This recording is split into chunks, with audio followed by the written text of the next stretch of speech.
Dr. No, by Ian Fleming. Chapter 1. Hear You Loud and Clear. Punctually at 6 o'clock, the sun set with a last yellow flash behind the blue mountains. A wave of violet shadow poured down Richmond Road, and the crickets and tree-frogs in the fine gardens began to zing and tinkle. Apart from the background noise of the insects, the wide, empty street was quiet. The wealthy owners of the big, withdrawn houses, the bank managers, company directors, and top civil servants, had been home since 5 o'clock, and they would be discussing the day with their wives, or taking a shower and changing their clothes. In half an hour the street would come to life again with the cocktail traffic, but now this very superior half-mile of Rich Road, as it was known to the tradesmen of Kingston, held nothing but the suspense of an empty stage, and the heavy perfume of night-scented jasmine. Richmond Road is the best road in all Jamaica. It is Jamaica's Park Avenue, its Kensington Palace Gardens, its Avenue Diana. The best people live in its big, old-fashioned houses, each in an acre or two of beautiful lawn set too trimly with the finest trees and flowers from the botanical gardens at Hope. The long, straight road is cool and quiet, and withdrawn from the hot, vulgar sprawl of Kingston, where its residents earn their money, and on the other side of the T intersection at its top lie the grounds of King's House, where the Governor and Commander-in-Chief of Jamaica lives with his family. In Jamaica, no road could have a finer ending. On the eastern corner of the top intersection stands No. 1 Richmond Road, a substantial two-story house with broad white-painted verandas running round both floors.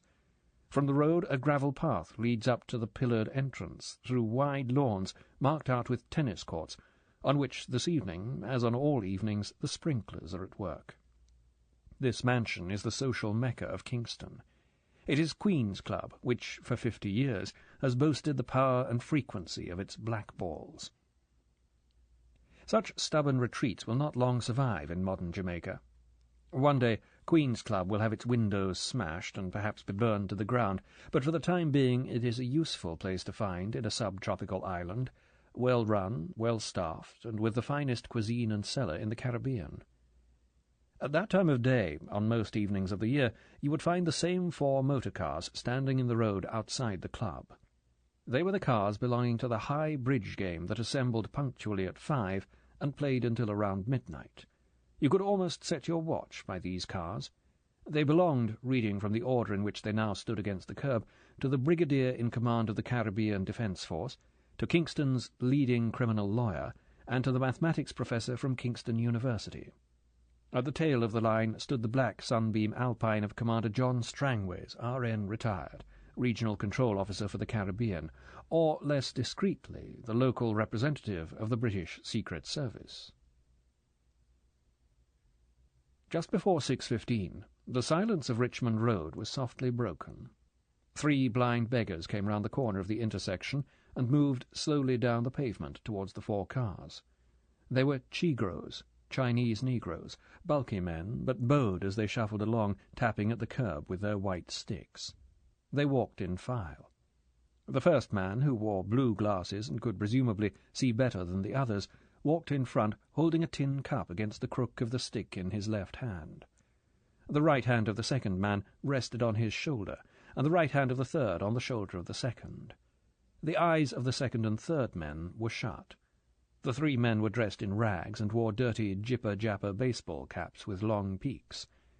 They said nothing, and no noise came from them, except the soft tapping of their sticks as they came slowly down the shadowed pavement towards the group of cars. The 3 blind men would not have been incongruous in Kingston, where there are many diseased people on the streets, but in this quiet, rich, empty street they made an unpleasant impression, and it was odd that they should all be Chinese Negroes. This is not a common mixture of bloods. In the card-room, the sunburned hand reached out into the green pool of the centre table and gathered up the 4 cards. There was a quiet snap as the trick went to join the rest. 100 honours, said Strangways, and 90 below. He looked at his watch and stood up. Back in 20 minutes. Your deal, Bill. Order some drinks. Usual for me. Don't bother to cook a hand for me while I'm gone. I always spot them. Bill Templar, the brigadier, laughed shortly. He pinged the bell by his side and raked the cards in towards him. He said, "Hurry up, blast you! You always let the cards go cold, just as your partner's in the money." Strangways was already out of the door. The three men sat back resignedly in their chairs. The coloured steward came in, and they ordered drinks for themselves and a whisky and water for Strangways. There was this maddening interruption every evening at 6:15, about halfway through their second rubber. At this time, precisely, even if they were in the middle of a hand, Strangways had to go to his office and make a call. It was a damned nuisance, but Strangways was a vital part of their four, and they put up with it. It was never explained what the call was, and no one asked. Strangways' job was hush, and that was that. He was rarely away for more than 20 minutes, and it was understood that he paid for his absence with a round of drinks. The drinks came, and the three men began to talk racing. In fact, this was the most important moment in Strangways' day, the time of his duty radio contact with the powerful transmitter on the roof of the building in Regent's Park that is the headquarters of the Secret Service. Every day at 18:30 local time, unless he gave warning the day before that he would not be on the air, when he had business on one of the other islands in his territory, for instance, or was seriously ill, he would transmit his daily report and receive his orders. If he failed to come on the air precisely at 6:30, there would be a second call, the blue call at 7, and finally the red call at 7:30. After this, if his transmitter remained silent, it was emergency, and Section 3, his controlling authority in London, would urgently get on the job of finding out what had happened to him. Even a blue call means a bad mark for an agent, unless his reasons in writing are unanswerable. London's radio schedules round the world are desperately tight, and their minute disruption by even one extra call is a dangerous nuisance. Strangways had never suffered the ignominy of a blue call, let alone a red, and was as certain as he could be that he never would do so. Every evening at precisely 6:15, he left Queen's Club, got into his car, and drove for 10 minutes up into the foothills of the Blue Mountains to his neat bungalow with the fabulous view over Kingston Harbour. At 6:25, he walked through the hall to the office at the back. He unlocked the door and locked it again behind him. Miss Trueblood, who passed as his secretary, but was in fact his number 2 and a former chief officer WRNS, would already be sitting in front of the dials inside the dummy filing cabinet. She would have the earphones on and would be making first contact, tapping out his call sign, WXN, on 14 megacycles. There would be a shorthand pad on her elegant knees. Strangways would drop into the chair beside her and pick up the other pair of headphones, and, at exactly 6:28, he would take over from her and wait for the sudden hollowness in the ether that meant that WWW in London was coming in to acknowledge. It was an iron routine. Strangways was a man of iron routine. Unfortunately, strict patterns of behaviour can be deadly if they are read by an enemy. Strangways, a tall, lean man with a black patch over the right eye and the sort of aquiline good looks you associate with the bridge of a destroyer, walked quickly across the mahogany-panelled hallway of Queen's Club and pushed through the light mosquito-wired doors and ran down the 3 steps to the path. There was nothing very much on his mind, except the sensual pleasure of the clean, fresh evening air, and the memory of the finesse that had given him his 3 spades. There was this case, of course, the case he was working on, a curious and complicated affair that M had rather nonchalantly tossed over the air at him 2 weeks earlier, but it was going well. A chance lead into the Chinese community had paid off. Some odd angles had come to light, for the present the merest shadows of angles, but if they gelled, thought Strangways, as he strode down the gravel path and into Richmond Road, he might find himself involved in something very odd indeed. Strangways shrugged his shoulders. Of course it wouldn't turn out like that. The fantastic never materialized in his line of business. There would be some drab solution that had been embroidered by overheated imaginations and the usual hysteria of the Chinese. Automatically, another part of Strangways' mind took in the 3 blind men. They were tapping slowly towards him down the sidewalk. They were about 20 yards away. He calculated that they would pass him a second or 2 before he reached his car. Out of shame for his own health and gratitude for it, Strangways felt for a coin. He ran his thumbnail down its edge to make sure it was a florin and not a penny. He took it out. He was parallel with the beggars. How odd. They were all Chigros. How very odd. Strangways' hand went out. The coin clanged in the tin cup. "Bless you, master," said the leading man. "Bless you," echoed the other two. The car key was in Strangways' hand. Vaguely he registered the moment of silence as the tapping of the white sticks ceased. It was too late. As Strangways had passed the last man, all three had swivelled. The back two had fanned out a step to have a clear field of fire. 3 revolvers, ungainly with their sausage-shaped silencers, whipped out of holsters concealed among the rags. With disciplined precision the 3 men aimed at different points down Strangways' spine, one between the shoulders, one in the small of the back, one at the pelvis. The 3 heavy coughs were almost won. Strangways' body was hurled forward as if it had been kicked. It lay absolutely still in the small puff of dust from the sidewalk. It was 6:17. With a squeal of tyres, a dingy motor hearse with black plumes flying from the 4 corners of its roof took the T intersection into Richmond Road and shot down towards the group on the pavement. The 3 men had just had time to pick up Strangways' body when the hearse slid to a stop abreast of them. The double doors at the back were open, so was the plain deal coffin inside. The 3 men manhandled the body through the doors and into the coffin. They climbed in. The lid was put on and the doors pulled shut. The 3 negroes sat down on 3 of the 4 little seats at the corners of the coffin and unhurriedly laid their white sticks beside them. Roomy black alpaca coats hung over the backs of the seats. They put the coats on over their rags. Then they took off their baseball caps and reached down to the floor and picked up black top hats and put them on their heads. The driver, who also was a Chinese negro, looked nervously over his shoulder. "Go, man, go!" said the biggest of the killers. He glanced down at the luminous dial of his wristwatch. It said 6:20. Just 3 minutes for the job. Dead on time. The hearse made a decorous U-turn and moved at a sedate speed up to the intersection. There it turned right, and at 30 miles an hour it cruised genteelly up the tarmac highway towards the hills, its black plumes streaming the doleful signal of its burden, and the 3 mourners sitting bolt upright with their arms crossed respectfully over their hearts. WXN calling, WWW. WXN calling, WWW. WXN, WXN, WXN. The centre finger of Mary Trueblood's right hand stabbed softly, elegantly at the key. She lifted her left wrist. 6:28. He was a minute late. Mary Trueblood smiled at the thought of the little open sunbeam tearing up the road towards her. Now, in a second, she would hear the quick step, then the key in the lock, and he would be sitting beside her. There would be the apologetic smile as he reached for the earphones. "Sorry, Mary, damned car wouldn't start." Or, "You'd think the blasted police knew my number by now. Stopped me at halfway tree." Mary Trueblood took the second pair of earphones off their hook and put them on his chair to save him half a second. WXN calling WWW. WXN calling WWW. She tuned the dial a hair's breadth and tried again.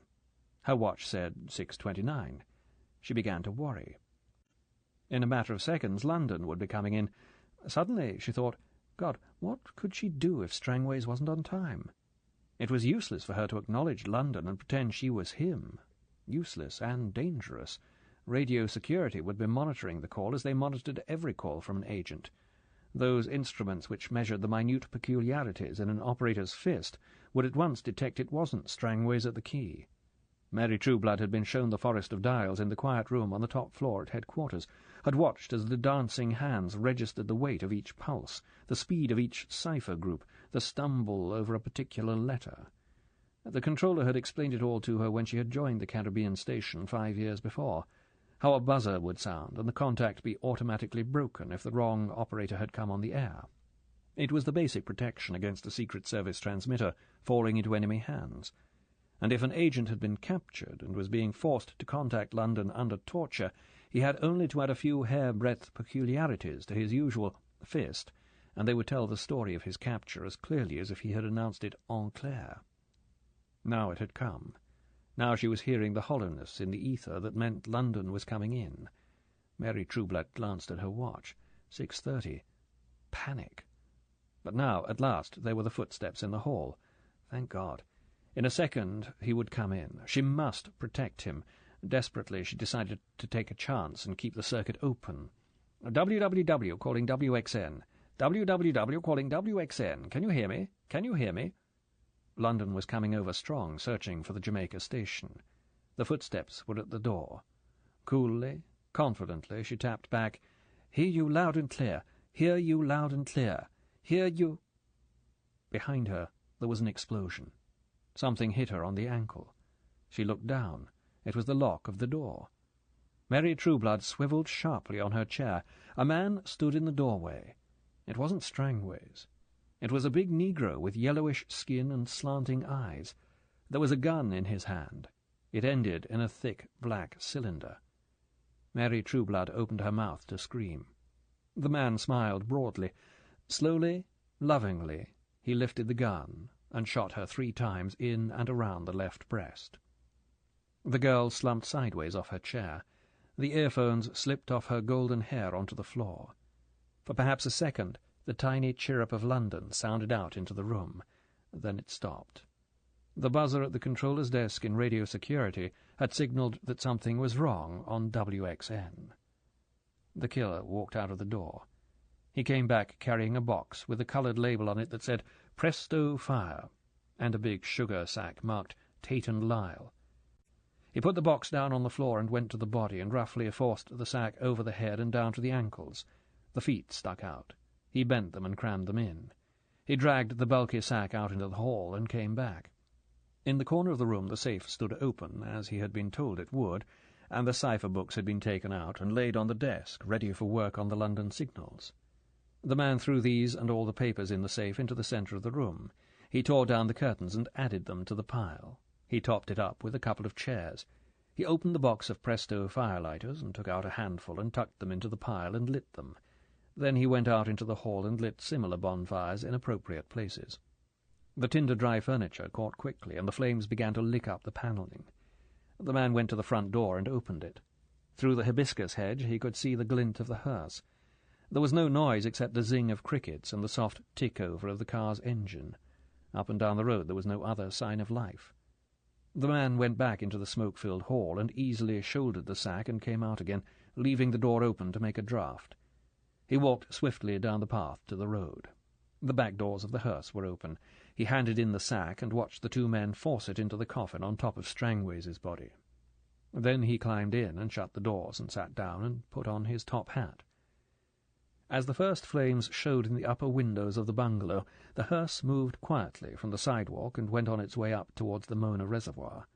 There the weighted coffin would slip down into its 50-fathom grave, and in just 45 minutes the personnel and records of the Caribbean station of the Secret Service would have been utterly destroyed. Chapter 2. Choice of Weapons. 3 weeks later, in London, March came in like a rattlesnake. From first light on March the 1st, hail and icy sleet, with a force 8 gale behind them, lashed at the city and went on lashing as the people streamed miserably to work, their legs whipped by the wet hems of their mackintoshes, and their faces blotching with the cold. It was a filthy day, and everybody said so, even M, who rarely admitted the existence of weather, even in its extreme forms. When the old black silver Wraith Rolls with a nondescript number plate stopped outside the tall building in Regent's Park, and he climbed stiffly out onto the pavement, hail hit him in the face like a whiff of small shot. Instead of hurrying inside the building, he walked deliberately round the car to the window beside the chauffeur. "Won't be needing the car again today, Smith. Take it away and go home.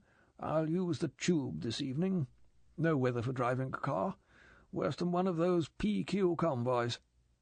Ex-leading stoker Smith grinned gratefully. "Aye, sir, and thanks." He watched the elderly, erect figure walk round the bonnet of the Rolls and across the pavement and into the building. Just like the old boy.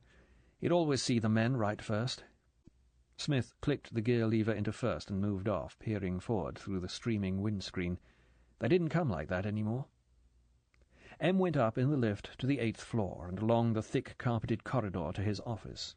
He shut the door behind him, took off his overcoat and scarf and hung them behind the door. He took out a large blue silk bandana handkerchief and brusquely wiped it over his face. It was odd, but he wouldn't have done this in front of the porters or the liftman. He went over to his desk and sat down and bent towards the intercom. He pressed a switch. "I'm in, Miss Moneypenny. The signals, please, and anything else you've got. Then get Mr. James Maloney. He'll be doing his rounds at St. Mary's about now. Tell the Chief of Staff I'll see 007 in half an hour, and let me have the Strangways file." M waited for the metallic "Yes, sir," and released the switch. He sat back and reached for his pipe and began filling it thoughtfully. He didn't look up when his secretary came in with a stack of papers, and he even ignored the half-dozen pink most immediates on top of the signal file. If they had been vital, he would have been called during the night. A yellow light winked on the intercom. M picked up the black telephone from the row of 4. "That you, Sir James? Have you got 5 minutes?" 6 for you." At the other end of the line, the famous neurologist chuckled. "Want me to certify one of Her Majesty's ministers?" "Not today."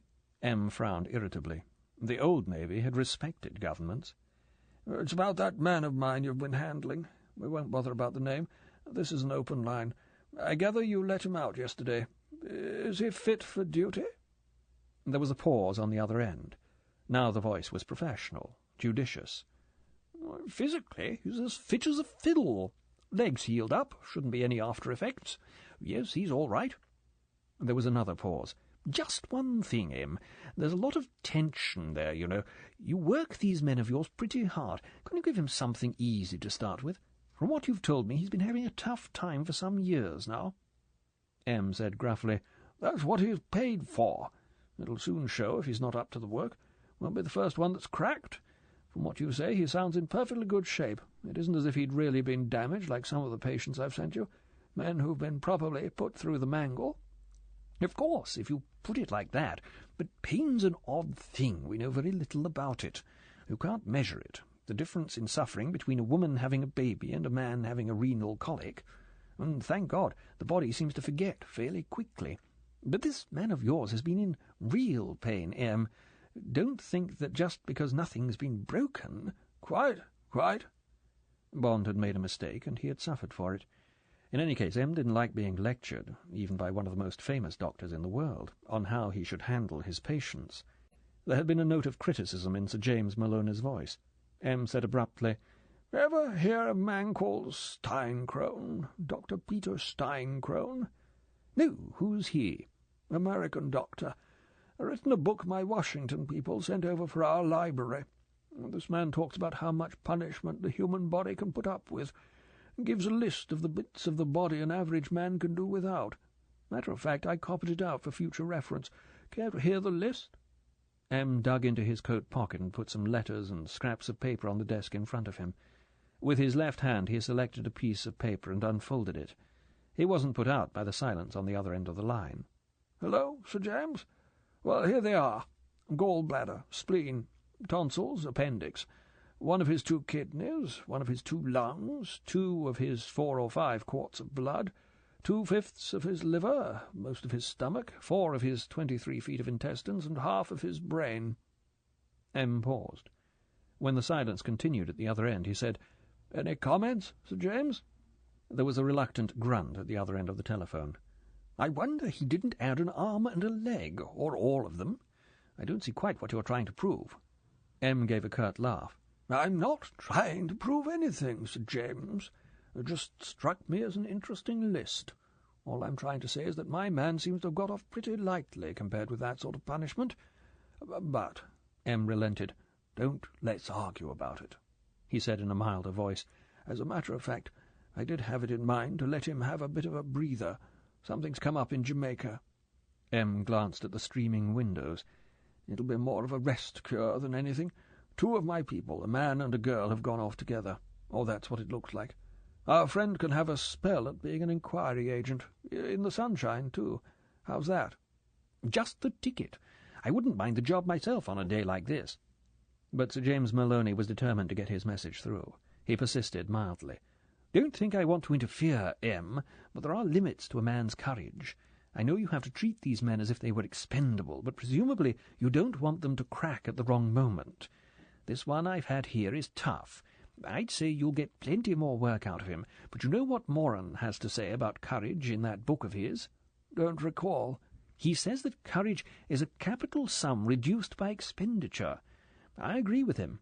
All I'm trying to say is that this particular man seems to have been spending pretty hard since before the war.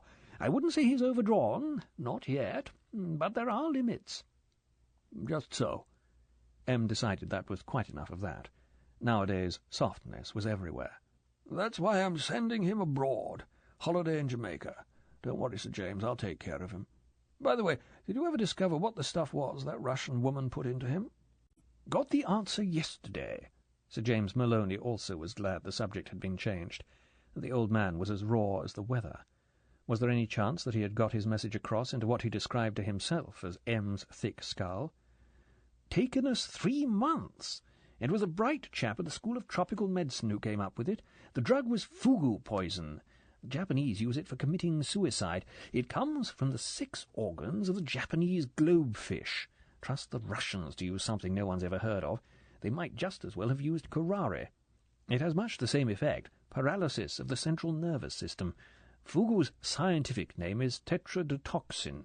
It's terrible stuff and very quick. 1 shot of it like your man got, and in a matter of seconds the motor and respiratory muscles are paralyzed. At first the chap sees double, and then he can't keep his eyes open. Next he can't swallow. His head falls, and he can't raise it. Dies of respiratory paralysis. Lucky he got away with it. Miracle. Thanks entirely to that Frenchman who was with him. Got your man on the floor and gave him artificial respiration as if he was drowning. Somehow kept his lungs going until the doctor came. Luckily the doctor had worked in South America, diagnosed curare, and treated him accordingly. But it was a chance in a million. By the same token, what happened to the Russian woman? M said shortly. Oh, she died. Well, many thanks, Sir James, and don't worry about your patient. I'll see he has an easy time of it. Goodbye. M hung up. His face was cold and blank. He pulled over the signal file and went quickly through it. On some of the signals he scribbled a comment. Occasionally he made a brief telephone call to one of the sections. When he had finished, he tossed the pile into his out-basket and reached for his pipe and the tobacco jar made out of the base of a 14-pounder shell. Nothing remained in front of him except a buff folder marked with the top-secret red star. Across the centre of the folder was written in block capitals, Caribbean Station, and underneath, in italics, Strangways and Trueblood. A light winked on the intercom. M pressed down the switch. Yes? 007's here, sir. Send him in, and tell the armourer to come up in 5 minutes. M sat back. He put his pipe in his mouth and set a match to it. Through the smoke he watched the door to his secretary's office. His eyes were very bright and watchful. James Bond came through the door and shut it behind him. He walked over to the chair across the desk from M and sat down. Morning, 007. Good morning, sir. There was silence in the room, except for the rasping of M's pipe. It seemed to be taking a lot of matches to get it going. In the background the fingernails of the sleet slashed against the 2 broad windows. It was all just as Bond had remembered it through the months of being shunted from hospital to hospital, the weeks of dreary convalescence, the hard work of getting his body back into shape. To him this represented stepping back into life. Sitting here in this room, opposite M, was the symbol of normality he had longed for. He looked across through the smoke clouds into the shrewd grey eyes. They were watching him. What was coming? A post-mortem on the shambles which had been his last case? A curt relegation to one of the home sections for a spell of desk work? Or some splendid new assignment M had been keeping on ice while waiting for Bond to get back to duty? M threw the box of matches down on the red leather desk. He leant back and clasped his hands behind his head. How do you feel? Glad to be back? Very glad, sir, and I feel fine. Any final thoughts about your last case? Haven't bothered you with it till you got well. You heard I ordered an inquiry. I believe the Chief of Staff took some evidence from you. Anything to add? M's voice was businesslike, cold. Bond didn't like it. Something unpleasant was coming. He said, "No, sir, it was a mess. I blame myself for letting that woman get me. Shouldn't have happened." M took his hands from behind his neck and slowly leant forward and placed them flat on the desk in front of him. His eyes were hard. Just so. The voice was velvet, dangerous. Your gun got stuck, if I recall. This Beretta of yours with the silencer. Something wrong there, 007. Can't afford that sort of mistake if you're to carry a 00 number. Would you prefer to drop it and go back to normal duties?" Bond stiffened. His eyes looked resentfully into M's. The license to kill for the Secret Service, the 00 prefix, was a great honour. It had been earned hardly. It brought Bond the only assignments he enjoyed, the dangerous ones. "No, I wouldn't, sir." "Then we'll have to change your equipment. That was one of the findings of the Court of Inquiry. I agree with it. Do you understand?" Bond said obstinately, "I'm used to that gun, sir. I like working with it. What happened could have happened to anyone, with any kind of gun." "I don't agree. Nor did the Court of Inquiry. So that's final. The only question is what you're to use instead." M bent forward to the intercom. "Is the armourer there? Send him in." M sat back. "You may not know it, 007, but Major Boothroyd's the greatest small-arms expert in the world. He wouldn't be here if he wasn't. We'll hear what he has to say." The door opened. A short, slim man with sandy hair came in and walked over to the desk and stood beside Bond's chair. Bond looked up into his face. He hadn't often seen the man before, but he remembered the very wide-apart, clear grey eyes that never seemed to flicker. With a non-committal glance down at Bond, the man stood relaxed, looking across at M. He said, "Good morning, sir," in a flat, unemotional voice. "Morning, armourer. Now I want to ask you some questions." M's voice was casual. "First of all, what do you think of the Beretta, the .25? "Ladies' gun, sir." M raised ironic eyebrows at Bond. Bond smiled thinly. "Really? And why do you say that?" "No stopping power, sir. But it's easy to operate. A bit fancy-looking, too, if you know what I mean, sir. Appeals to the ladies." "How would it be with a silencer?" "Still less stopping power, sir. And I don't like silencers. They're heavy and get stuck in your clothing when you're in a hurry. I wouldn't recommend anyone to try a combination like that, sir, not if they were meaning business." M said pleasantly to Bond, "Any comment, 007? Bond shrugged his shoulders. "I don't agree. I've used the .25 Beretta for 15 years. Never had a stoppage, and I haven't missed with it yet. Not a bad record for a gun. It just happens that I'm used to it, and I can point it straight. I've used bigger guns when I've had to, the .45 Colt, with a long barrel, for instance, but for close-up work and concealment I like the Beretta." Bond paused. He felt he should give way somewhere. "I'd agree about the silencer, sir. They're a nuisance, but sometimes you have to use them." "We've seen what happens when you do," said M dryly. "And as for changing your gun, it's only a question of practice. You'll soon get the feel of a new one." M allowed a trace of sympathy to enter his voice. "Sorry, 007, but I've decided. Just stand up a moment. I want the armourer to get a look at your build." Bond stood up and faced the other man. There was no warmth in the two pairs of eyes. Bond's showed irritation. Major Boothroyd's were indifferent, clinical. He walked round Bond. He said, "Excuse me," and felt Bond's biceps and forearms. He came back in front of him and said, "Might I see your gun?" Bond's hand went slowly into his coat.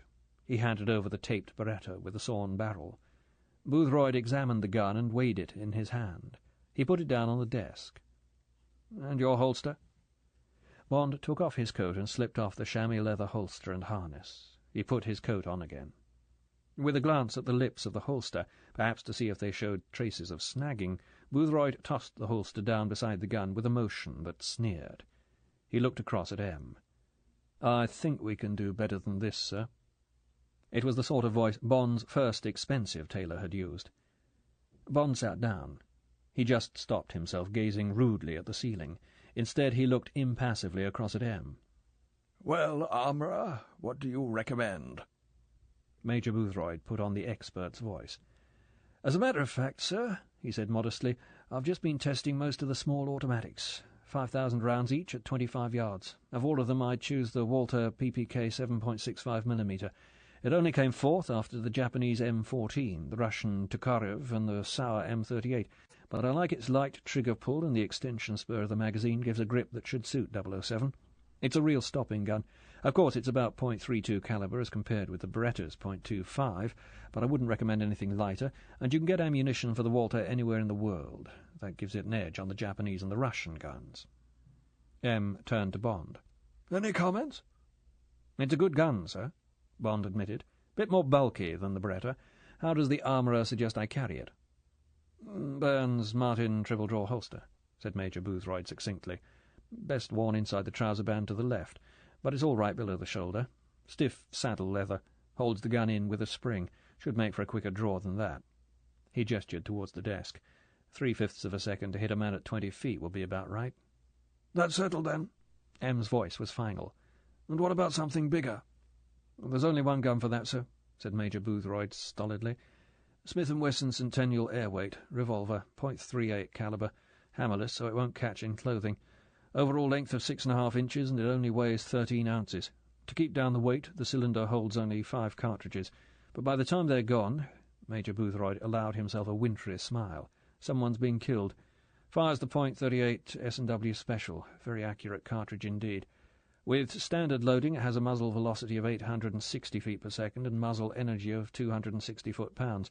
There are various barrel lengths, 3.5 inch, 5 inch. All right, all right." M's voice was testy. "Take it as read.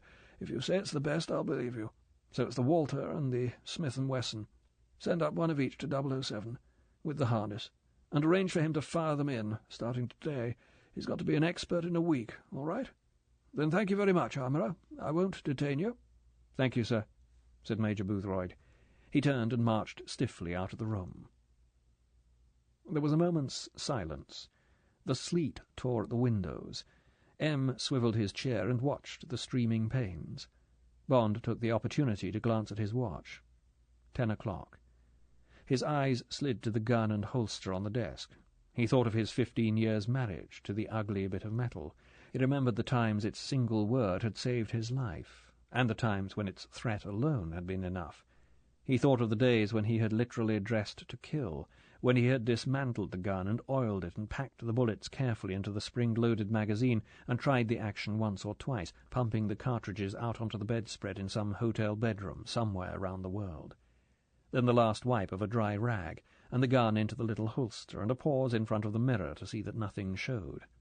And then out of the door, and on his way to the rendezvous that was to end with either darkness or light.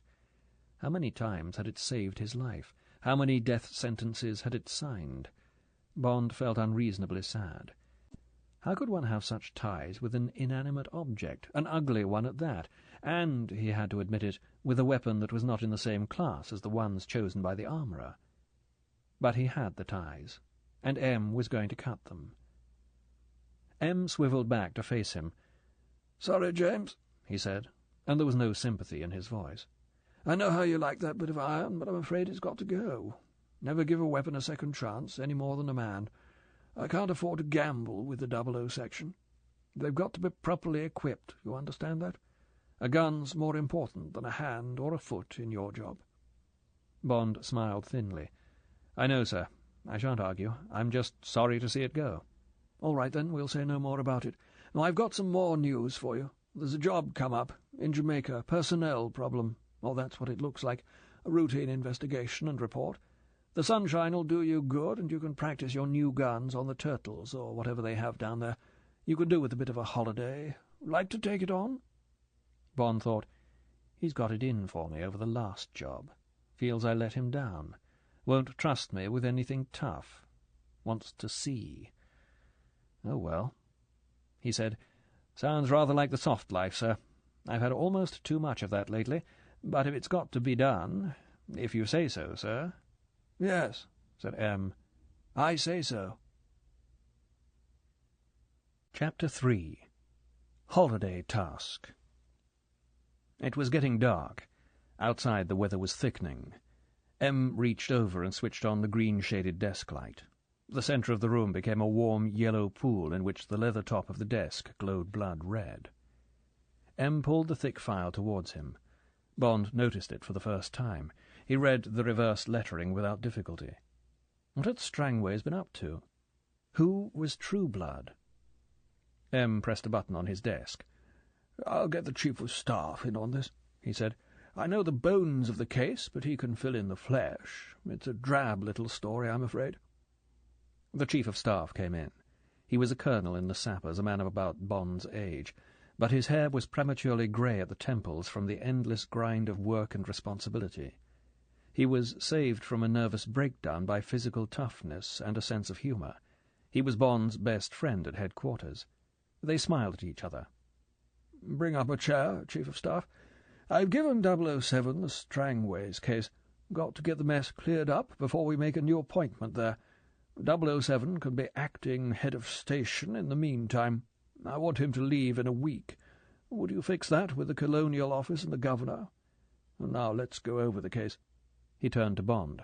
"I think you knew Strangways, 007. See, you worked with him on that treasure business about 5 years ago. What did you think of him?" "Good man, sir. Bit highly strung. I'd have thought he'd have been relieved by now. 5 years is a long time in the tropics." M ignored the comment. "And his number 2, this girl Trueblood, Mary Trueblood. Ever come across her?" "No, sir." "I see she's got a good record. Chief Officer WRNS, and then came to us. Nothing against her on her confidential record. Good looker, to judge from her photographs. That would probably explain it. Would you say Strangways was a bit of a womanizer?" "Could have been," said Bond carefully, not wanting to say anything against Strangways, but remembering the dashing good looks. "But what's happened to them, sir?" "That's what we want to find out," said M. "They've gone, vanished into thin air.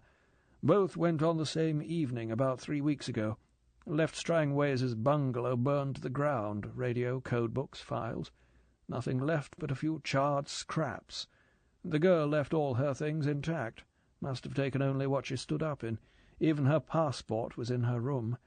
But it would have been easy for Strangways to cook up 2 passports. He had plenty of blanks. He was passport control officer for the island.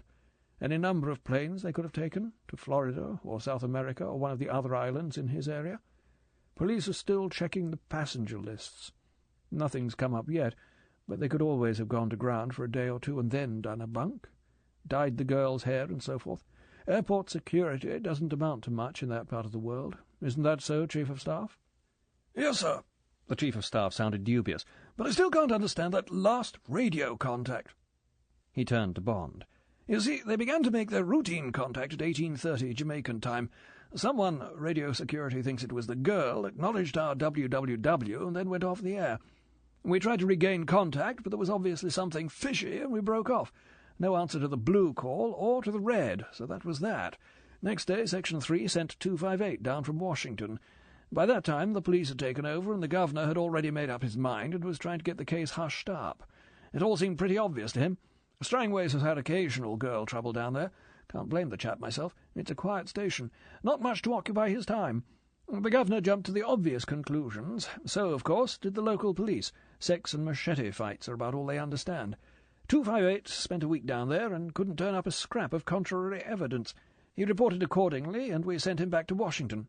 Since then the police have been scraping around rather ineffectually and getting nowhere." The Chief of Staff paused. He looked apologetically at M. "I know you're inclined to agree with the governor, sir, but that radio contact sticks in my throat. I just can't see where it fits into the runaway couple picture. And Strangways' friends at the club say he was perfectly normal, left in the middle of a rubber of bridge, always did when he was getting close to his deadline. Said he'd be back in 20 minutes, ordered drinks all round, again just as he always did, and left the club dead on 6:15, exactly to schedule. Then he vanished into thin air. Even left his car in front of the club. Now, why should he set the rest of his bridge force looking for him if he wanted to skip with the girl? Why not leave in the morning, or better still, late at night, after they'd made their radio call and tidied up their lives? It just doesn't make sense to me." M grunted noncommittally. "People in love do stupid things," he said gruffly. "Act like lunatics sometimes. And anyway, what other explanation is there? Absolutely no trace of foul play, no reason for it that anyone can see. It's a quiet station down there. Same routines every month. An occasional communist trying to get into the island from Cuba. Crooks from England thinking they can hide away just because Jamaica's so far from London. I don't suppose Strangways has had a big case since 007 was there." He turned to Bond. "On what you've heard, what do you think, 007? There's not much else to tell you." Bond was definite. "I just can't see Strangways flying off the handle like that, sir. I dare say he was having an affair with the girl, though I wouldn't have thought he was a man to mix business with pleasure.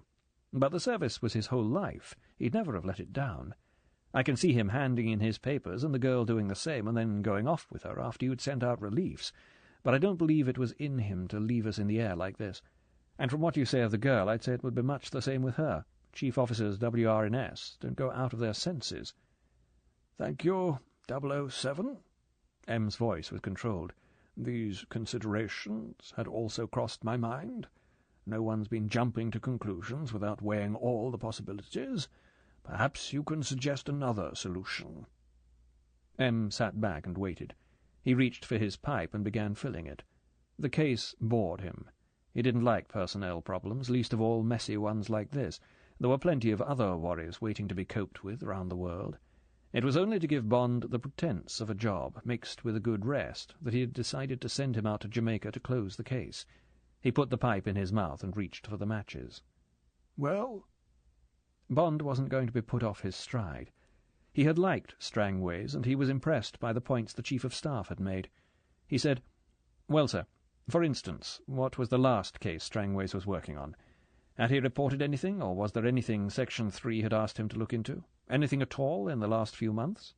"Nothing whatsoever." M was definite. He took the pipe out of his mouth and cocked it at the Chief of Staff. "Right?" "Right, sir," said the Chief of Staff. "Only that damned business about the birds." "Oh, that," said M contemptuously. "Some rot from the zoo or somebody. Got wished on us by the Colonial Office about 6 weeks ago, wasn't it?" "That's right, sir. But it wasn't the zoo, it was some people in America called the Audubon Society. They protect rare birds from extinction or something like that. Got on to our ambassador in Washington, and the FO passed the buck to the Colonial Office. They shoved it on to us. Seems these bird people are pretty powerful in America. They even got an atom-bombing range shifted on the west coast because it interfered with some birds' nests." M snorted. "Damn thing called a whooping crane. Read about it in the papers." Bond persisted. "Could you tell me about it, sir? What did the Audubon people want us to do?" M waved his pipe impatiently. He picked up the Strangways file and tossed it down in front of the Chief of Staff. "You tell him, Chief of Staff," he said wearily. "It's all in there." The Chief of Staff took the file and riffled through the pages towards the back. He found what he wanted and bent the file in half. There was silence in the room while he ran his eye over 3 pages of typescript, which Bond could see were headed with the blue and white cipher of the Colonial Office. Bond sat quietly, trying not to feel M's coiled impatience radiating across the desk. The Chief of Staff slapped the file shut. He said, "Well, this is the story as we passed it to Strangways on January the 20th. He acknowledged receipt, but after that we heard nothing from him." The Chief of Staff sat back in his chair. He looked at Bond. "It seems there's a bird called a roseate spoonbill. There's a coloured photograph of it in here. It looks like a sort of pink stalk with an ugly flat bill which it uses for digging for food in the mud. Not many years ago these birds were dying out. Just before the war there were only a few hundred left in the world, mostly in Florida and thereabouts. Then somebody reported a colony of them on an island called Crab Key between Jamaica and Cuba. It's British territory, a dependency of Jamaica. Used to be a guano island, but the quality of the guano was too low for the cost of digging it. When the birds were found there, it had been uninhabited for about 50 years. The Audubon people went there and ended up by leasing a corner as a sanctuary for these spoonbills. Put 2 wardens in charge and persuaded the airlines to stop flying over the island and disturbing the birds. The birds flourished, and at the last count there were about 5,000 of them on the island. Then came the war. The price of guano went up, and some bright chap had the idea of buying the island and starting to work it again. He negotiated with the Jamaican government and bought the place for £10,000 with the condition that he didn't disturb the lease of the sanctuary. That was in 1943. Well, this man imported plenty of cheap labour and soon had the place working at a profit, and it's gone on making a profit until recently. Then the price of guano took a dip, and it's thought that he must be having a hard time making both ends meet." "Who is this man?" "Chinaman. Well, rather half Chinese and half German. Got a daft name. Calls himself Dr. No. Dr. Julius No." "No, spelt like yes?" "That's right." "Any facts about him?" "Nothing except that he keeps very much to himself. Hasn't been seen since he made his deal with the Jamaican government. And there's no traffic with the island. It's his, and he keeps it private. Says he doesn't want people disturbing the guano birds who turn out his guano. Seems reasonable. Well, nothing happened until just before Christmas, when one of the Audubon wardens, a Barbadian, a good solid chap apparently, arrived on the north shore of Jamaica in a canoe. He was very sick. He was terribly burned, died in a few days. Before he died he told some crazy story about their camp having been attacked by a dragon with flames coming out of its mouth. This dragon had killed his pal and burned up the camp and gone roaring off into the bird sanctuary, belching fire among the birds and scaring them off to God knows where. He had been badly burned, but he had escaped to the coast and stolen a canoe and sailed all one night to Jamaica. Poor chap was obviously off his rocker, and that was that, except that a routine report had to be sent off to the Audubon Society, and they weren't satisfied. Sent down 2 of their big brass in a beechcraft from Miami to investigate. There's an airstrip on the island. This Chinaman's got a Grumman amphibian for bringing in supplies. M. interjected sourly. All these people seem to have a hell of a lot of money to throw about on their damned birds. Bond and the Chief of Staff exchanged smiles. M. had been trying for years to get the Treasury to give him an oyster for the Caribbean station. The Chief of Staff continued. And the Beechcraft crashed on landing and killed the 2 Audubon men. Well, that aroused these bird people to a fury. They got a corvette from the U.S. training squadron in the Caribbean to make a call on Dr. No. That's how powerful these people are. Seems they've got quite a lobby in Washington. The captain of the corvette reported that he was received very civilly by Dr. No, but was kept well away from the guano workings. He was taken to an airstrip and examined the remains of the plane. Smashed to pieces, but nothing suspicious. Came in to land too fast, probably. The bodies of the 2 men and the pilot had been reverently embalmed and packed in handsome coffins, which were handed over with quite a ceremony. The captain was very impressed by Dr. No's courtesy. He asked to see the warden's camp, and he was taken out there and shown the remains of it.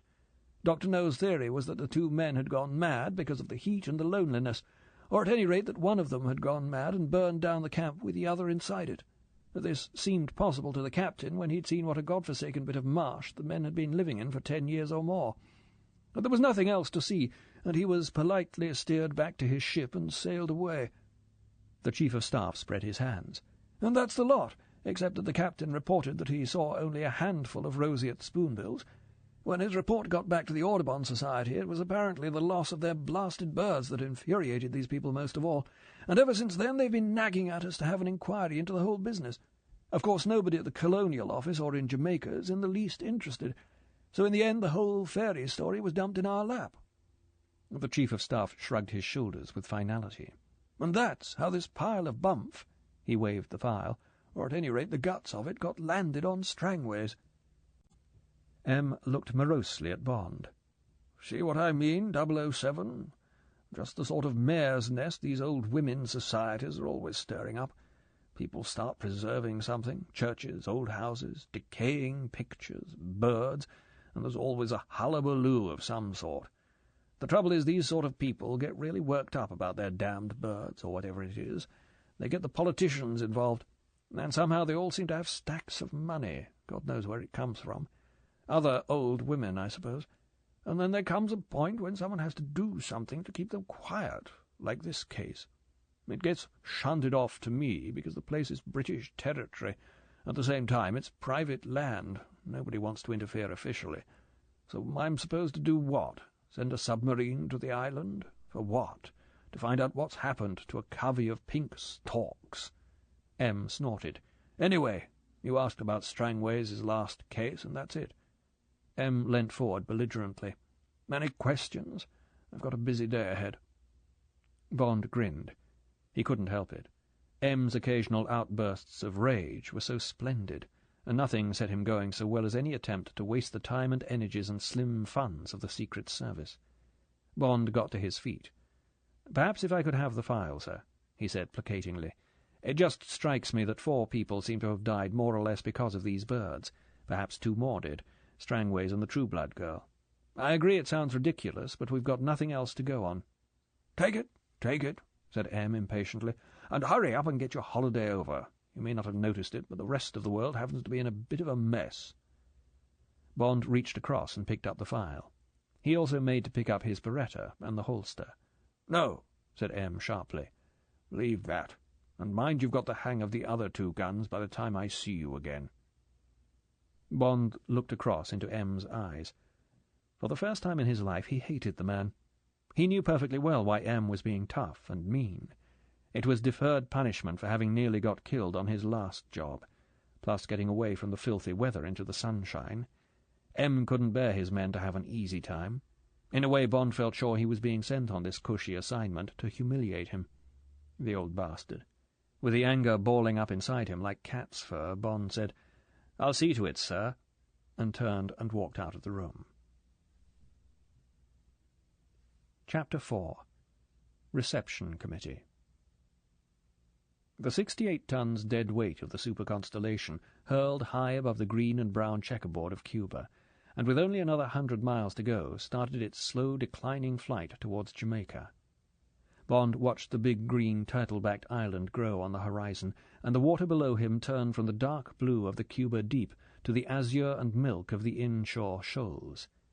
Then they were over the North Shore, over its rash of millionaire hotels, and crossing the high mountains of the interior. The scattered dice of small holdings showed on the slopes and in clearings in the jungle, and the setting sun flashed gold on the bright worms of tumbling rivers and streams.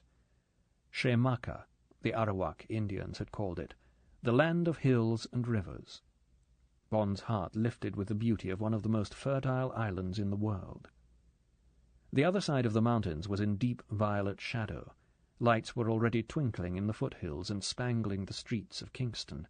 But beyond, the far arm of the harbour and the airport were still touched with the sun, against which the Port Royal lighthouse blinked ineffectually. Now the Constellation was getting its nose down into a wide sweep beyond the harbour. There was a slight thump as the tricycle landing gear extended under the aircraft and locked into position, and a shrill hydraulic whine as the brake flaps slid out of the trailing edge of the wings. Slowly the great aircraft turned in again towards the land, and for a moment the setting sun poured gold into the cabin. Then the plane had dipped below the level of the Blue Mountains and was skimming down towards the single north-south runway. There was a glimpse of a road and telephone wires. Then the concrete, scarred with black skid marks, was under the belly of the plane, and there was the soft double thump of a perfect landing and the roar of reversing props as they taxied in towards the low, white airport buildings. The sticky fingers of the tropics brushed Bond's face as he left the aircraft and walked over to Health and Immigration. He knew that by the time he had got through customs he would be sweating. He didn't mind. After the rasping cold of London, the stuffy velvet heat was easily bearable. Bond's passport described him as Import and Export Merchant. "What company, sir?" "Universal Export." "Are you here on business or pleasure, sir?" "Pleasure. I hope you enjoy your stay, sir." The Negro immigration officer handed Bond his passport with indifference. "Thank you." Bond walked out into the customs hall. At once he saw the tall, brown-skinned man against the barrier. He was wearing the same old faded blue shirt and probably the same khaki twill trousers he had been wearing when Bond first met him 5 years before. "Quarrel!" From behind the barrier the Cayman Islander gave a broad grin. He lifted his right forearm across his eyes in the old salute of the West Indians. "How you, Captain?" he called delightedly. "I'm fine," said Bond. "Just wait till I get my bag through. Got the car?" "Sure, Captain."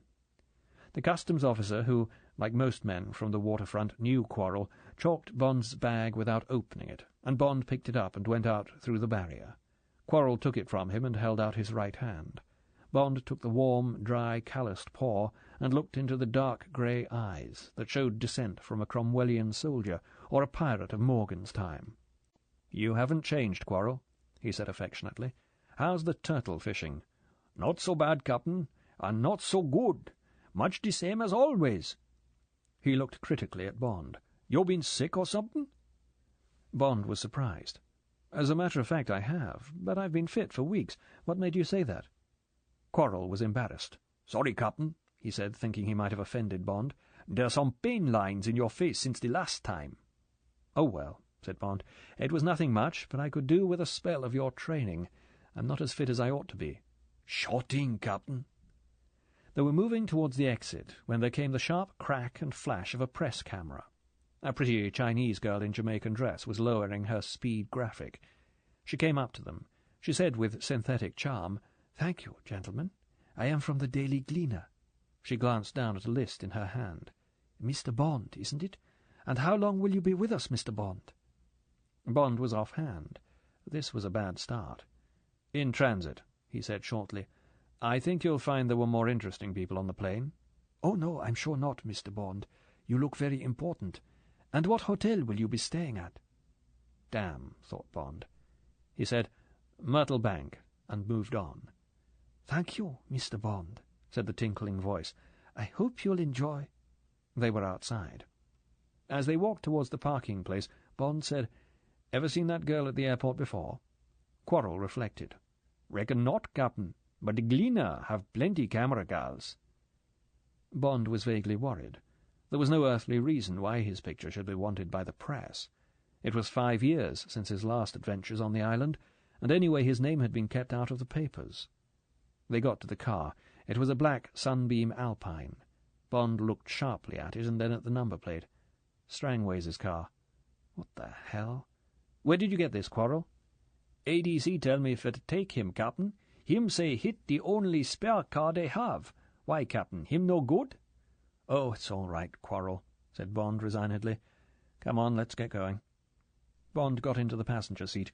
It was entirely his fault. He might have guessed at the chance of getting this car, but it would certainly put the finger on him, and on what he was doing in Jamaica if anyone happened to be interested.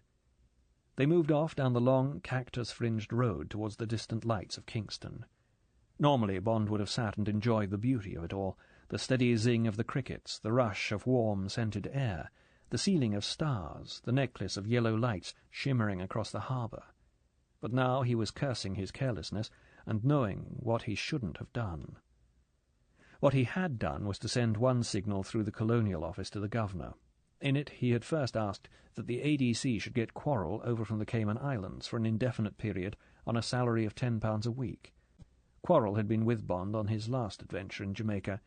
He was an invaluable handyman, with all the fine seaman's qualities of the Cayman Islander, and he was a passport into the lower strata of coloured life, which would otherwise be closed to Bond. Everybody loved him, and he was a splendid companion. Bond knew that Quarrel was vital if he was to get anywhere on the Strangways case, whether it was a case or just a scandal. Then Bond had asked for a single room and shower at the Blue Hills Hotel, for the loan of a car and for Quarrel to meet him with the car at the airport. Most of this had been wrong. In particular, Bond should have taken a taxi to his hotel and made contact with Quarrel later. Then he would have seen the car and had a chance to change it. As it was, reflected Bond, he might just as well have advertised his visit and its purpose in the Gleaner. He sighed. It was the mistakes one made at the beginning of a case that were the worst. They were the irretrievable ones, the ones that got you off on the wrong foot, that gave the enemy the first game. But was there an enemy? Wasn't he being over-cautious? On an impulse, Bond turned in his seat. 100 yards behind were 2 dim sidelights. Most Jamaicans drive with their headlights full on. Bond turned back. He said, "Quarrel, at the end of the Palisadoes, where the left fork goes to Kingston and right to Morant, I want you to turn quickly down the Morant Road and stop at once and turn your lights off. Right? And now go like hell." "Okay, Captain." Quarrel's voice sounded pleased. He put his foot down to the floorboards. The little car gave a deep growl and tore off down the white road. Now they were at the end of the straight. The car skidded round the curve where the corner of the harbour bit into the land. Another 500 yards and they would be at the intersection. Bond looked back. There was no sign of the other car. Here was the signpost. Quarrel did a racing change and hurled the car round on a tight lock. He pulled in to the side and doused his lights. Bond turned and waited. At once he heard the roar of a big car at speed. Lights blazed on, looking for them. Then the car was past and tearing on towards Kingston. Bond had time to notice that it was a big American-type taxicab and that there was no one in it but the driver.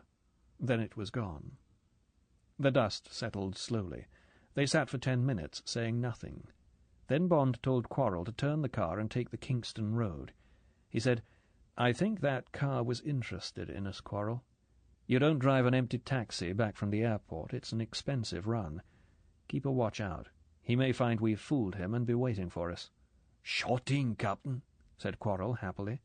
This was just the sort of life he had hoped for when he got Bond's message. They came into the stream of Kingston traffic, buses, cars, horse-drawn carts, pannier-laden donkeys down from the hills, and the hand-drawn barrows selling violent coloured drinks. In the crush it was impossible to say if they were being followed. They turned off to the right and up towards the hills. There were many cars behind them. Any one of them could have been the American taxi. They drove for a quarter of an hour up to Halfway Tree and then on to the Junction Road, the main road across the island. Soon there was a neon sign of a green palm tree, and underneath, Blue Hills, the hotel. They drove in and up the drive lined with neatly rounded bushes of bougainvillea. 100 yards higher up the road the black taxi waved the following drivers on and pulled in to the left. It made a U-turn in a break in the traffic and swept back down the hill towards Kingston. The Blue Hills was a comfortable old-fashioned hotel with modern trimmings. Bond was welcomed with deference because his reservation had been made by King's house. He was shown to a fine corner room with a balcony looking out over the distant sweep of Kingston Harbour.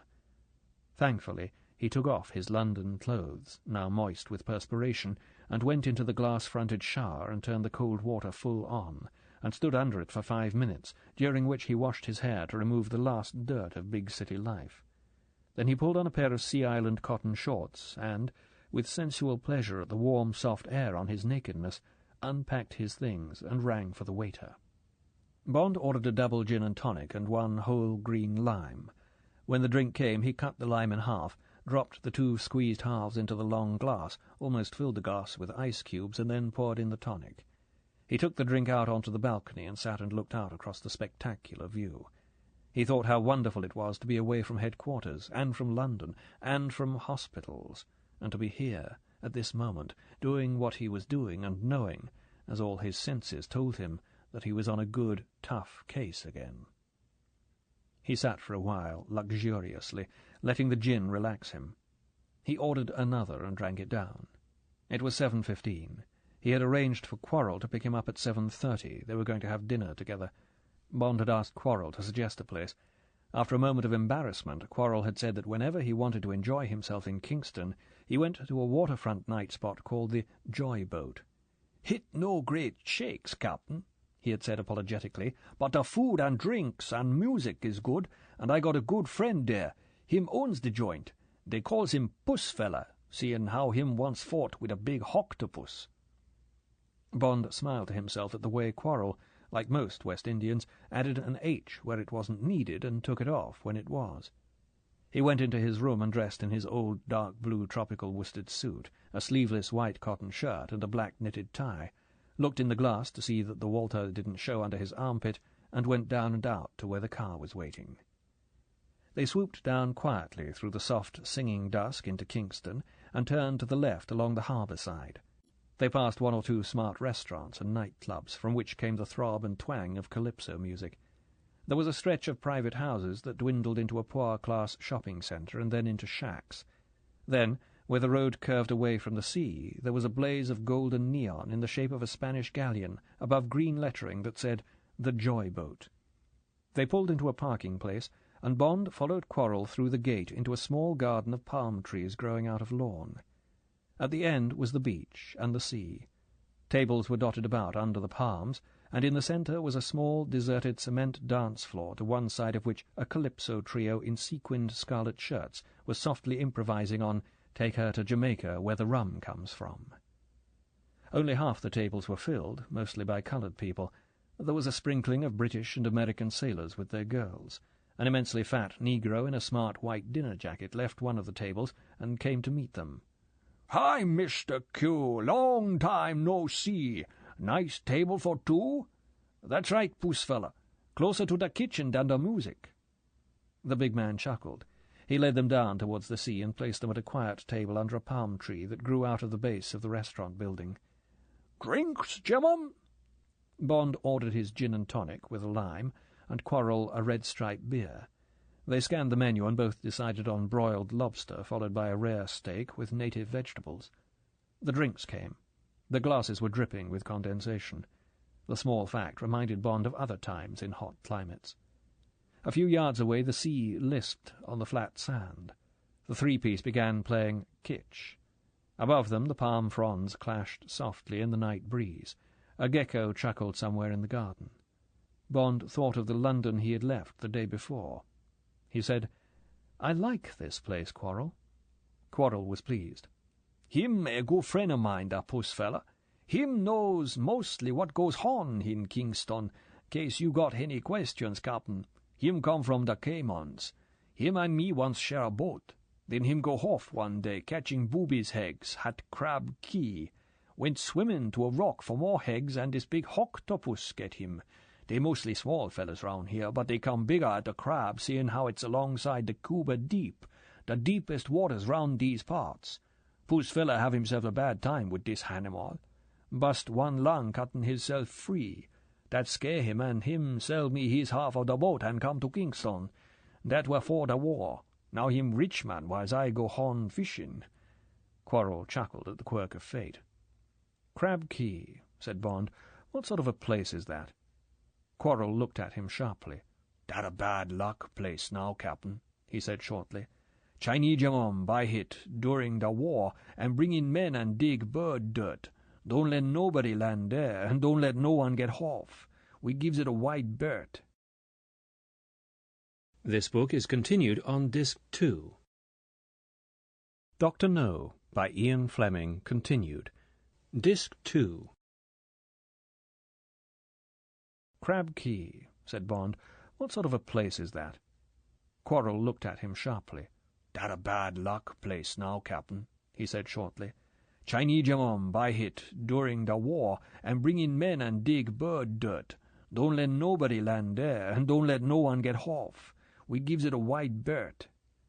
Why's that? Him have plenty watchmen, and guns, machine guns, and a radar, and a spotting plane. Friends of mine have landed there, and him never been seen again. That Chinese keep him island plenty private. Tell the truth, Captain. Quarrel was apologetic. That Crab Key scare me plenty. Bond said thoughtfully, Well, well. The food came. They ordered another round of drinks and ate. While they ate, Bond gave Quarrel an outline of the Strangways case. Quarrel listened carefully, occasionally asking questions. He was particularly interested in the birds on Crab Key and what the watchmen had said, and how the plane was supposed to have crashed. Finally he pushed his plate away. He wiped the back of his hand across his mouth. He took out a cigarette and lit it. He leant forward. Captain, he said softly, I no mind if it was birds or butterflies or bees. If they was on Crab Key and the commander was sticking his nose into the business, you can bet your bottom dollar him been mashed, him and him girl. The Chinese mashed them for sure. Bond looked carefully into the urgent grey eyes. What makes you so certain? Quarrel spread his hands. To him the answer was simple. That Chinese love him privacy. Him won't be left alone. I know him kill my friends or to keep folk away from the Crab. Him a most powerful man. Him kill anyone what interfere with him. Why? Don't rightly know, Captain, said Quarrel indifferently. People them want different things in this world, and what them want sufficient them gets. A glint of light caught the corner of Bond's eye. He turned quickly. The Chinese girl from the airport was standing in the nearby shadows. Now she was dressed in a tight-fitting sheath of black satin, slashed up one side almost to her hip. She had a Leica with a flash attachment in one hand. The other was in a leather case at her side. The hand came out holding a flash bulb. The girl slipped the base into her mouth to wet it and improve the contact, and made to screw it into the reflector. "Get that girl," said Bond quickly. In 2 strides Quarrel was up with her. He held out his hand. "Evening, missy," he said softly. The girl smiled. She let the Leica hang on the thin strap round her neck. She took Quarrel's hand. Quarrel swung her round like a ballet dancer. Now he had her hand behind her back, and she was in the crook of his arm. She looked up at him angrily. "Don't! You're hurting!" Quarrel smiled down into the flashing dark eyes in the pale, almond-shaped face. "Captain like you take a drink with we," he said soothingly. He came back to the table, moving the girl along with him. He hooked a chair out with his foot and sat her down beside him, keeping the grip on her wrist behind her back. They sat bolt upright like quarrelling lovers. Bond looked into the pretty, angry little face. "Good evening. What are you doing here? Why do you want another picture of me?" "I'm doing the night spots." The Cupid's bow of a mouth parted persuasively. "The first picture of you didn't come out. Tell this man to leave me alone." "So you work for the Gleaner. What's your name?" "I won't tell you." Bond cocked an eyebrow at Quarrel. Quarrel's eyes narrowed. His hand behind the girl's back turned slowly. The girl struggled like an eel, her teeth clenched on her lower lip. Quarrel went on twisting. Suddenly she said, "Ow!" sharply, and gasped, "I'll tell." Quarrel eased his grip. The girl looked furiously at Bond. "Annabel Chung." Bond said to Quarrel, "Call the puss fella." Quarrel picked up a fork with his free hand and clanged it against a glass. The big negro hurried up. Bond looked up at him. "Ever seen this girl before?" "Yeah, boss. She come here sometimes. She been a nuisance. Want for me to send her away?" "No, we'll like her," said Bond amiably. "But she wants to take a studio portrait of me, and I don't know if she's worth the money. Would you call up the Gleaner and ask if they've got a photographer called Annabel Chung? If she really is one of their people, she ought to be good enough." "Sure, boss." The man hurried away. Bond smiled at the girl. "Why didn't you ask that man to rescue you?" The girl glowered at him. "I'm sorry to have to exert pressure," said Bond, "but my export manager in London said that Kingston was full of shady characters. I'm sure you're not one of them, but I really can't understand why you're so anxious to get my picture. Tell me why." "What I told you," said the girl sulkily. "It's my job." Bond tried other questions. She didn't answer them. The puss fellow came up. "That's right, boss. Annabel Chung, one of their freelance girls. They say she takes fine pictures. You'll be okay with her." He looked bland. Studio portrait. Studio bed, more like. "Thanks," said Bond. The negro went away. Bond turned back to the girl. "Freelance," he said softly. "That still doesn't explain who wanted my picture." His face went cold. "Now give." "No," said the girl sullenly. "All right, Quarrel. Go ahead." Bond sat back. His instincts told him that this was the $64,000 question. If he could get the answer out of the girl, he might be saved weeks of legwork. Quarrel's right shoulder started to dip downwards. The girl squirmed towards him to ease the pressure, but he held her body away with his free hand. The girl's face strained towards Quarrel's. Suddenly she spat full in his eyes. Quarrel grinned and increased the twist. The girl's feet kicked wildly under the table. She hissed out words in Chinese. Sweat beaded on her forehead. "Tell," said Bond softly. "Tell, and it will stop, and we'll be friends and have a drink." He was getting worried. The girl's arm must be on the verge of breaking. "Blank you!" Suddenly the girl's left hand flew up and into Quarrel's face. Bond was too slow to stop her. Something glinted, and there was a sharp explosion. Bond snatched at her arm and dragged it back. Blood was streaming down Quarrel's cheek. Glass and metal tinkled onto the table. She had smashed the flash bulb on Quarrel's face. If she had been able to reach an eye, it would have been blinded. Quarrel's free hand went up and felt his cheek. He put it in front of his eyes and looked at the blood. "Aha!" There was nothing but admiration and a feline pleasure in his voice. He said equably to Bond, "We get nothing out of this girl, Captain. She plenty tough. You want for me to break she's arm?" "Good God, no." Bond let go the arm he was holding. "Let her go." He felt angry with himself for having hurt the girl and still failed, but he had learned something. Whoever was behind her held his people by a steel chain. Quarrel brought the girl's right arm from behind her back. He still held on to the wrist. Now he opened the girl's hand. He looked into her eyes. His own were cruel. "You mark me, missy. Now I mark you." He brought up his other hand and took the Mount of Venus, the soft lozenge of flesh and the palm below her thumb, between his thumb and forefinger. He began to squeeze it. Bond could see his knuckles go white with the pressure. The girl gave a yelp. She hammered at Quarrel's hand and then at his face. Quarrel grinned and squeezed harder. Suddenly he let go. The girl shot to her feet and backed away from the table, her bruised hand at her mouth. She took her hand down and hissed furiously, "He'll get you, you bastards!" Then, her liker dangling, she ran off through the trees. Quarrel laughed shortly. He took a napkin and wiped it down his cheek and threw it on the ground and took up another. He said to Bond, "She's love maun be sore long after my face done get healed.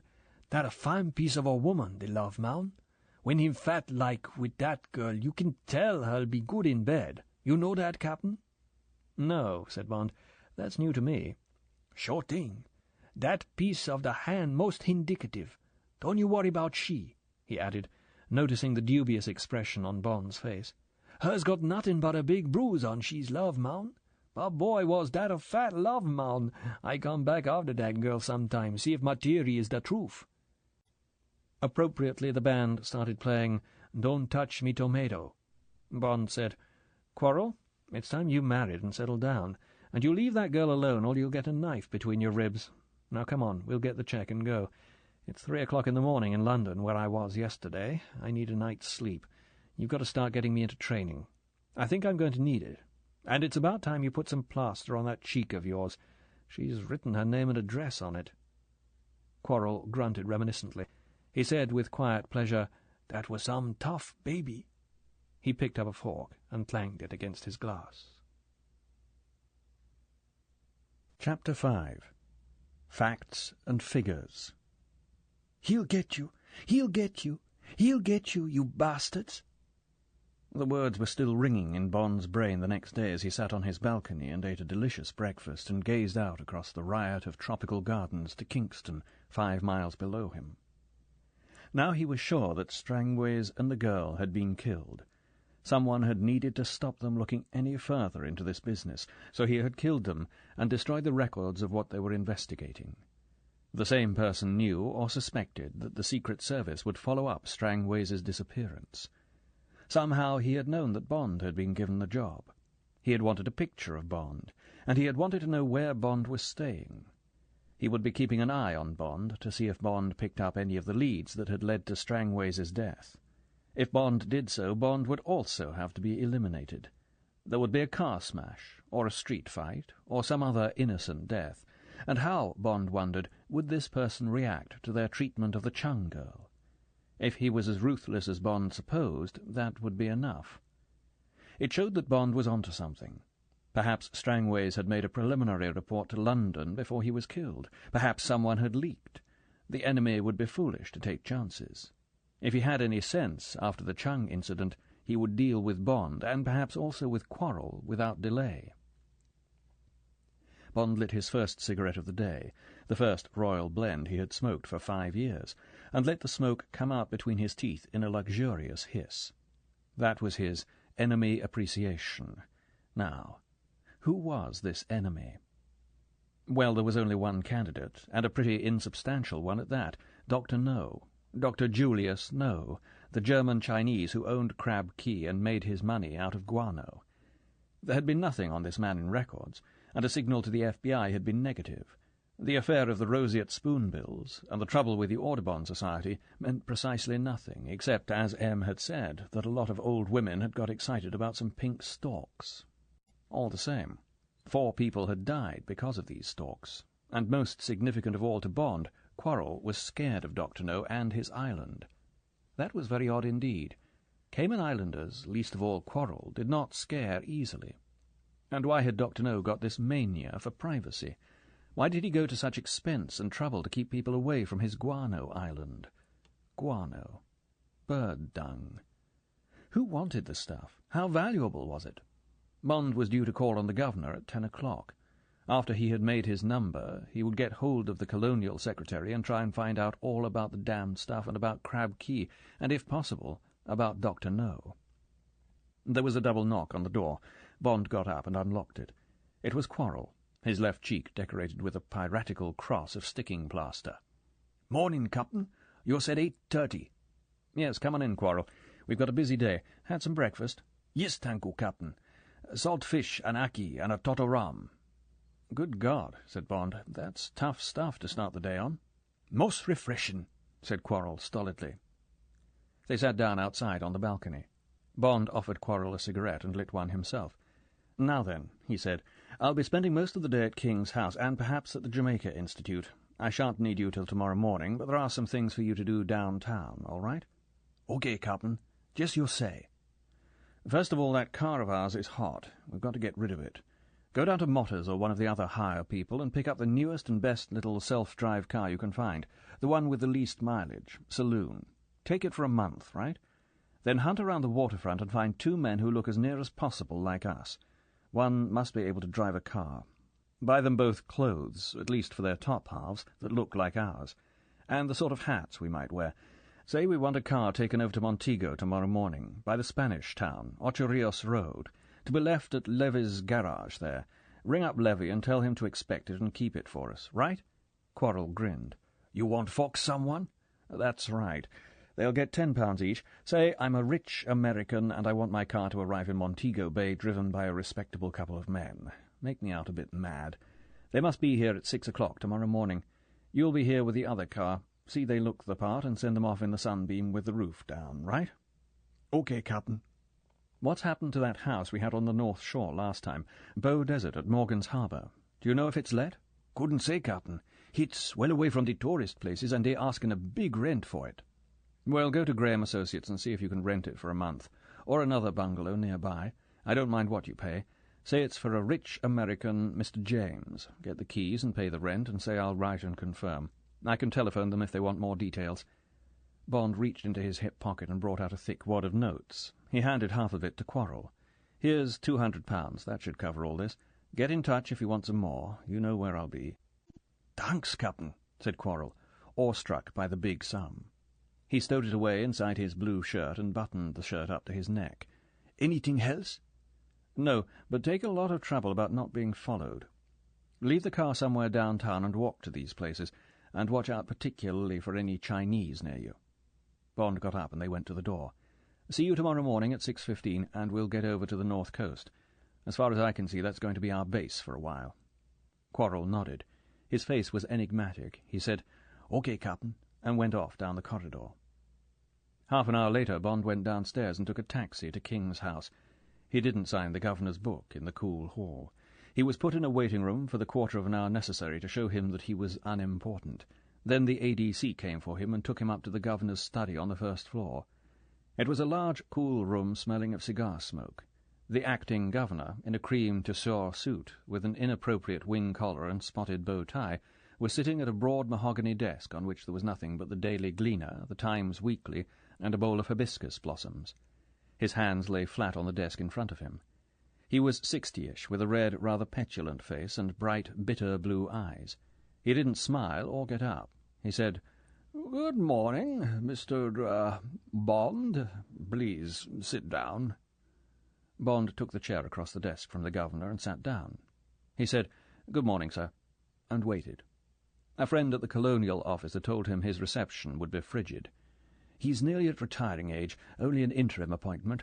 We had to find an acting governor to take over at short notice when Sir Hugh Foote was promoted. Foote was a great success. This man's not even trying to compete. He knows he's only got the job for a few months while we find someone to replace Foote. This man's been passed over for the Governor-Generalship of Rhodesia. Now all he wants is to retire and get some directorships in the city. Last thing he wants is any trouble in Jamaica. He keeps on trying to close this Strangways case of yours. Won't like you ferreting about." The governor cleared his throat. He recognized that Bond wasn't one of the servile ones. "You wanted to see me?" "Just to make my number, sir," said Bond equably. "I'm here on the Strangways case. I think you had a signal from the Secretary of State." This was a reminder that the people behind Bond were powerful people. Bond didn't like attempts to squash him or his service. "I recall the signal. And what can I do for you? So far as we're concerned here, the case is closed." "In what way closed, sir?" The governor said roughly, "Strangways obviously did a bunk with a girl.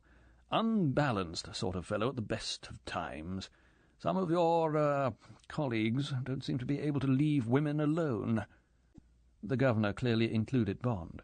"Had to bail the chap out of various scandals before now. Doesn't do the colony any good, Mr. Bond.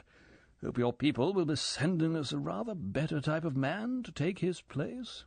That is," he added coldly, "if a regional control man is really needed here. Personally, I have every confidence in our police." Bond smiled sympathetically. "I'll report your views, sir.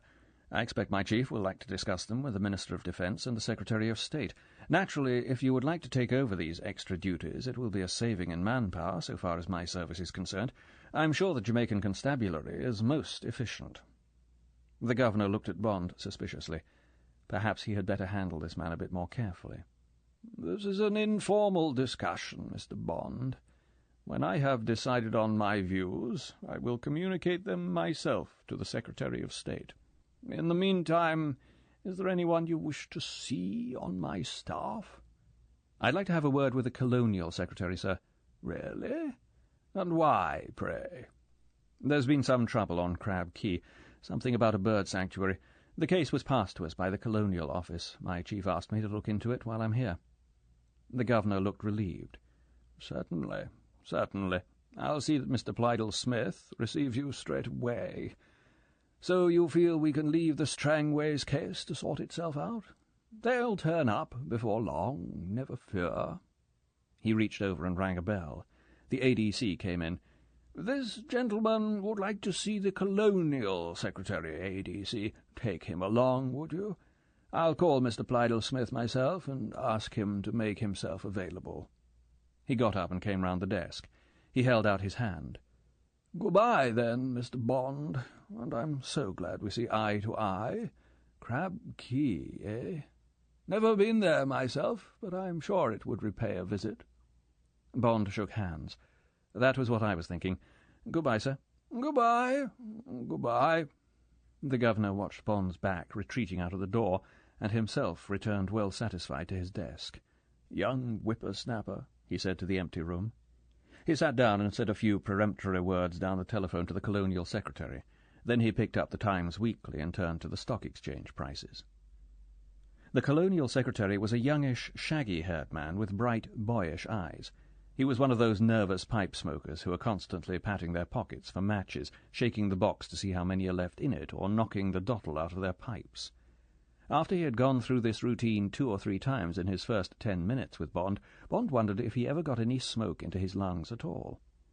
After pumping energetically at Bond's hand, and waving vaguely at a chair, Plydell-Smith walked up and down the room, scratching his temple with the stem of his pipe. Bond. Rings a bell. Now let me see. Yes, by Jove, you were the chap who was mixed up in that treasure business here. By Jove, yes, 4 or 5 years ago. Found the file lying around only the other day. Splendid show. What a lark. I say, we should start another bonfire like that here. Stir the place up a bit. All they think of nowadays is federation and their bloody self-importance. Self-determination, indeed. They can't even run a bus service. And the colour problem. My dear chap, there's far more colour problem between the straight-haired and the crinkly-haired Jamaicans than there is between me and my black cook. However, Plydell-Smith came to rest beside his desk. He sat down opposite Bond and draped one leg over the arm of his chair. Reaching for a tobacco jar with the arms of King's College, Cambridge, on it, he dug into it and started filling his pipe. I mean to say, I don't want to bore you with all that. You go ahead and bore me. What's your problem? Glad to help. I bet it's more interesting than this mug. He waved at the pile of papers in his in-tray. Bond grinned at him. This was more like it. He had found an ally, and an intelligent one at that. Well, he said seriously, I'm here on the Strangways case, but first of all I want to ask you a question that may sound odd. Exactly how did you come to be looking at that other case of mine? You say you found the file lying about. How was that? Had someone asked for it? I don't want to be indiscreet, so don't answer if you don't want to. I'm just inquisitive. Plydell-Smith cocked an eye at him. I suppose that's your job, he reflected, gazing at the ceiling. Well, now I come to think of it, I saw it on my secretary's desk. She's a new girl. Said she was trying to get up to date with the files. Mark you. The Colonial Secretary hastened to exonerate his girl. There were plenty of other files on her desk. It was just this one that caught my eye. Oh, I see, said Bond. It was like that. He smiled apologetically. Sorry, but various people seem to be rather interested in me being here. What I really wanted to talk to you about was Crab Key. Anything you know about the place, and about this Chinaman, Dr. No, who bought it, and anything you can tell me about his guano business. Rather a tall order, I'm afraid, but any scraps will help. Plydell-Smith laughed shortly through the stem of his pipe. He jerked the pipe out of his mouth and talked while he tamped down the burning tobacco with his matchbox. Bitten off a bit more than you can chew on guano. Talk to you for hours about it. Started in the consular before I transferred to the Colonial Office. First job was in Peru. Had a lot to do with their people who administer the whole trade. Compañía Administradora del Guano. Nice people. The pipe was going now, and Plydell-Smith threw his matchbox down on the table. As for the rest, it's just a question of getting the file. He rang a bell. In a minute the door opened behind Bond. "Miss Tarrow, the file on Crab Key, please. The one on the sale of the place, and the other one on that warden fellow who turned up before Christmas. Miss Longfellow will know where to find them." A soft voice said, "Yes, sir." Bond heard the door close. "Now then, guano." Pleydell Smith tilted his chair back. Bond prepared to be bored. "As you know, its bird dung comes from the rear end of two birds, the masked booby and the guane. So far as Crab Key is concerned, it's only the guane, otherwise known as the green cormorant, same bird as you find in England. The guane is a machine for converting fish into guano. They mostly eat anchovies. Just to show you how much fish they eat, they found up to 70 anchovies inside one bird." Pleydell Smith took out his pipe and pointed it impressively at Bond. "The whole population of Peru eats 4,000 tons of fish a year. The seabirds of the country eat 500,000 tons. Bond pursed his lips to show he was impressed. "Really? Well now," continued the Colonial Secretary, "every day each one of these hundreds of thousands of guanes eat a pound or so of fish and deposit an ounce of guano on the Guanera. That's the Guano Island." Bond interrupted. "Why don't they do it in the sea?" "Don't know." Pleydell Smith took the question and turned it over in his mind. "Never occurred to me. Anyway, they don't. They do it on the land, and they've been doing it since before Genesis. That makes the hell of a lot of bird dung. Millions of tons of it on the Pescadores and the other Guanera. Then, around 1850, someone discovered it was the greatest natural fertilizer in the world, stuffed with nitrates and phosphates and what have you. And the ships and the men came to the Guaneras and simply ravaged them for 20 years or more. It's a time known as the Saturnalia in Peru. It was like the Klondike. People fought over the muck, hijacked each other's ships, shot the workers, sold phony maps of secret guano islands, anything you like, and people made fortunes out of the stuff." "Where does Crab Key come in?" Bond wanted to get down to cases. "That was the only worthwhile Guanera so far north. It was worked, too, God knows who by, but the stuff had a low nitrate content. Water's not as rich round here as it is down along the Humboldt Current, so the fish aren't so rich in chemicals, so the guano isn't so rich either. Crab Key got worked on and off when the price was high enough, but the whole industry went bust with Crab Key and the other poor-quality deposits in the van when the Germans invented artificial chemical manure. By this time, Peru had realized that she had squandered a fantastic capital asset, and she set about organizing the remains of the industry and protecting the Guanera. She nationalized the industry and protected the birds, and slowly, very slowly, the supplies built up again. Then people found that there were snags about the German stuff.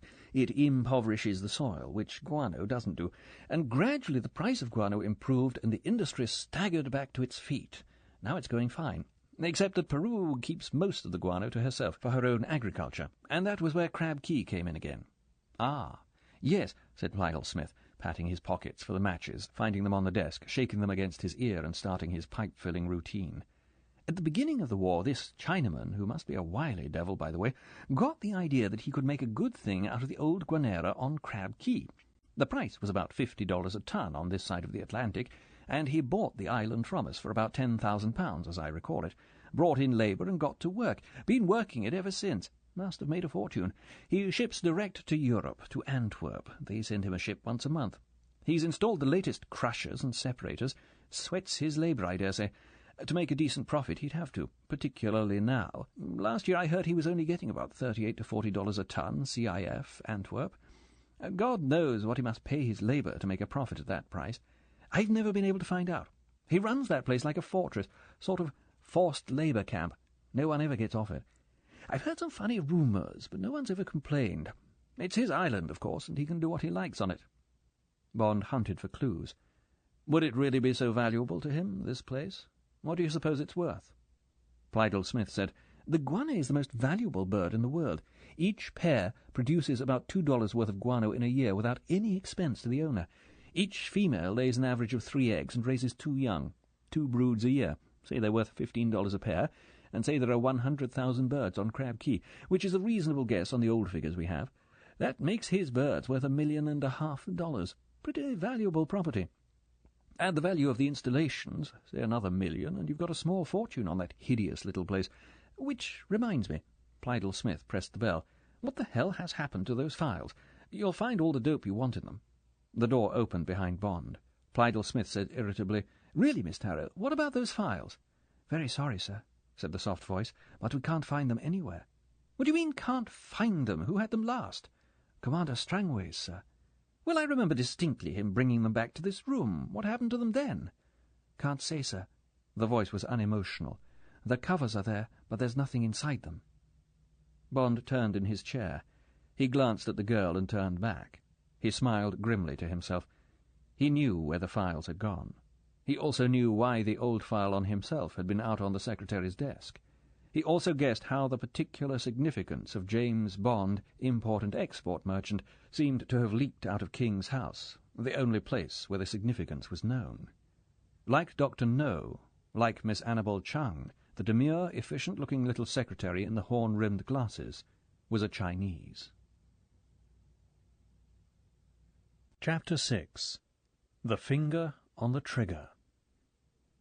The Colonial Secretary gave Bond lunch at Queen's Club. They sat in a corner of the elegant mahogany-panelled dining-room with its 4 big ceiling fans and gossiped about Jamaica. By the time coffee came, Plydell Smith was delving well below the surface of the prosperous, peaceful island the world knows. "It's like this," he began his antics with a pipe. "The Jamaican is a kindly, lazy man with the virtues and vices of a child. He lives on a very rich island, but he doesn't get rich from it. He doesn't know how to, and he's too lazy. The British come and go and take the easy pickings, but for about 200 years no Englishman has made a fortune out here. He doesn't stay long enough. He takes a fat cart and leaves. It's the Portuguese Jews who make the most. They came here with the British, and they stayed. But they're snobs, and they spend too much of their fortunes on building fine houses and giving dances. They're the names that fill the social column in the Gleaner when the tourists have gone. They're in rum and tobacco, and they represent the big British firms over here, motor cars, insurance, and so forth. Then come the Syrians, very rich too, but not such good businessmen. They have most of the stores and some of the best hotels. They're not a very good risk.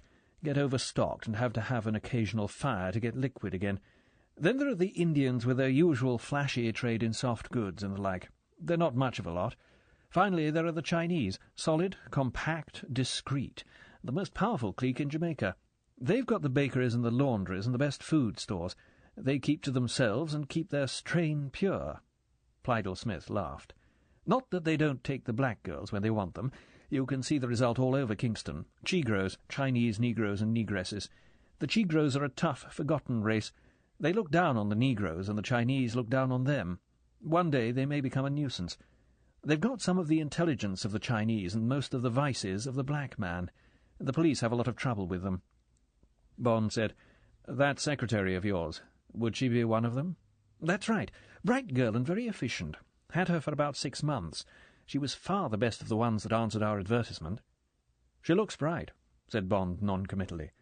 "Are they organized, these people? Is there some head of the Chinese Negro community?"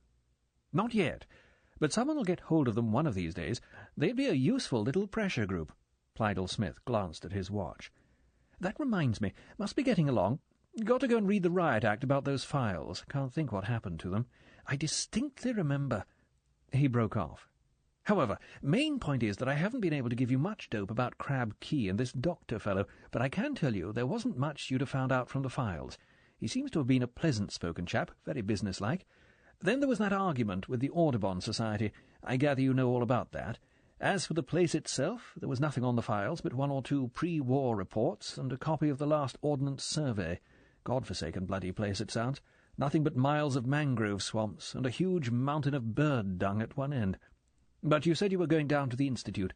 Why don't I take you there and introduce you to the fellow who runs the map section?"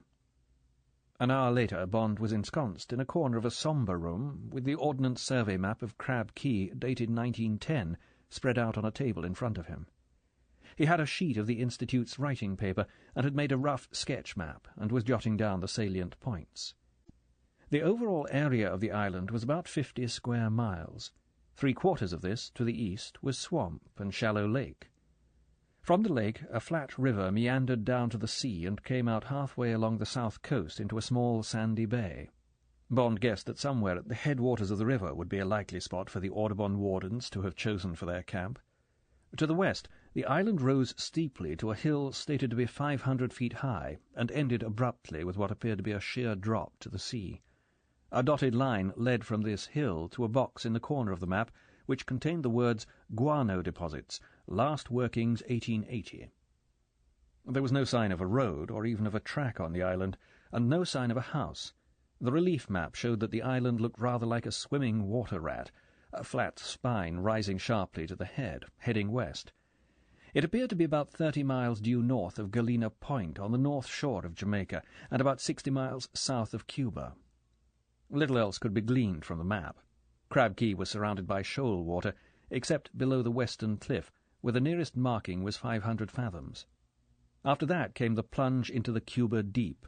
Bond folded the map and handed it in to the librarian. Suddenly he felt exhausted. It was only 4 o'clock, but it was roasting in Kingston, and his shirt was sticking to him. Bond walked out of the Institute and found a taxi and went back up into the cool hills to his hotel. He was well satisfied with his day, but nothing else could be done on this side of the island. He would spend a quiet evening at his hotel and be ready to get up early next morning and be away. Bond went to the reception desk to see if there was a message from Quarrel. "No messages, sir," said the girl, "but a basket of fruit came from King's house just after lunch. The messenger took it up to your room." "What sort of a messenger?" "Coloured man, sir. Said he was from the ADC's office." "Thank you." Bond took his key and went up the stairs to the first floor. It was ridiculously improbable. His hand on the gun under his coat, Bond softly approached his door. He turned the key and kicked the door open. The empty room yawned at him. Bond shut and locked the door. On his dressing-table was a large ornate basket of fruit, tangerines, grapefruit, pink bananas, soursop, star apples, and even a couple of hothouse nectarines. Attached to a broad ribbon on the handle was a white envelope. Bond removed it and held it up to the light. He opened it. On a plain sheet of expensive white writing paper was typed, "With the compliments of His Excellency the Governor." Bond snorted. He stood looking at the fruit. He bent his ear to it and listened. He then took the basket by the handle and tipped its contents out onto the floor. The fruit bounced and rolled over the coconut matting. There was nothing but fruit in the basket. Bond grinned at his precautions. There was a last possibility. He picked up one of the nectarines, the most likely for a greedy man to choose first, and took it into the bathroom. He dropped it in the wash-basin and went back to the bedroom, and, after inspecting the lock, unlocked the wardrobe. Gingerly he lifted out his suitcase and stood it in the middle of the room. He knelt down and looked for the traces of talcum powder he had dusted round the 2 locks. They were smeared, and there were minute scratches round the keyholes. Bond sourly examined the marks. These people were not as careful as some others he had had to deal with. He unlocked the case and stood it up on end. There were 4 innocent copper studs in the welting at the front right-hand corner of the lid. Bond prized at the top of one of these studs with his nail, and it eased out. He took hold of it and pulled out 3 feet of thick steel wire and put it on the floor beside him. This wire threaded through small wire loops inside the lid and sewed the case shut. Bond lifted the lid and verified that nothing had been disturbed. From his tool-case he took out a jeweller's glass and went back into the bathroom and switched on the light over the shaving mirror. He screwed the glass into his eye and gingerly picked the nectarine out of the wash-basin and revolved it slowly between finger and thumb. Bond stopped turning the nectarine. He had come to a minute pinhole, its edges faintly discoloured brown. It was in the crevice of the fruit, invisible except under a magnifying glass. Bond put the nectarine carefully down in the wash-basin. He stood for a moment and looked thoughtfully into his eyes in the mirror. So it was war. Well, well, how very interesting. Bond felt the slight tautening of the skin at the base of his stomach. He smiled thinly at his reflection in the mirror. So his instincts and his reasoning had been correct. Strangways and the girl had been murdered, and their records destroyed because they had got too hot on the trail. Then Bond had come on the scene, and, thanks to Miss Tarrow, they had been waiting for him. Miss Chung and perhaps the taxi driver had picked up the scent. He had been traced to the Blue Hills Hotel. The first shot had been fired. There would be others. And whose finger was on the trigger? Who had got him so accurately in his sights? Bond's mind was made up. The evidence was nil, but he was certain of it. This was long-range fire from Crab Key. The man behind the gun was Dr. No. Bond walked back into the bedroom. One by one he picked up the fruit and took each piece back to the bathroom and examined it through his glass. The pinprick was always there, concealed in the stalk hole or a crevice. Bond rang down and asked for a cardboard box and paper and string. He packed the fruit carefully in the box and picked up the telephone and called King's house. He asked for the Colonial Secretary. "That you, Plydell Smith? James Bond speaking. Sorry to bother you. Got a bit of a problem. Is there a public analyst in Kingston?" "I see. Well, I've got something I want analysed. If I sent the box down to you, would you be very kind and pass it on to this chap? I don't want my name to come into this. All right? I'll explain later. When you get his report, would you send me a short telegram telling me the answer? I'll be at Bow Desert, over at Morgan's Harbour, for the next week or so. Be glad if you'd keep that to yourself, too. Sorry to be so damned mysterious. I'll explain everything when I see you next. I expect you'll get a clue when you see what the analyst has to say. And by the way, tell him to handle the specimens carefully, would you? Warn him there's more in them than meets the eye. Very many thanks. Lucky I met you this morning. Goodbye."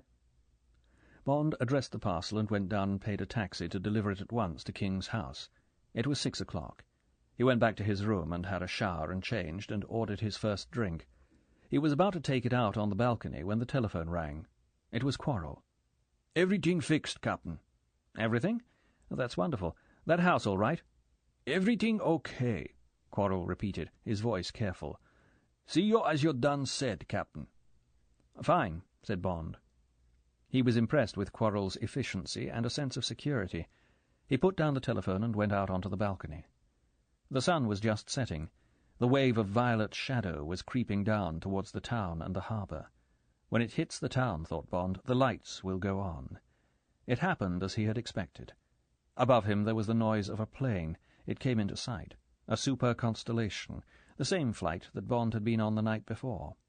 Bond watched it sweep out over the sea and then turn and come into land at the Palisadoes airport. What a long way he had come since that moment only 24 hours before, when the door of the plane had clanged open and the loudspeaker had said, "This is Kingston, Jamaica. Will passengers please remain seated until the aircraft has been cleared by the health authorities?" Should he tell M how the picture had changed? Should he make a report to the governor? Bond thought of the governor and dismissed that idea. But what about M? Bond had his own cipher. He could easily send M a signal through the Colonial Office. What would he say to M? That Dr. No had sent him some poisoned fruit. But he didn't even know that it was poisoned, or, for the matter of that it had come from Dr. No. Bond could see M's face as he read the signal. He saw him press down the lever on the intercom. "Chief of Staff, 007's gone round the bend. Says someone's been trying to feed him a poisoned banana. Fellow's lost his nerve, been in hospital too long. Better call him home." Bond smiled to himself. He got up and rang down for another drink. It wouldn't be quite like that, of course. But still. No, he'd wait until he had something more to show. Of course, if something went badly wrong, and he hadn't sent a warning, he'd be in trouble. It was up to him to see that nothing did go wrong. Bond drank his second drink and thought over the details of his plan. Then he went down and had dinner in the half-deserted dining-room and read the Handbook of the West Indies. By 9 o'clock he was half asleep. He went back to his room and packed his bag ready for the morning.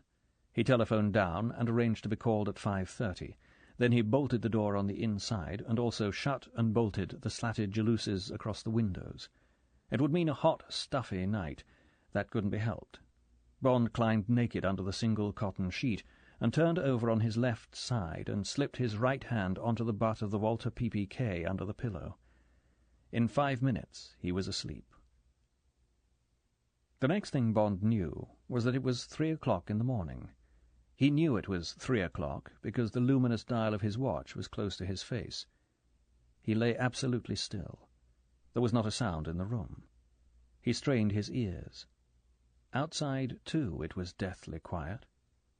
Far in the distance a dog started to bark. Other dogs joined in, and there was a brief hysterical chorus which stopped as suddenly as it had begun. Then it was quite quiet again. The moon coming through the slats in the jalousies threw black and white bars across the corner of the room next to his bed.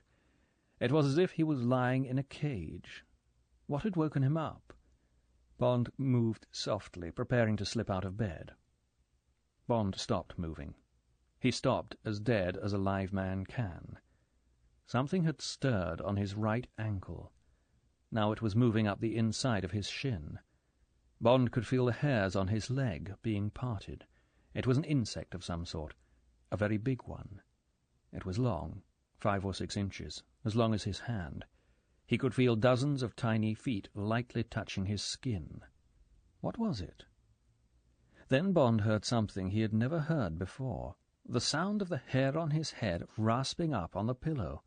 Bond analyzed the noise. It couldn't be. It simply couldn't. Yes, his hair was standing on end. Bond could even feel the cool air reaching his scalp between the hairs. How extraordinary, how very extraordinary. He had always thought it was a figure of speech. But why? Why was it happening to him? The thing on his leg moved. Suddenly Bond realized that he was afraid, terrified. His instincts, even before they had communicated with his brain, had told his body that he had a centipede on him. Bond lay frozen. He had once seen a tropical centipede in a bottle of spirit on the shelf in a museum. It had been pale brown and very flat and 5 or 6 inches long, about the length of this one. On either side of the blunt head there had been curved poison claws. The label on the bottle had said that its poison was mortal if it hit an artery. Bond had looked curiously at the corkscrew of dead cuticle and had moved on. The centipede had reached his knee. It was starting up his thigh. Whatever happened, he mustn't move, mustn't even tremble. Bond's whole consciousness had drained down to the 2 rows of softly creeping feet. Now they had reached his flank. God, it was turning down towards his groin. Bond set his teeth, supposing it liked the warmth there. Supposing it tried to crawl into the crevices. Could he stand it? Supposing it chose that place to bite. Bond could feel it questing amongst the first hairs. It tickled. The skin on Bond's belly fluttered. There was nothing he could do to control it. But now the thing was turning up and along his stomach. Its feet were gripping tighter to prevent it falling. Now it was at his heart. If it bit there, surely it would kill him. The centipede trampled steadily on through the thin hairs on Bond's right breast, up to his collarbone. It stopped. What was it doing? Bond could feel the blunt head questing blindly to and fro. What was it looking for? Was there room between his skin and the sheet for it to get through? Dare he lift the sheet an inch to help it? No, never. The animal was at the base of his jugular.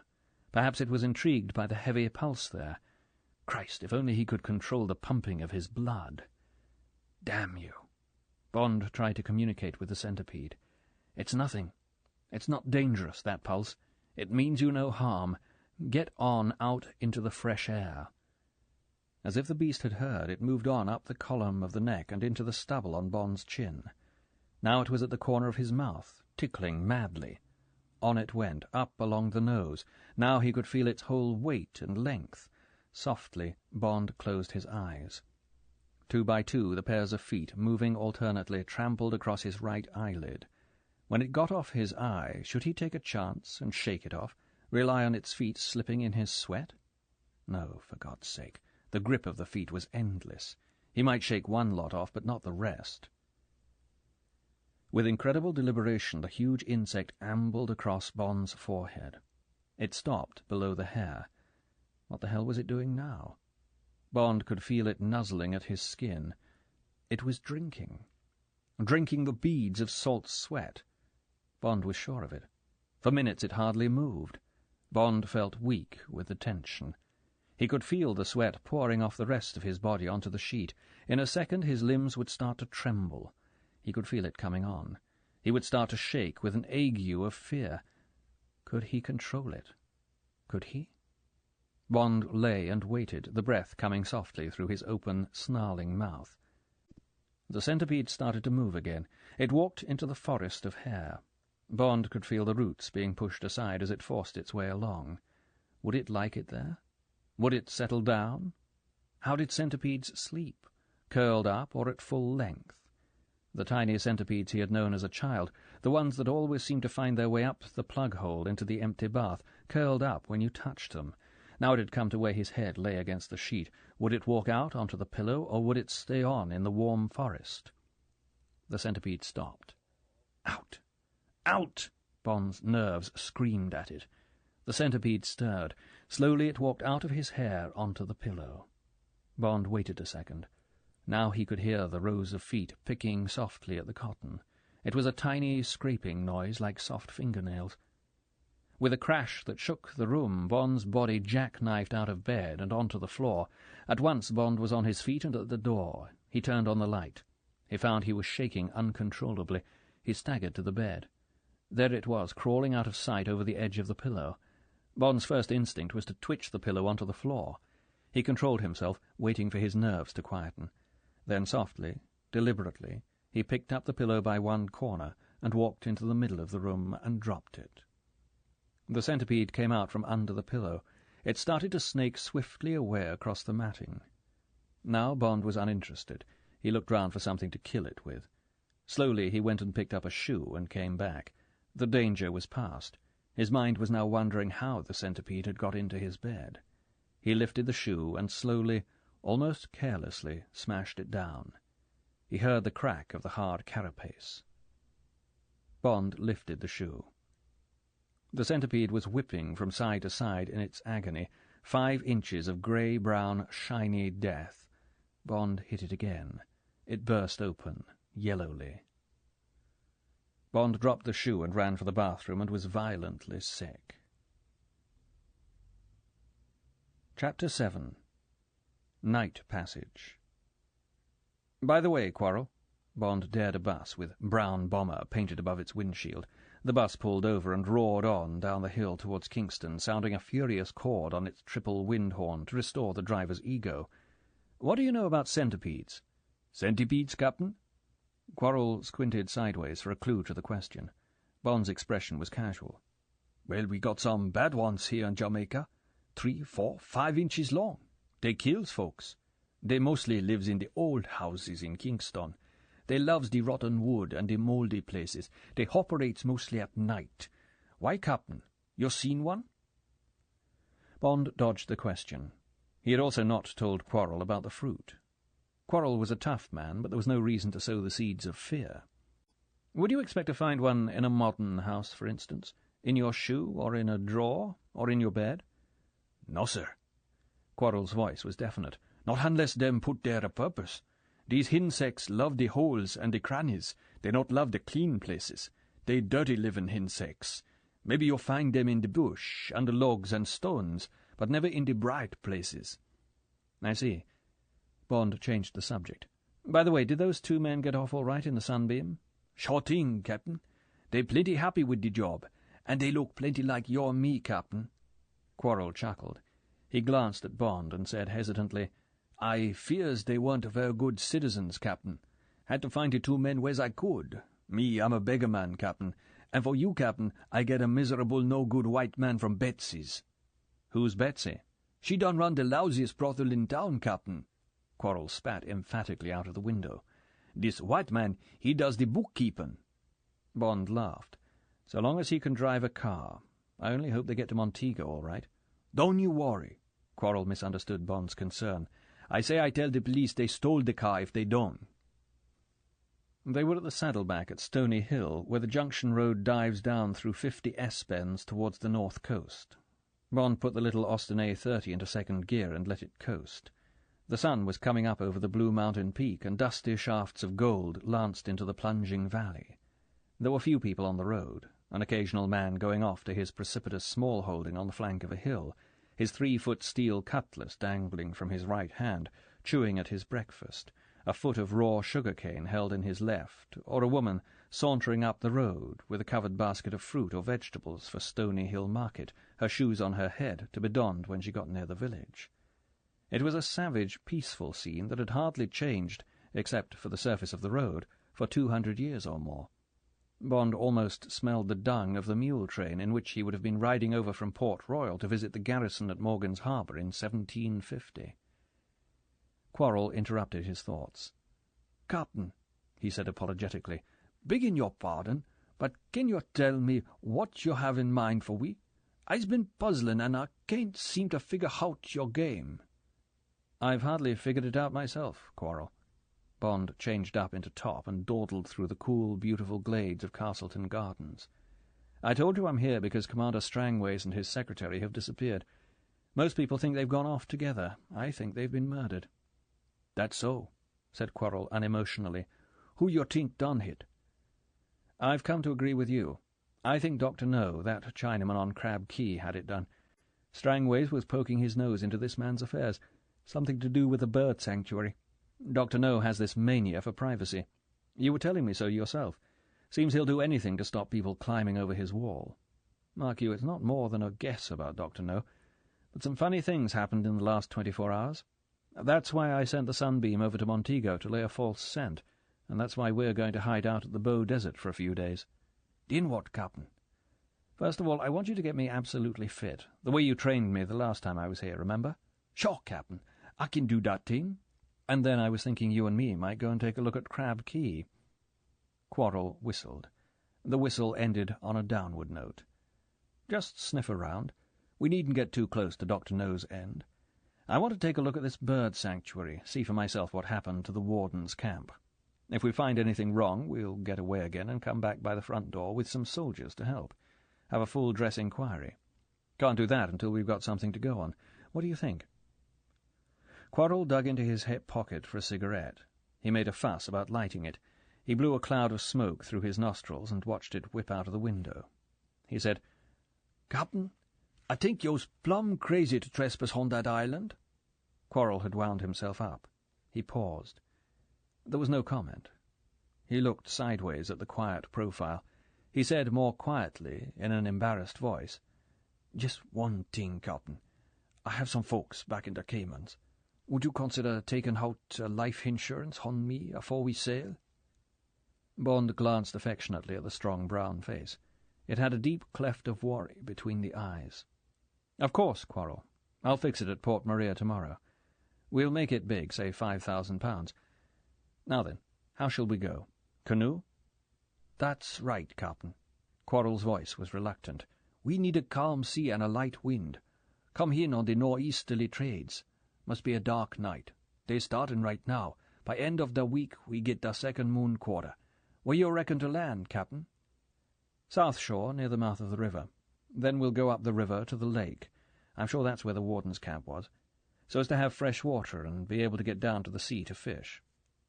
Quarrel grunted without enthusiasm. "How long we staying, Captain? Can't take a whole lot of food with us.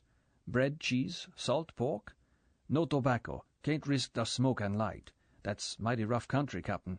Marsh and mangrove." Bond said, "Better plan for 3 days. Weather may break and stop us getting off for a night or two. Couple of good hunting knives.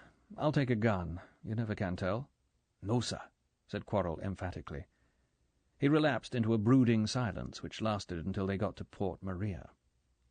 They went through the little town and on round the headland to Morgan's harbour.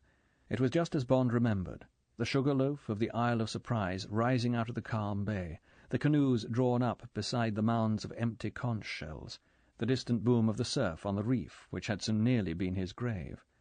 Bond, his mind full of memories, took the car down the little side road and through the cane fields, in the middle of which the gaunt ruin of the old great house of Bow Desert Plantation stood up like a stranded galleon. They came to the gate leading to the bungalow. Quarrel got out and opened the gate, and Bond drove through and pulled up in the yard behind the white, single-storied house. It was very quiet. Bond walked round the house and across the lawn to the edge of the sea. Yes, there it was, the stretch of deep, silent water, the submarine path he had taken to the Isle of Surprise. It sometimes came back to him in nightmares. Bond stood looking at it and thinking of Solitaire, the girl he had brought back, torn and bleeding from that sea. He had carried her across the lawn to the house. What had happened to her? Where was she? Brusquely Bond turned and walked back into the house, driving the phantoms away from him. It was 8:30. Bond unpacked his few things and changed into sandals and shorts. Soon there was the delicious smell of coffee and frying bacon. They ate their breakfast while Bond fixed his training routine. Up at 7, swim a quarter of a mile, breakfast, an hour's sunbathing, run a mile, swim again, lunch, sleep, sunbathe, swim a mile, hot bath and massage, dinner and asleep by 9. After breakfast the routine began. Nothing interrupted the grinding week except a brief story in the Daily Gleaner and a telegram from Plydell Smith. The Gleaner said that a Sunbeam Talbot, H2473, had been involved in a fatal accident on the Devil's Racecourse, a stretch of winding road between Spanish Town and Ocho Rios, on the Kingston-Montego route. A runaway lorry, whose driver was being traced, had crashed into the Sunbeam as it came round a bend. Both vehicles had left the road and hurtled into the ravine below. The two occupants of the Sunbeam, Ben Gibbons of Harbour Street and Josiah Smith, no address, had been killed. A Mr. Bond, an English visitor who had been lent the car, was asked to contact the nearest police station. Bond burned that copy of the Gleaner. He didn't want to upset Quarrel. With only one day to go, the telegram came from Plydell Smith. It said, "Each object contained enough cyanide to kill a horse. Stop. Suggest you change your grocer. Stop. Good luck, Smith." Bond also burned the telegram. Quarrel hired a canoe, and they spent 3 days sailing it. It was a clumsy shell cut out of a single giant cotton tree. It had 2 thin thwarts, 2 heavy paddles, and a small sail of dirty canvas. It was a blunt instrument. Quarrel was pleased with it. 7, 8 hours, Captain," he said. "Then we bring down the sail and use the paddles. Let's target for the radar to see." The weather held. The forecast from Kingston radio was good. The nights were as black as sin. The two men got in their stores. Bond fitted himself out with cheap black canvas jeans and a dark blue shirt and rope-soled shoes. The last evening came. Bond was glad he was on his way. He had only once been out of the training camp, to get the stores and arrange Quarrel's insurance, and he was chafing to get out of the stable and onto the track. He admitted to himself that this adventure excited him. It had the right ingredients: physical exertion, mystery, and a ruthless enemy. He had a good companion. His cause was just. There might also be the satisfaction of throwing the holiday in the sun back in M's teeth. That had rankled. Bond didn't like being coddled. The sun blazed beautifully into its grave. Bond went into his bedroom and took out his 2 guns and looked at them. Neither was a part of him as the Beretta had been, an extension of his right hand. But he already knew them as better weapons. Which should he take? Bond picked up each in turn, hefting them in his hand. It had to be the heavier Smith & Wesson. There would be no close shooting, if there was any shooting on Crab Key. Heavy, long-range stuff, if anything. The brutal, stumpy revolver had an extra 25 yards over the Walter. Bond fitted the holster into the waistband of his jeans and clipped in the gun. He put 20 spare rounds in his pocket. Was it over-insurance to take all this metal on what might only be a tropical picnic? Bond went to the icebox and took a pint of Canadian Club blended rye and some ice and soda water, and went and sat in the garden and watched the last light flame and die. The shadows crept from behind the house and marched across the lawn and enveloped him. The undertaker's wind that blows at night from the centre of the island clattered softly in the tops of the palm trees. The frogs began to tinkle among the shrubs. The fireflies, the blinker-blinks, as Quarrel called them, came out and began flashing their sexual morse. For a moment the melancholy of the tropical dusk caught at Bond's heart. He picked up the bottle and looked at it. He had drunk a quarter of it. He poured another big slug into his glass and added some ice. What was he drinking for? Because of the 30 miles of Black Sea he had to cross tonight? Because he was going into the unknown? Because of Dr. No? Quarrel came up from the beach. "Time, Captain." Bond swallowed his drink and followed the Cayman Islander down to the canoe. It was rocking quietly in the water, its bows on the sand. Quarrel went aft, and Bond climbed into the space between the forward thwart and the bows. The sail, wrapped round the short mast, was at his back. Bond took up his paddle and pushed off, and they turned slowly and headed out for the break in the softly creaming waves that was the passage through the reef. They paddled easily, in unison, the paddles turning in their hands so that they did not leave the water on the forward stroke. The small waves slapped softly against the bows. Otherwise they made no noise. It was dark. Nobody saw them go. They just left the land and went off across the sea. Bond's only duty was to keep paddling. Quarrel did the steering. At the opening through the reef there was a swirl and suck of conflicting currents, and they were in amongst the jagged niggerheads and coral trees bared like fangs by the swell. Bond could feel the strength of Quarrel's great sweeps with the paddle as the heavy craft wallowed and plunged. Again and again Bond's own paddle thudded against rock, and once he had to hold on as the canoe hit a buried mass of brain coral and slid off again. Then they were through, and far below the boat there were indigo patches of sand, and around them the solid, oily feel of deep water. "Okay, Captain," said Quarrel softly. Bond shipped his paddle and got down off one knee and sat with his back to the thwart. He heard the scratching of Quarrel's nails against canvas as he unwrapped the sail, and then the sharp flap as it caught the breeze. The canoe straightened and began to move. It tilted slowly.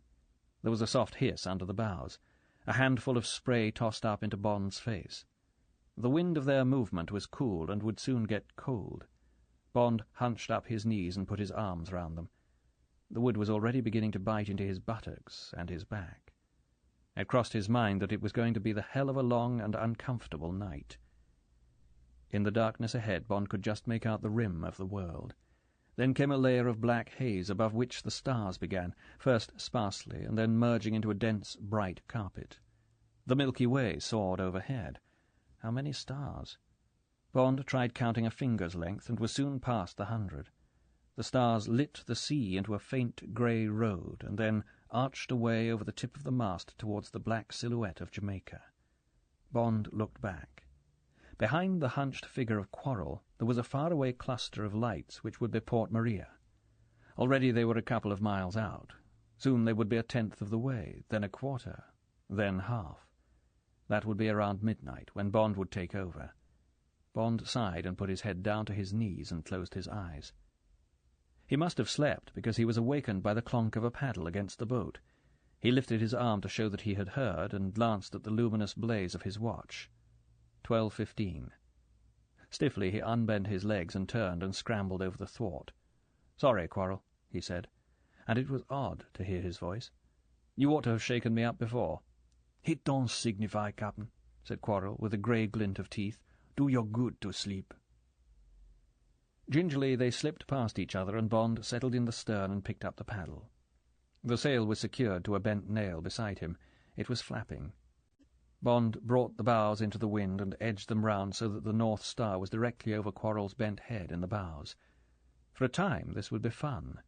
There was something to do. There was no change in the night except that it seemed darker and emptier. The pulse of the sleeping sea seemed slower. The heavy swell was longer and the troughs deeper. They were running through a patch of phosphorus that winked at the bows and dripped jewels when Bond lifted the paddle out of the water. How safe it was, slipping through the night in this ridiculously vulnerable little boat. How kind and soft the sea could be. A covey of flying fish broke the surface in front of the bows and scattered like shrapnel.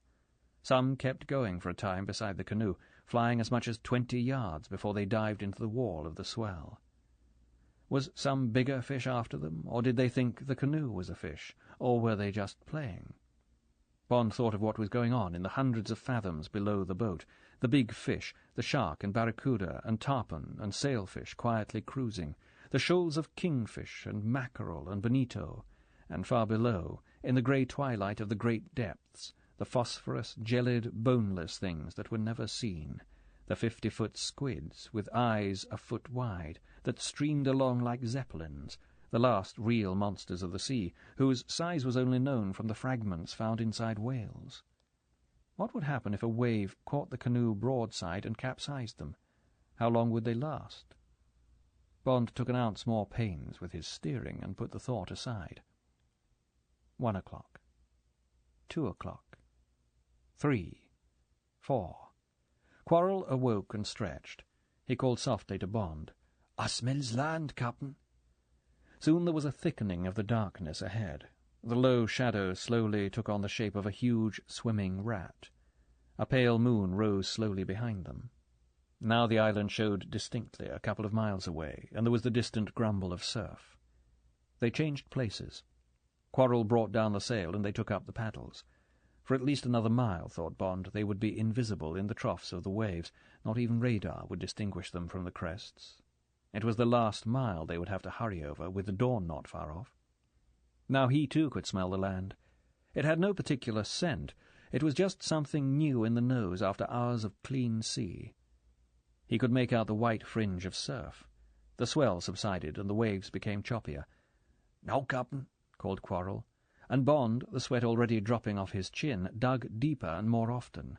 God, it was hard work.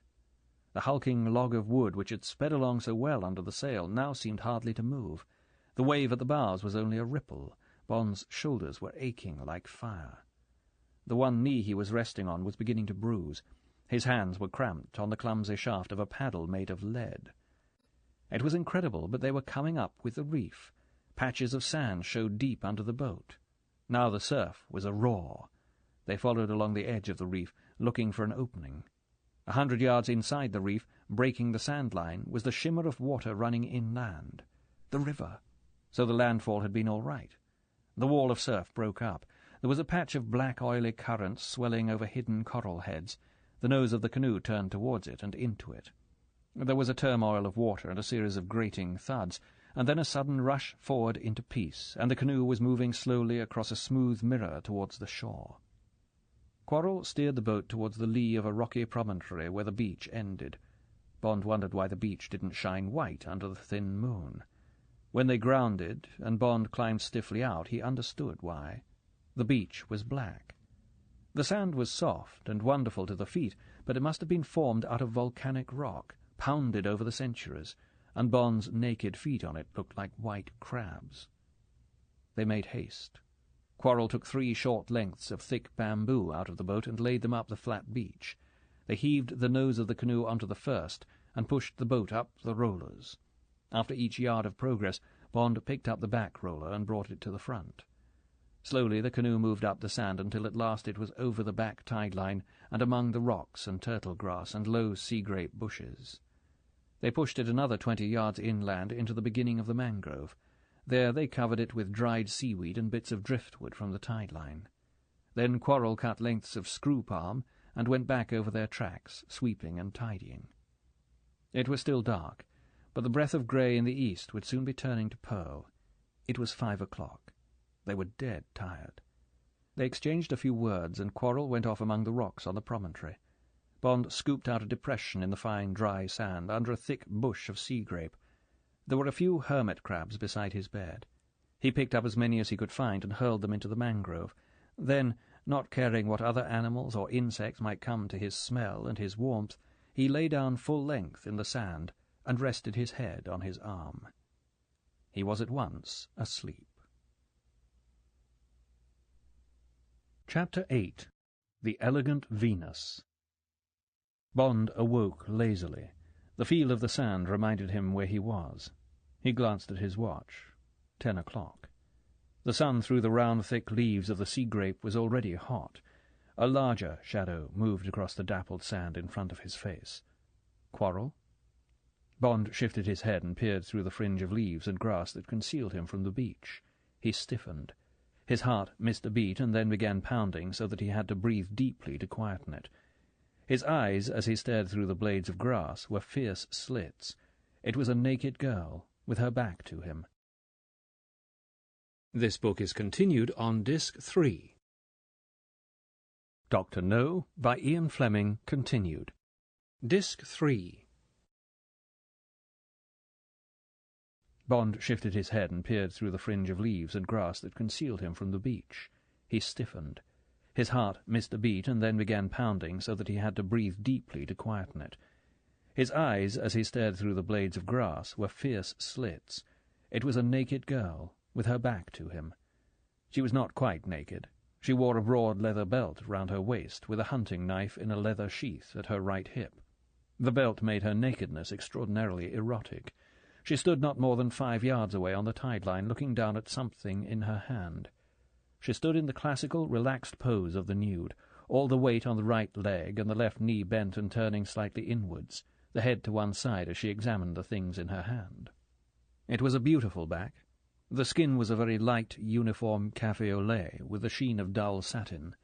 The gentle curve of the backbone was deeply indented, suggesting more powerful muscles than is usual in a woman, and the behind was almost as firm and rounded as a boy's. The legs were straight and beautiful, and no pinkness showed under the slightly lifted left heel. She was not a coloured girl. Her hair was ash blonde. It was cut to the shoulders and hung there and along the side of her bent cheek in thick, wet strands. A green diving mask was pushed back above her forehead, and the green rubber thong bound her hair at the back. The whole scene, the empty beach, the green and blue sea, the naked girl with the strands of fair hair, reminded Bond of something. He searched his mind. Yes, she was Botticelli's Venus, seen from behind. How had she got there? What was she doing? Bond looked up and down the beach. It was not black, he now saw, but a deep chocolate brown. To the right he could see as far as the river mouth, perhaps 500 yards away.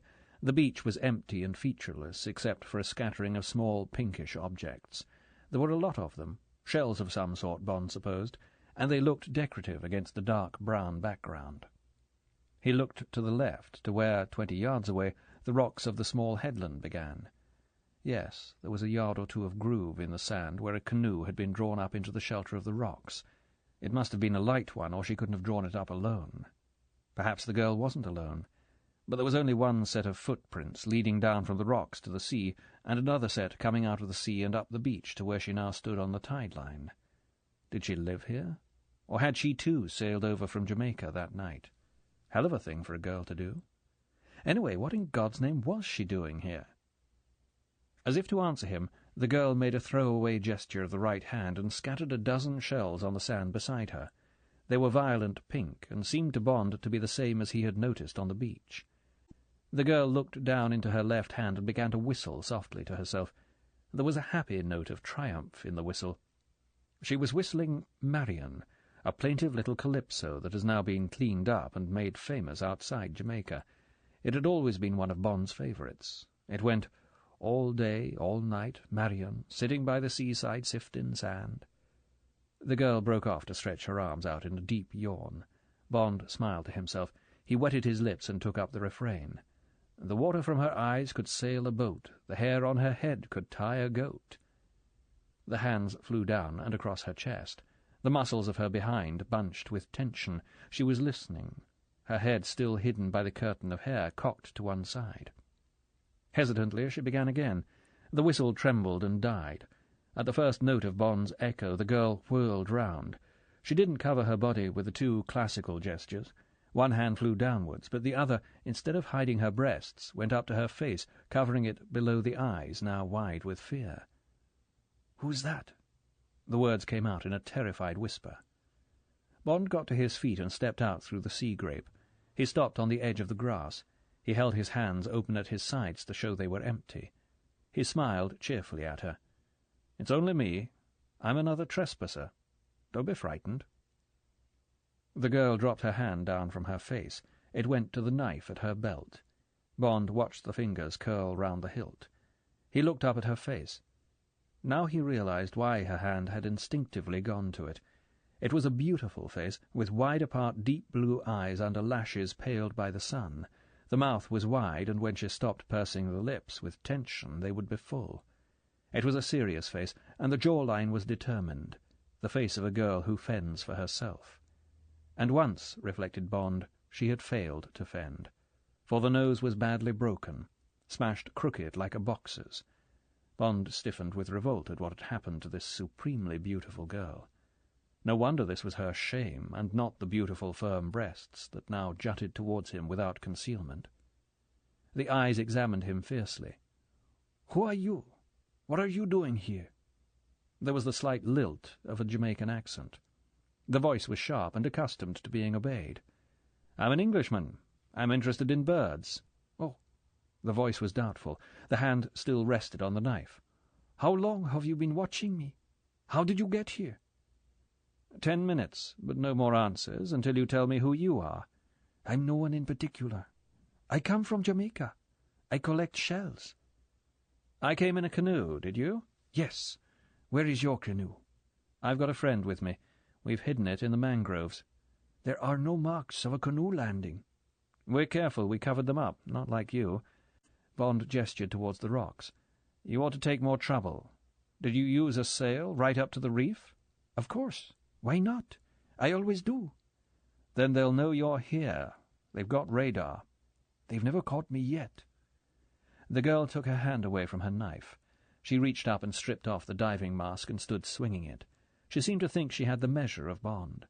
She said, with some of the sharpness gone from her voice, "What's your name?" "Bond. James Bond. What's yours?"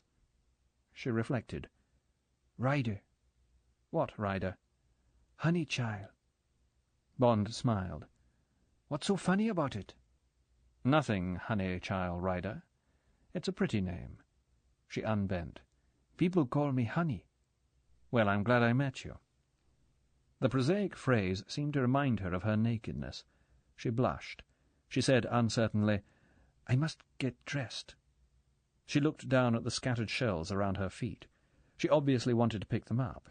Perhaps she realized that the movement might be still more revealing than her present pose. She said sharply, "You're not to touch those while I'm gone." Bond smiled at the childish challenge. "Don't worry, I'll look after them." The girl looked at him doubtfully and then turned and walked stiff-legged over to the rocks and disappeared behind them. Bond walked the few steps down the beach and bent and picked up one of the shells.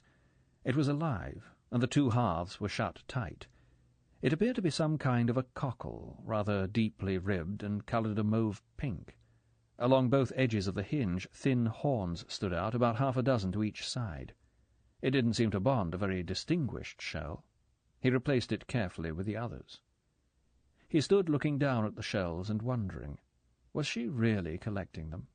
It certainly looked like it. But what a risk to take to get them. The voyage over alone in the canoe, and then back again.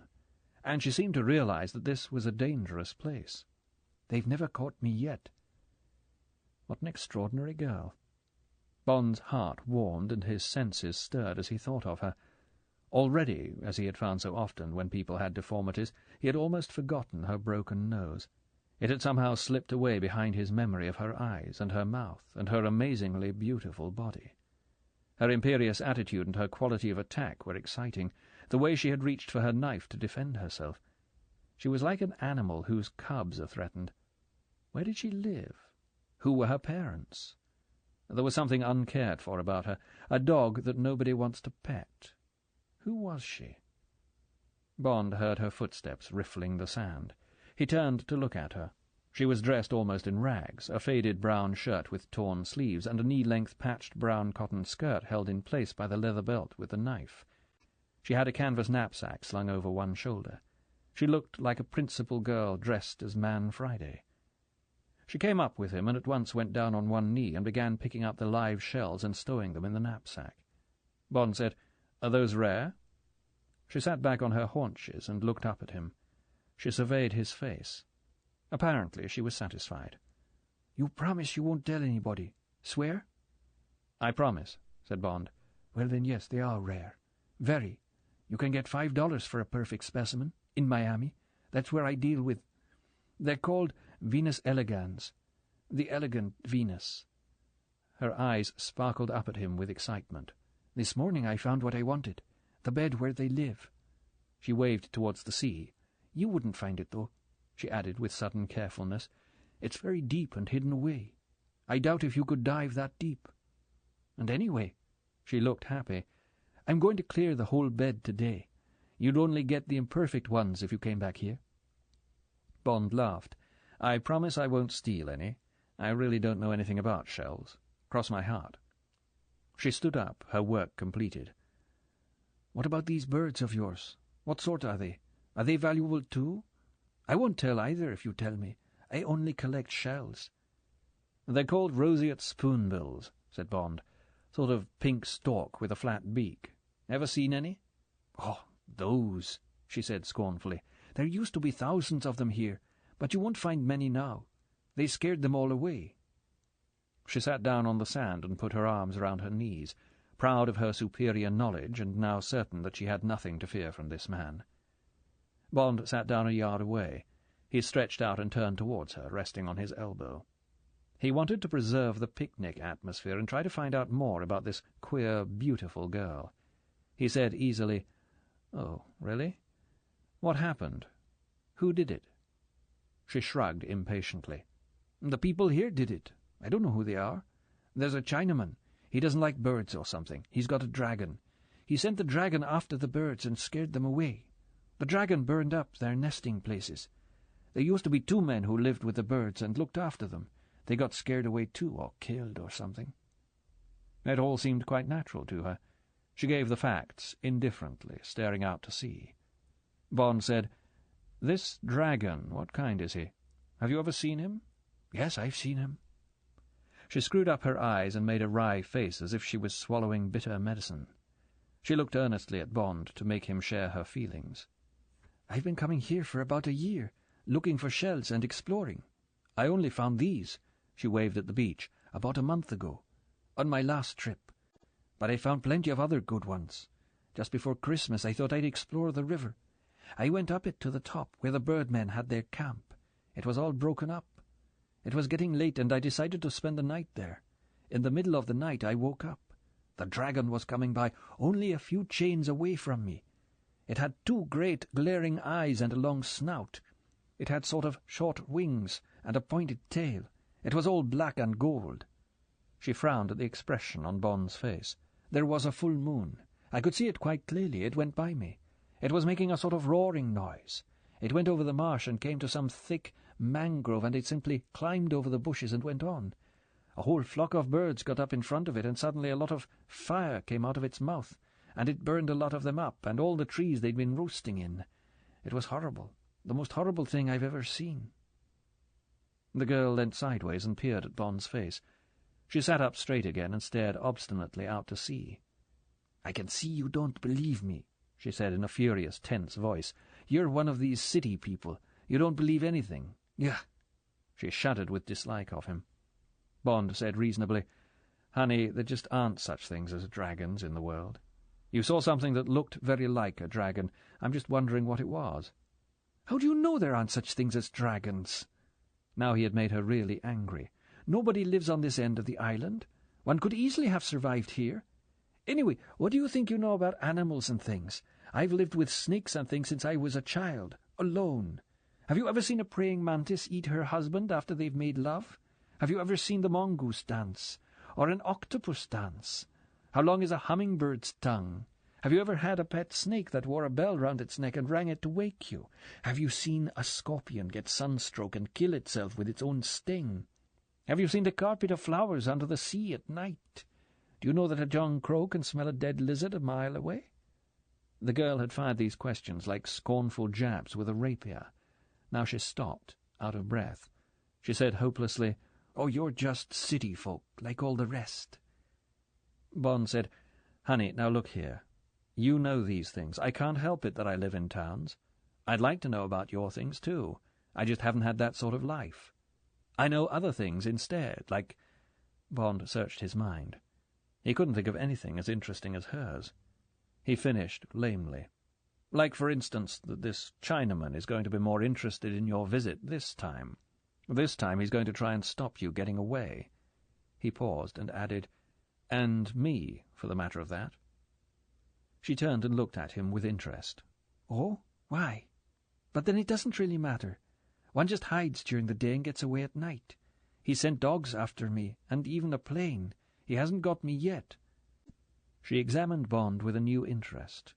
"Is it you he's after?" "Well, yes," admitted Bond. "I'm afraid it is. You see, we dropped the sail about 2 miles out so that their radar wouldn't pick us up.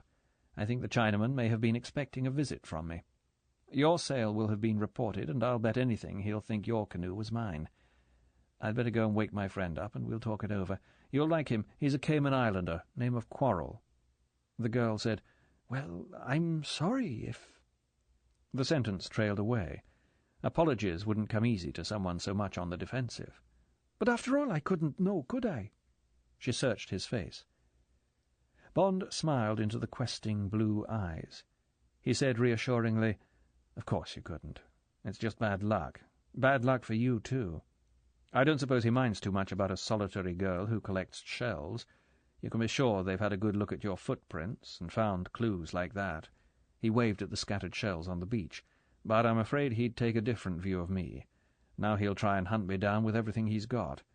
I'm only afraid he may get you into the net in the process. Anyway," Bond grinned reassuringly, "we'll see what Quarrel has to say. You stay here." Bond got to his feet.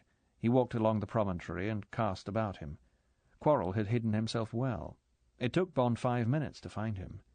He was lying in a grassy depression between two big rocks, half covered by a board of grey driftwood. He was still fast asleep, the brown head, stern in sleep, cradled on his forearm.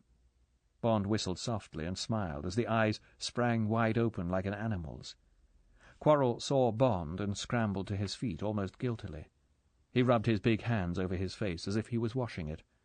"Morning, Captain," he said. "Guess I've been down deep. That China girl come to me." Bond smiled. "I got something different," he said. They sat down and Bond told him about Honeychild Ryder and her shells and the fix they were in. "And now it's 11 o'clock, Bond added, "and we've got to make a new plan." Quarrel scratched his head. He looked sideways at Bond. "You don't plan we just ditch this girl?" he asked hopefully. "Ain't nothing to do with we."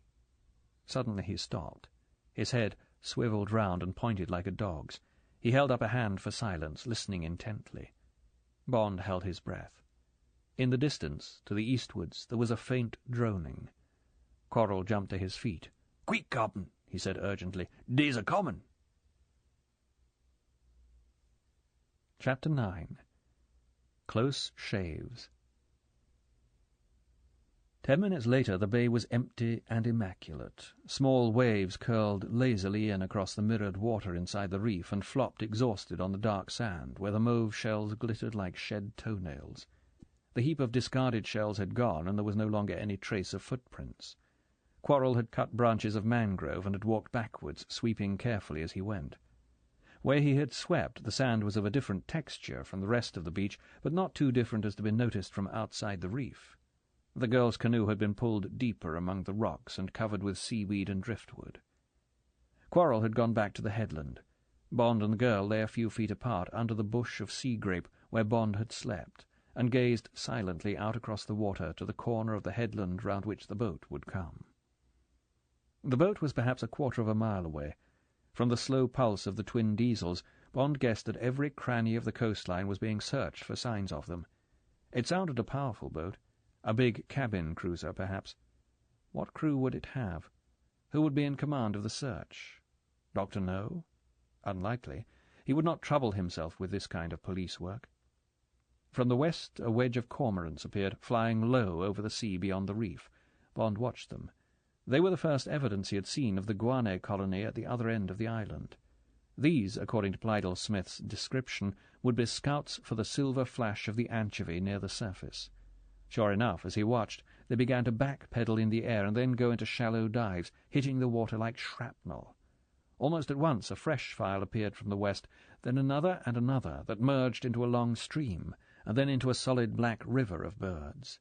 For minutes they darkened the skyline, and then they were down on the water, covering several acres of it, screeching and fighting and plunging their heads below the surface, cropping at the solid field of anchovy like piranha fish feasting on a drowned horse.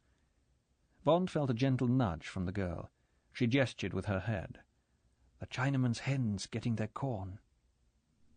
Bond examined the happy, beautiful face.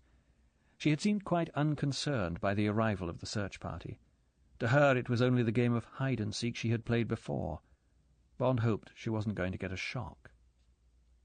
The iron thud of the diesels was getting louder. The boat must be just behind the headland. Bond took a last look round the peaceful bay and then fixed his eyes, through the leaves and grass, on the point of the headland inside the reef. The knife of white bows appeared. It was followed by 10 yards of empty, polished deck, glass windshields, a low-raked cabin with a siren and a blunt radio mast, the glimpse of a man inside at the wheel, then the long, flat well of the stern and a drooping red ensign. Converted MTB. British government surplus?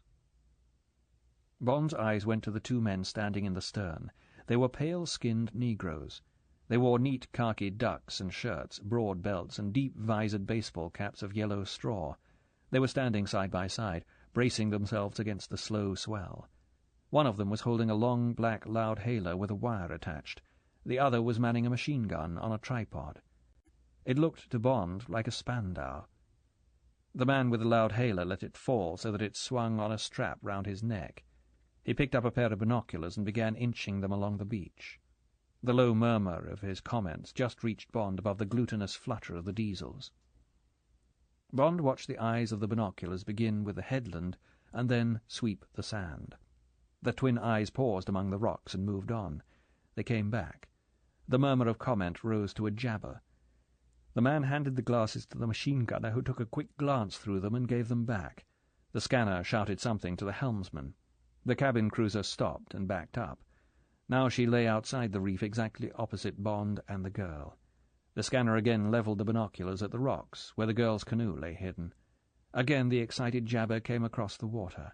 Again the glasses were passed to the machine-gunner, who glanced through. This time he nodded decisively. Bond thought, now we've had it. These men know their job. Bond watched the machine-gunner pull the bolt back to load. The double click came to him over the bubbling of the diesels. The scanner lifted his loud hailer and switched it on. The twanging echo of the amplifier moaned and screeched across the water. The man brought it up to his lips. The voice roared across the bay. "Okay, folks, come on out and you won't get hurt." It was an educated voice. There was a trace of American accent. "Now then, folks," the voice thundered, "make it quick. We've seen where you came ashore. We've spotted the boat under the driftwood. We ain't fools and we ain't foolin'. Take it easy. Just walk out with your hands up. You'll be okay." Silence fell. The waves lapped softly on the beach. Bond could hear the girl breathing. The thin screeching of the cormorants came to them muted across the mile of sea. The diesels bubbled unevenly as the swell covered the exhaust pipe and then opened it again. Softly Bond reached over to the girl and tugged at her sleeve. "Come close," he whispered. "Smaller target." He felt her warmth nearer to him. Her cheek brushed against his forearm. He whispered, "Burrow into the sand. Wriggle. Every inch'll help." He began to worm his body carefully deeper into the depression they had scooped out for themselves. He felt her do the same. He peered out. Now his eyes were only just above the skyline of the top of the beach. The man was lifting his loud hailer. The voice roared, "Okay, folks, just so as you'll know this thing isn't for show." He lifted his thumb. The machine-gunner trained his gun into the tops of the mangroves behind the beach. There came the swift, rattling roar Bond had last heard coming from the German lines in the Ardennes. The bullets made the same old sound of frightened pigeons whistling overhead. Then there was silence. In the distance, Bond watched the black cloud of cormorants take to the air and begin circling. His eyes went back to the boat.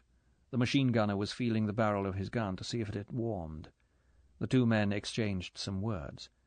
The scanner picked up his loud hailer. "'Kay, folks," he said harshly. "You've been warned. This is it." Bond watched the snout of the Spandau swing and depress. The man was going to start with the canoe among the rocks. Bond whispered to the girl, "All right, honey, stick it. Keep right down. It won't last long." He felt her hand squeeze his arm. He thought, "Poor little bitch, she's in this because of me."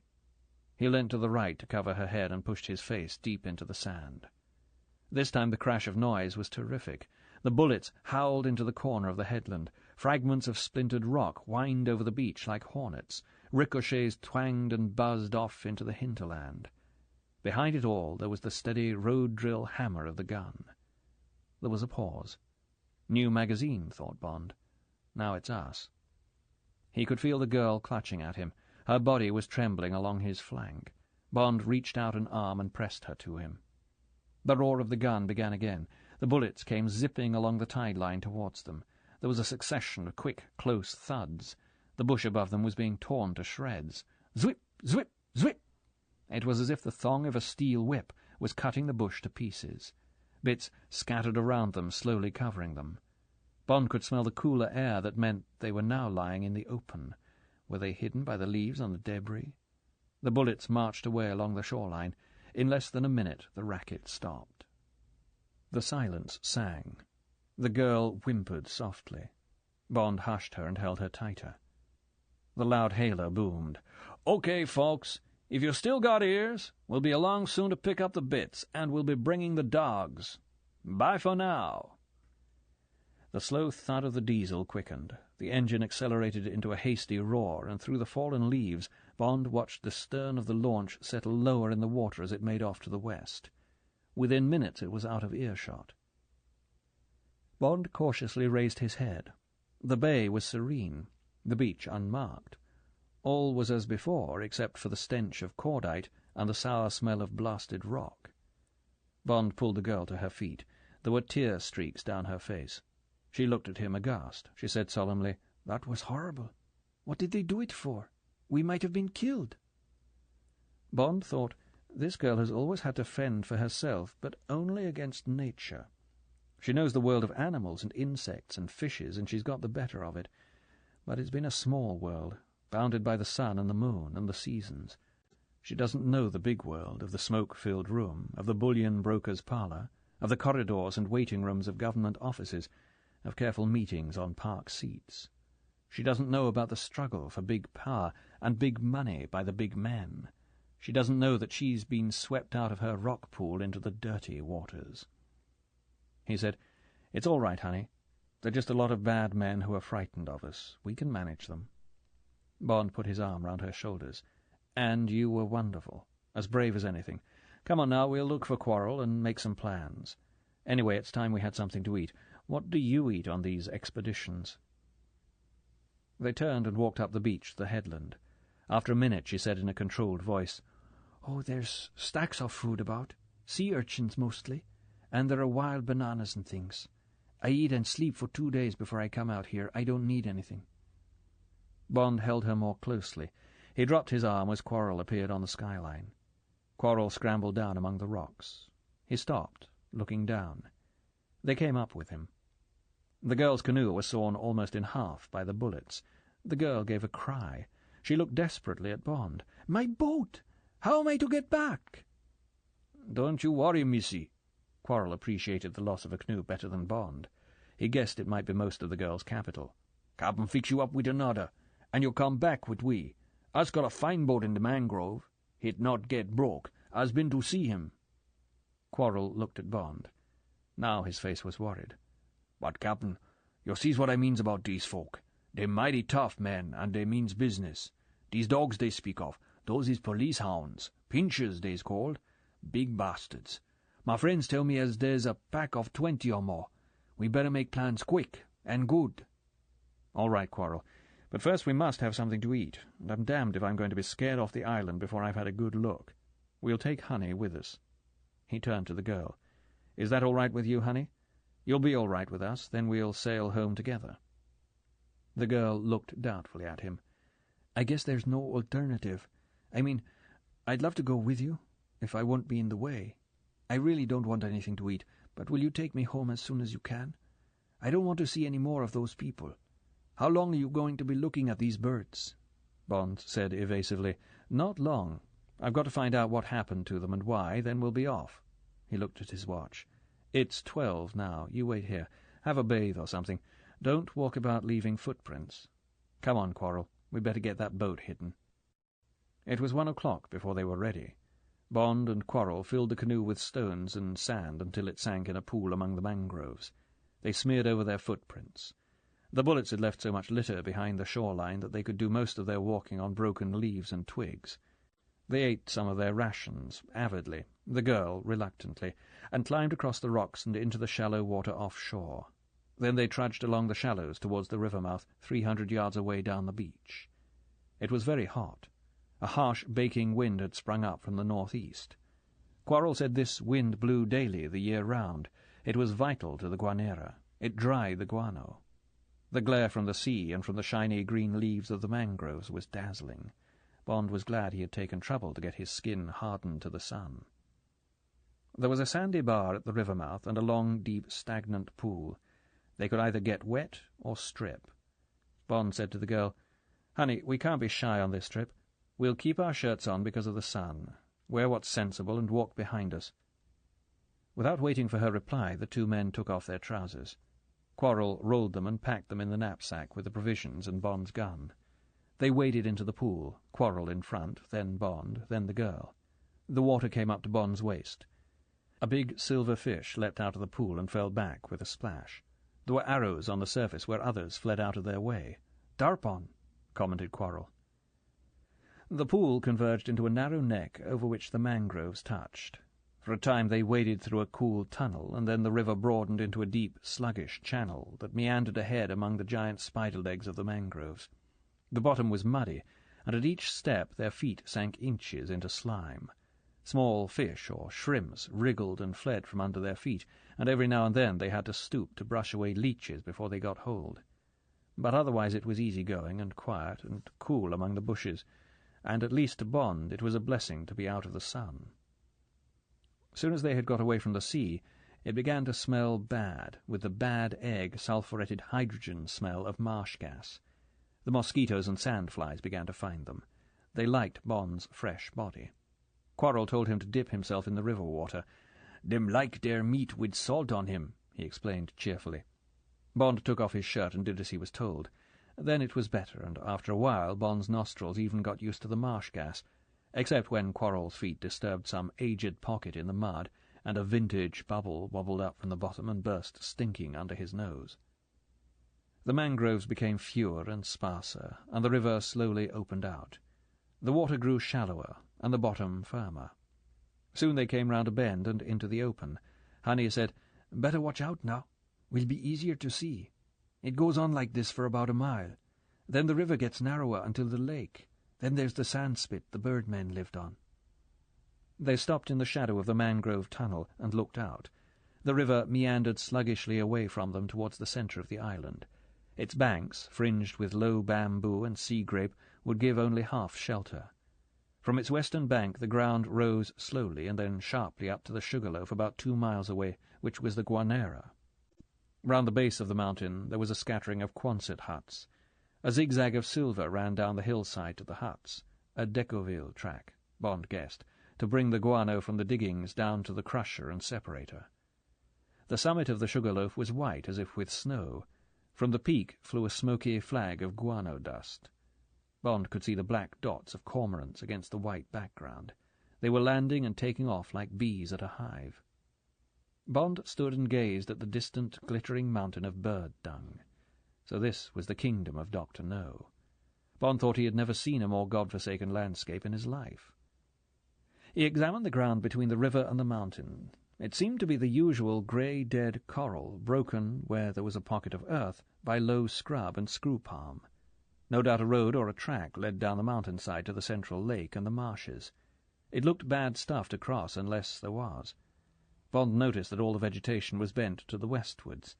He imagined living the year round, with that hot wind constantly scouring the island, the smell of the marsh gas and the guano. No penal colony could have a worse sight than this. Bond looked to the east. There the mangroves in the marshland seemed more hospitable. They marched away in a solid green carpet until they lost their outline in the dancing heat haze on the horizon. Over them a thick froth of birds tossed and settled and tossed again. Their steady scream carried over on the harsh wind. Quarrel's voice broke in on Bond's thoughts. "Dey's a-comin', Cap'n." Bond followed Quarrel's eyes. A big lorry was racing down from the huts, dust streaming from its wheels. Bond followed it for 10 minutes until it disappeared amongst the mangroves at the head of the river. He listened. The baying of dogs came down on the wind. Quarrel said, "Dey'll come down the river, Cap'n. Dem will know we can't move 'cept up the river, assumin' we ain't dead. They'll surely come down the river to the beach and look for the pieces. Then most likely the boat come with a dinghy and take the men and dogs off. Leastways that's what I'd do in their place." Honey said, "That's what they do when they look for me. It's quite all right. You cut a piece of bamboo, and when they get near you, go under the water and breathe through the bamboo till they've gone by." Bond smiled at Quarrel. He said, "Supposing you get the bamboo while I find a good mangrove clump." Quarrel nodded dubiously. He started off upstream towards the bamboo thickets. Bond turned back into the mangrove tunnel. Bond had avoided looking at the girl. She said impatiently, "You needn't be so careful of looking at me. It's no good minding those things at a time like this. You said so yourself." Bond turned and looked at her. Her tattered shirt came down to the waterline. There was a glimpse of pale, wavering limbs below. The beautiful face smiled at him. In the mangroves the broken nose seemed appropriate in its animalness. Bond looked at her slowly. She understood. He turned and went on downstream, and she followed him. Bond found what he wanted, a crack in the wall of mangrove that seemed to go deeper. He said, "Don't break a branch." He bent his head and waded in. The channel went in 10 yards. The mud under their feet became deeper and softer. Then there was a solid wall of roots, and they could go no farther. The brown water flowed slowly through a wide, quiet pool. Bond stopped. The girl came close to him. "This is real hide-and-seek," she said tremulously. "Yes, isn't it?" Bond was thinking of his gun. He was wondering how well it would shoot after a bath in the river, how many dogs and men he could get if they were found. He felt a wave of disquiet. It had been a bad break coming across this girl. In combat, like it or not, a girl is your extra heart. The enemy has 2 targets against your 1. Bond remembered his thirst. He scooped up some water. It was brackish and tasted of earth. It was all right. He drank some more. The girl put out her hand and stopped him. "Don't drink too much. Wash your mouth out and spit. You could get fever." Bond looked at her quietly. He did as she told him. Quarrel whistled from somewhere in the main stream. Bond answered and waded out towards him. They came back along the channel. Quarrel splashed the mangrove roots with water where their bodies might have brushed against them. "Kill the smell of us," he explained briefly. He produced his handful of bamboo lengths and began whittling and cutting them. Bond looked to his gun and the spare ammunition. They stood still in the pool so as not to stir up more mud. The sunlight dappled down through the thick roof of leaves. The shrimps nibbled softly at their feet. Tension built up in the hot, crouching silence. It was almost a relief to hear the baying of the dogs. Chapter 10. Dragon Spoor. The search party was coming fast down the river. The 2 men in bathing trunks and tall waders were having to run to keep up with the dogs. They were big Chinese Negroes wearing shoulder holsters across their naked, sweating chests. Occasionally they exchanged shouts that were mostly swear words. Ahead of them, the pack of big Doberman pinschers swam and floundered through the water, baying excitedly. They had a scent, and they quested frenziedly, the diamond-shaped ears erect on the smooth serpentine heads.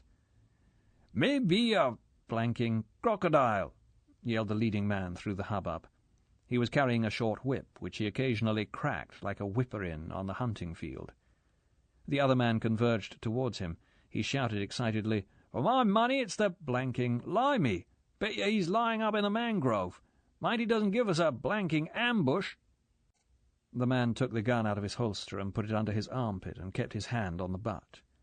They were coming out of the open river into the mangrove tunnel. The first man had a whistle. It stuck out of his broad face like a cigar butt. He blew a shrill blast. When the dogs swept on, he laid about him with the whip. The dogs checked, whimpering as the slow current forced them to disobey orders.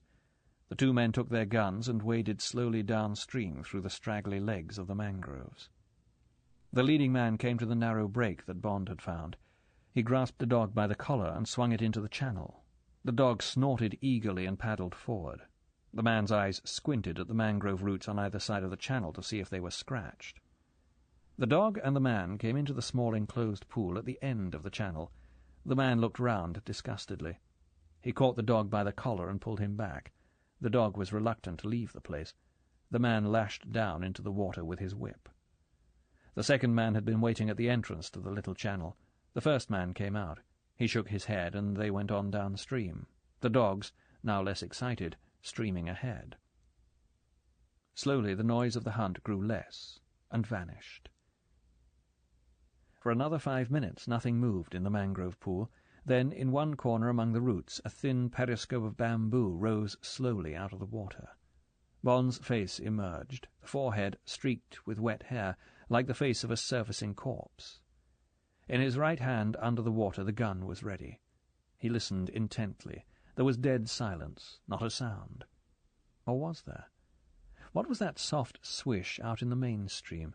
Was someone wading very quietly along in the wake of the hunt? Bond reached out on either side of him and softly touched the other 2 bodies that lay among the roots on the edge of the pool. As the 2 faces surfaced, he put his finger to his lips. It was too late.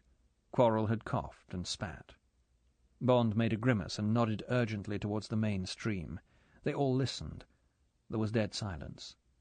Then the soft swishing began again. Whoever it was coming into the side channel. The tubes of bamboo went back into the three mouths, and the heads softly submerged again. Under water, Bond rested his head in the mud, pinched his nostrils with his left hand, and pursed his lips round the tube. He knew the pool had been examined once already. He had felt the disturbance of the swimming dog. That time they had not been found. Would they get away with it again? This time there would have been less chance for the stirred mud to seep away out of the pool. If this searcher saw the darker brown stain, would he shoot into it or stab into it? What weapons would he have? Bond decided that he wouldn't take chances. At the first movement in the water near him, he would get to his feet and shoot and hope for the best. Bond lay and focused all his senses. What hell this controlled breathing was, and how maddening the soft nibbling of the shrimps. It was lucky none of them had a sore on their bodies, or the damned things would have eaten into it.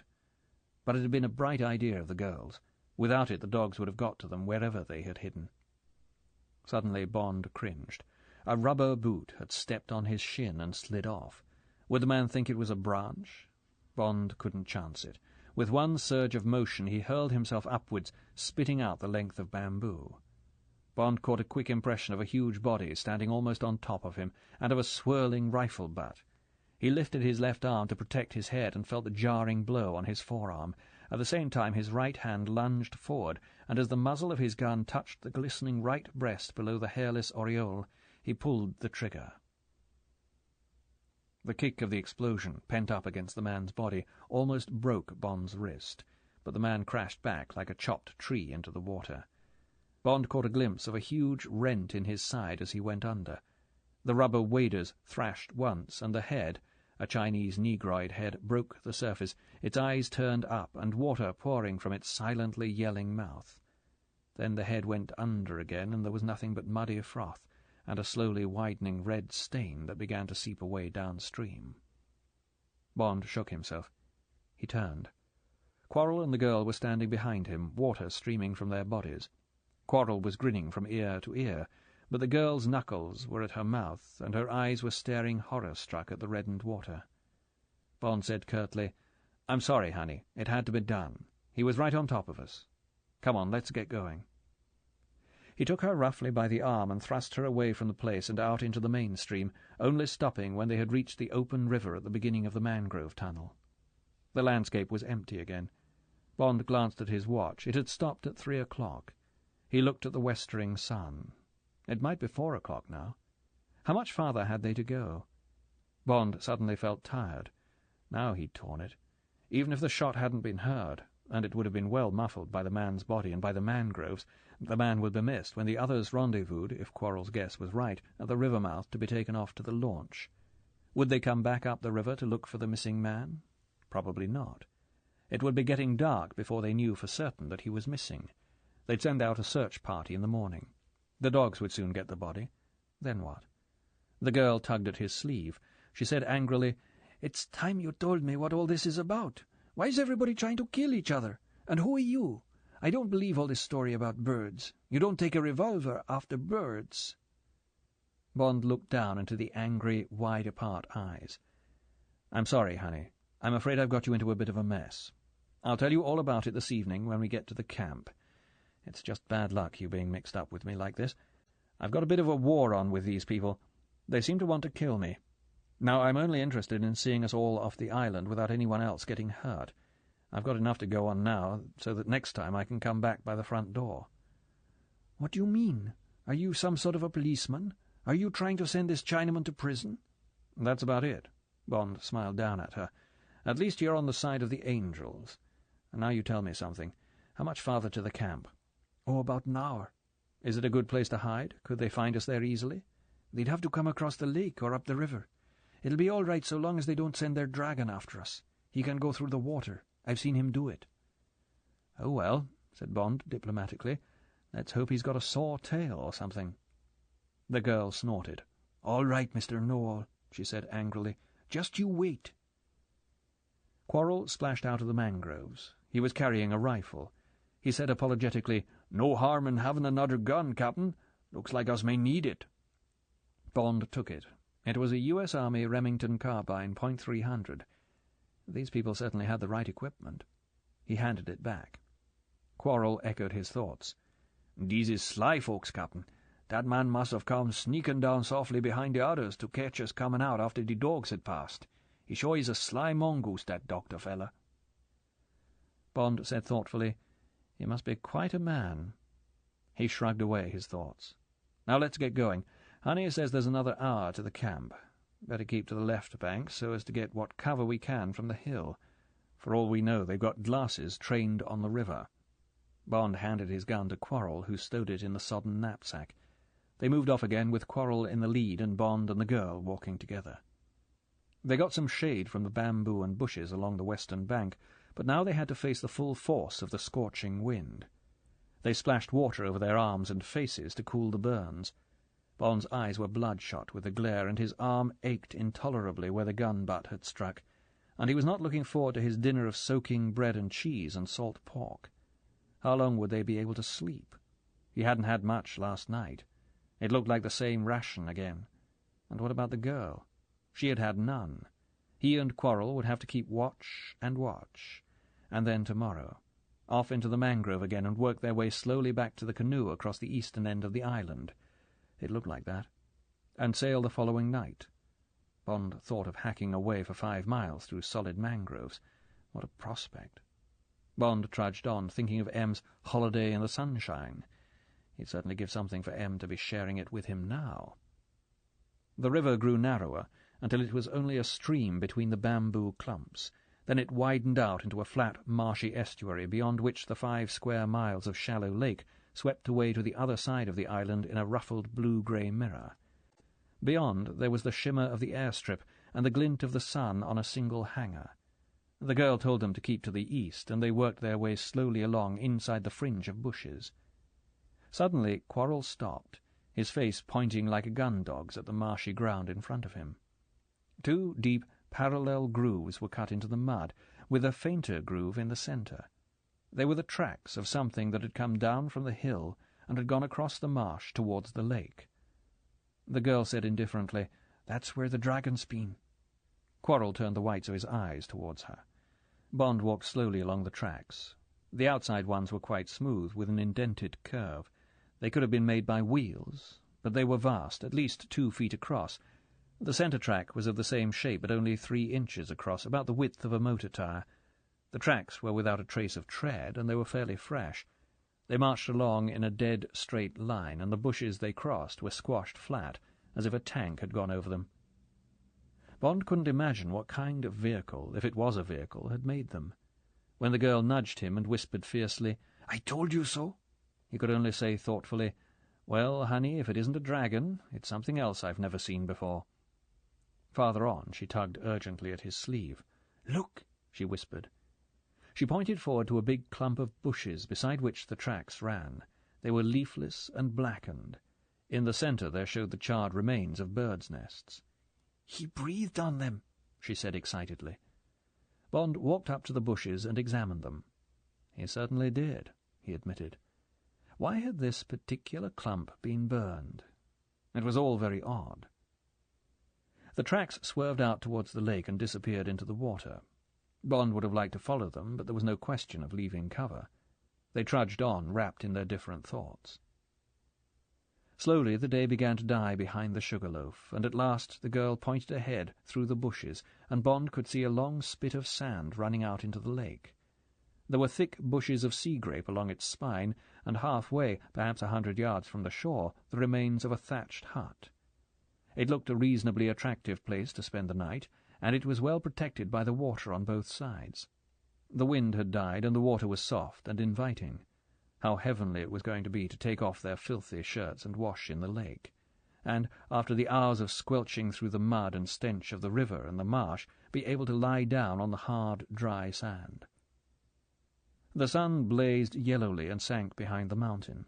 The day was still alive at the eastern tip of the island, but the black shadow of the Sugarloaf was slowly marching across the lake, and would soon reach out and kill that too. The frogs started up, louder than in Jamaica, until the thick dusk was shrill with them. Across the lake a giant bullfrog began to drum. The eerie sound was something between a tom-tom and an ape's roar. It sent out short messages that were suddenly throttled. Soon it fell silent. It had found what it had sent for. They reached the neck of the sandspit and filed out along a narrow track. They came to the clearing with the smashed remains of the wattle hut. The big, mysterious tracks led out of the water on both sides and through the clearing and over the nearby bushes, as if the thing, whatever it was, had stampeded the place. Many of the bushes were burned or charred. There were the remains of a fireplace made of lumps of coral, and a few scattered cooking pots and empty tins. They searched in the debris, and Quarrel unearthed a couple of unopened tins of Heinz pork and beans. The girl found a crumpled sleeping bag. Bond found a small leather purse containing 5 $1 notes, 3 Jamaica pounds, and some silver. The two men had certainly left in a hurry. They left the place and moved farther along to a small, sandy clearing. Through the bushes they could see lights winking across the water from the mountain, perhaps 2 miles away. To the eastward there was nothing but the soft black sheen of water under the darkening sky. Bond said, "As long as we don't show a light, we should be fine here. The first thing is to have a good wash. Honey, you take the rest of the sandspit, and we'll have the landward end. See you for dinner in about half an hour." The girl laughed. "Will you be dressing?" "Certainly," said Bond. "Trousers." Quarrel said, "Captain, while there's enough light, I'll get these tins open and get things fixed for the night."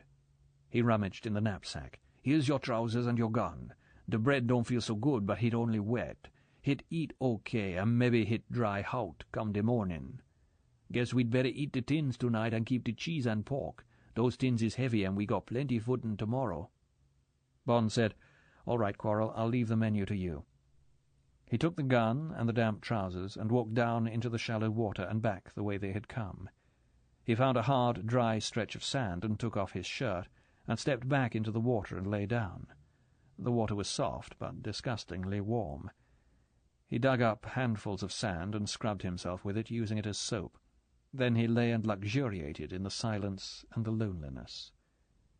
The stars began to shine palely, the stars that had brought them to the island last night, a year ago, the stars that would take them away again tomorrow night, a year away. What a trip! But at least it had already paid off. Now he had enough evidence and witnesses to go back to the governor and get a full-dress inquiry going into the activities of Dr. No.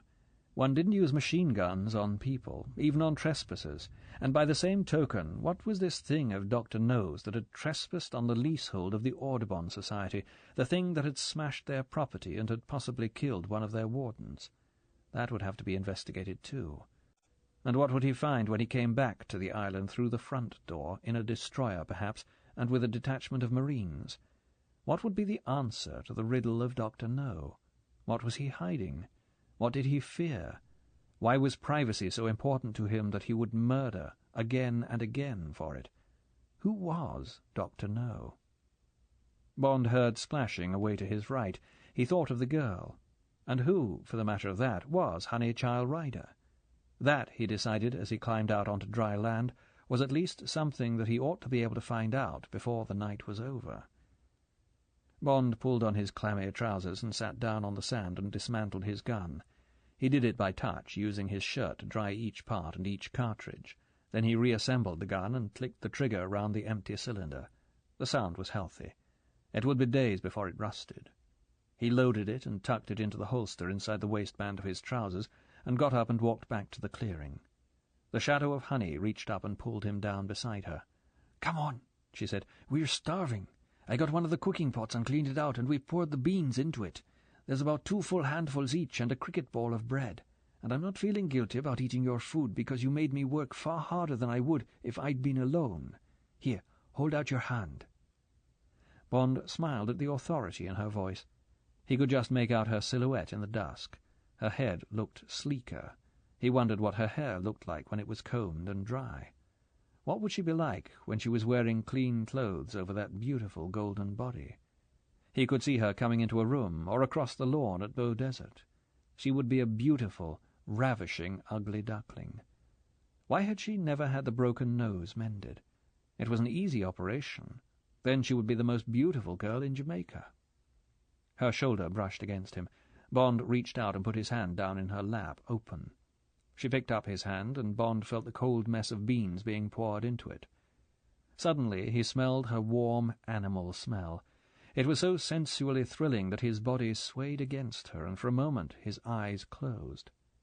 She gave a short laugh, in which there was shyness and satisfaction and tenderness. She said, "There," maternally, and carried his laden hand away from her and back to him. Chapter 11. Amidst the Alien Cane. It would be around 8 o'clock, Bond thought. Apart from the background tinkle of the frogs, it was very quiet. In the far corner of the clearing he could see the dark outline of Quarrel. There was the soft clink of metal as he dismantled and dried the Remington. Through the bushes, the distant yellow lights from the Guanera made festive pathways across the dark surface of the lake. The ugly wind had gone, and the hideous scenery lay drowned in darkness. It was cool. Bond's clothes had dried on him. The 3 big handfuls of food had warmed his stomach. He felt comfortable and drowsy and at peace. Tomorrow was a long way off, and presented no problems except a great deal of physical exercise. Life suddenly felt easy and good. The girl lay beside him in the sleeping bag. She was lying on her back, with her head cradled in her hands, looking up at the roof of stars. He could just make out the pale pool of her face. She said, "James, you promised to tell me what this is all about. Come on, I shan't go to sleep until you do." Bond laughed. "I'll tell if you'll tell. I want to know what you're all about." "I don't mind. I've got no secrets. But you first." "All right, then." Bond pulled his knees up to his chin and put his arms round them. "It's like this. I'm a sort of policeman. They send me out from London when there's something odd going on somewhere in the world that isn't anybody else's business. Well, not long ago, one of the governor's staff in Kingston, a man called Strangways, a friend of mine, disappeared. His secretary, who was a pretty girl, did too. Most people thought they'd run away together. I didn't. Bond told the story in simple terms, with good men and bad men, like an adventure story out of a book. He ended, "So you see, honey, it's just a question of getting back to Jamaica tomorrow night, all 3 of us in the canoe, and then the governor will listen to us and send over a lot of soldiers to get this Chinaman to own up. I expect that'll mean he'll go to prison. He'll know that, too, and that's why he's trying to stop us. That's all. Now it's your turn." The girl said, "You seem to live a very exciting life. Your wife can't like you being away so much. Doesn't she worry about you getting hurt?" "I'm not married. The only people who worry about me getting hurt are my insurance company." She probed, "But I suppose you have girls." "Not permanent ones." "Oh." There was a pause. Quarrel came over to them. "Captain, I'll take the first watch if that suits. We are on the point of the sand spit. I'll come call you around midnight. Then maybe you take on till 5, and then we all get going. Need to get well away from this place afore it's light." "Suits me," said Bond. "Wake me if you see anything. Gun all right?" "Him just fine," said Quarrel happily. He said, "Sleep well, missy," with a hint of meaning, and melted noiselessly away into the shadows. "I like Quarrel," said the girl. She paused, then, "Do you really want to know about me? It's not as exciting as your story." "Of course I do. And don't leave anything out." "There's nothing to leave out. You could get my whole life on the back of a postcard. To begin with, I've never been out of Jamaica. I've lived all my life at a place called Bow Desert on the north coast near Morgan's Harbour." Bond laughed. "That's odd. So do I. At least for the moment. I didn't notice you about. Do you live up a tree?" "Oh, I suppose you've taken the beach house. I never go near the place. I live in the great house."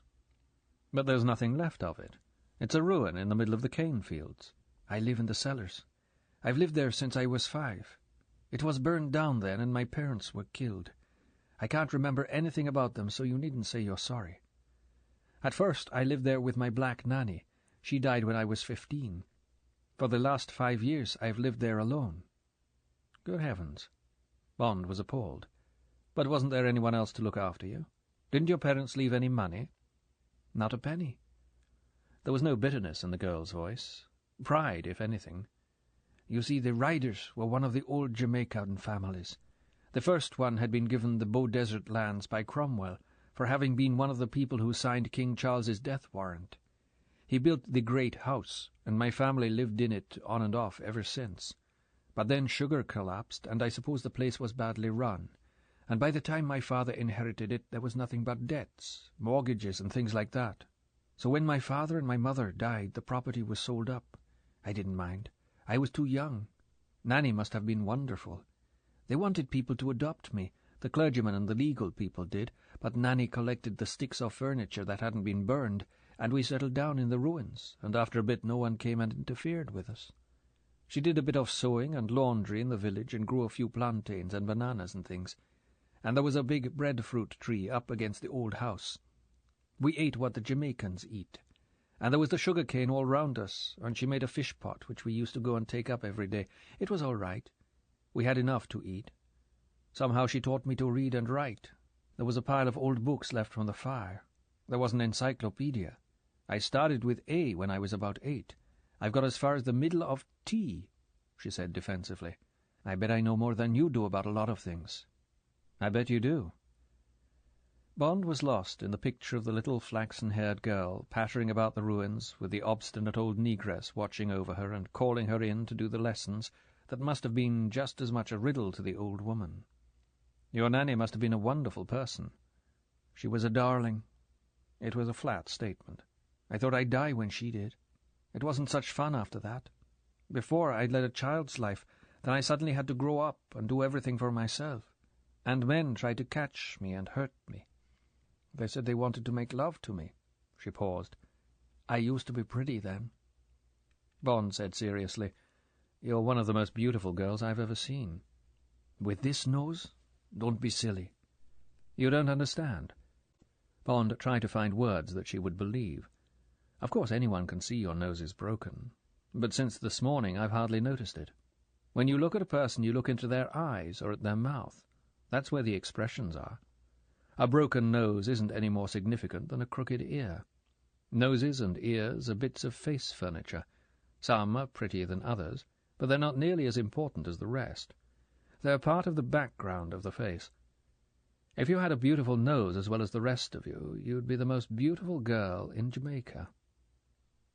Do you mean that? Her voice was urgent. Do you think I could be beautiful? I know some of me's all right, but when I look in the glass I hardly see anything except my broken nose. I'm sure it's like that with other people who are, well, sort of deformed. Bond said impatiently, You're not deformed. Don't talk such nonsense. And anyway, you can have it put right by a simple operation. You've only got to get over to America, and it would be done in a week. She said angrily, How do you expect me to do that? I've got about £15 under a stone in my cellar. I've got 3 skirts and 3 shirts and a knife and a fish pot. I know all about these operations. The doctor at Port Maria found out for me. He's a nice man. He wrote to America. Do you know, to have it properly done, it would cost me about £500, what with the fare to New York and the hospital and everything. Her voice became hopeless. How do you expect me to find that amount of money? Bond had already made up his mind what would have to be done about that. Now he merely said tenderly, Well, I expect there are ways. But anyway, go on with your story. It's very exciting. Far more interesting than mine. You'd got to where your Nanny died. What happened then? The girl began again reluctantly. Well, it's your fault for interrupting, and you mustn't talk about things you don't understand. I suppose people tell you you're good-looking. I expect you get all the girls you want. Well, you wouldn't if you had a squint or a hare lip or something. As a matter of fact, he could hear the smile in her voice, I think I shall go to the Obeyman when we get back and get him to put a spell on you and give you something like that. She added lamely, Then we should be more alike. Bond reached out. His hand brushed against her. I've got other plans, he said. But come on, I want to hear the rest of the story. Oh, well, the girl sighed. I'll have to go back a bit. You see, all the property is in cane, and the old house stands in the middle of it. Well, about twice a year they cut the cane and send it off to the mill. And when they do that, all the animals and insects and so on that live in the cane fields go into a panic, and most of them have their houses destroyed and get killed. At cutting time, some of them took to coming to the ruins of the house and hiding.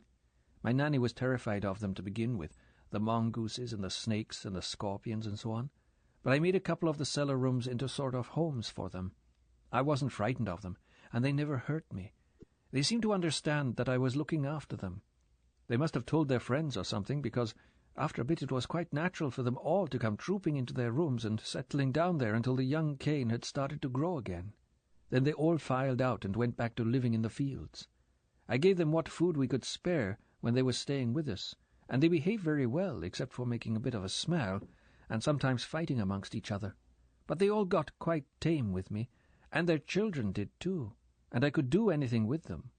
Of course, the cane-cutters found out about this and saw me walking about with snakes round my neck and so forth, and they got frightened of me and thought I was Aubert. So they left us absolutely alone. She paused. That's where I found out so much about animals and insects. I used to spend a lot of time in the sea finding out about those people too. It was the same with birds. If you find out what all these people like to eat and what they're afraid of, and if you spend all your time with them, you can make friends. She looked up at him. You miss a lot not knowing about these things. I'm afraid I do, said Bond truthfully. I expect they're much nicer and more interesting than humans. I don't know about that, said the girl thoughtfully. I don't know many human people. Most of the ones I have met have been hateful, but I suppose they can be interesting too. She paused. I hadn't ever really thought of liking them until I liked the animals. Except for Nanny, of course. Until— She broke off with a shy smile. Well, anyway, we all lived happily together until I was 15 and Nanny died, and then things got difficult. There was a man called Mander, a horrible man. He was the white overseer for the people who owned the property. He kept coming to see me. He wanted me to move up to his house near Port Maria. I hated him, and I used to hide when I heard his horse coming through the cane. One night he came on foot and I didn't hear him. He was drunk. He came into the cellar and fought with me because I wouldn't do what he wanted me to do. You know, the things people in love do. Yes, I know. I tried to kill him with my knife, but he was very strong, and he hit me as hard as he could in the face and broke my nose. He knocked me unconscious, and then I think he did things to me. I know he did. Next day I wanted to kill myself when I saw my face, and when I found what he had done, I thought I would have a baby. I would certainly have killed myself if I'd had a baby by that man. Anyway, I didn't, so that was that. I went to the doctor, and he did what he could for my nose and didn't charge me anything. I didn't tell him about the rest. I was too ashamed. The man didn't come back. I waited and did nothing until the next cane-cutting. I got my plan. I was waiting for the black widow spiders to come in for shelter. One day they came. I caught the biggest of the females and shut her in a box with nothing to eat. They're the bad ones, the females. Then I waited for a dark night without any moon. I took the box with the spider in it and walked until I came to the man's house. It was very dark, and I was frightened of the duppies I might meet on the road, but I didn't see any. I waited in his garden in the bushes and watched him go up to bed. Then I climbed a tree and got onto his balcony. I waited there until I heard him snoring, and then I crept through the window. He was lying naked on the bed under the mosquito net. I lifted the edge and opened the box and shook the spider out onto his stomach. Then I went away and came home. God Almighty, said Bond reverently. What happened to him? She said happily, He took a week to die. It must have hurt terribly. They do, you know. The Obermann say there's nothing like it. She paused. When Bond made no comment, she said anxiously, You don't think I did wrong, do you? It's not a thing to make a habit of, said Bond mildly. But I can't say I blame you the way it was. So what happened then? Well, then I just settled down again. Her voice was matter-of-fact. I had to concentrate on getting enough food, and of course all I wanted to do was save up money to get my nose made good again. She said persuasively, It really was quite a pretty nose before. Do you think the doctors can put it back to how it was? They can make it any shape you like, said Bond definitely. What did you make money at? It was the encyclopedia. It told me that people collect seashells, that one could sell the rare ones. I talked to the local schoolmaster, without telling him my secret, of course, and he found out that there's an American magazine called Nautilus for shell collectors. I had just enough money to subscribe to it, and I began looking for the shells that people said they wanted in the advertisements. I wrote to a dealer in Miami, and he started buying from me. It was thrilling. Of course, I made some awful mistakes to begin with. I thought people would like the prettiest shells, but they don't. Very often they want the ugliest. And then when I found rare ones, I cleaned them and polished them to make them look better. That's wrong, too. They want shells just as they come out of the sea, with the animal in and all. So I got some formalin from the doctor and put it into the live shells to stop them smelling, and sent them off to this man in Miami. I only got it right about a year ago, and I've already made £15. I'd worked out that now I knew how they wanted them, and if I was lucky, I ought to make at least £50 a year. Then in 10 years I would be able to go to America and have the operation. And then, she giggled delightedly, I had a terrific stroke of luck. I went over to Crab Key. I'd been there before, but this was just before Christmas, and I found these purple shells. They didn't look very exciting, but I sent 1 or 2 to Miami, and the man wrote back at once and said he could take as many as I could get at $5 each for the whole ones. He said that I must keep the place where they live a dead secret, as otherwise we'd what he called spoil the market, and the price would get cheaper. This book is continued on Disc 4. Dr. No by Ian Fleming continued. Disc 4. I went over to Crab Key. I'd been there before, but this was just before Christmas, and I found these purple shells. They didn't look very exciting, but I sent 1 or 2 to Miami, and the man wrote back at once and said he could take as many as I could get at $5 each for the whole ones. He said that I must keep the place where they live a dead secret, as otherwise we'd what he called spoil the market, and the price would get cheaper. It's just like having one's private gold mine. Now I may be able to save up the money in 5 years. That's why I was so suspicious of you when I found you on my beach. I thought you'd come to steal my shells. You gave me a bit of a shock. I thought you must be Dr. No's girlfriend. Thanks very much. But when you've had the operation, what are you going to do then? You can't go on living alone in a cellar all your life. I thought I'd be a call girl. She said it as she might have said nurse or secretary. Oh, what do you mean by that?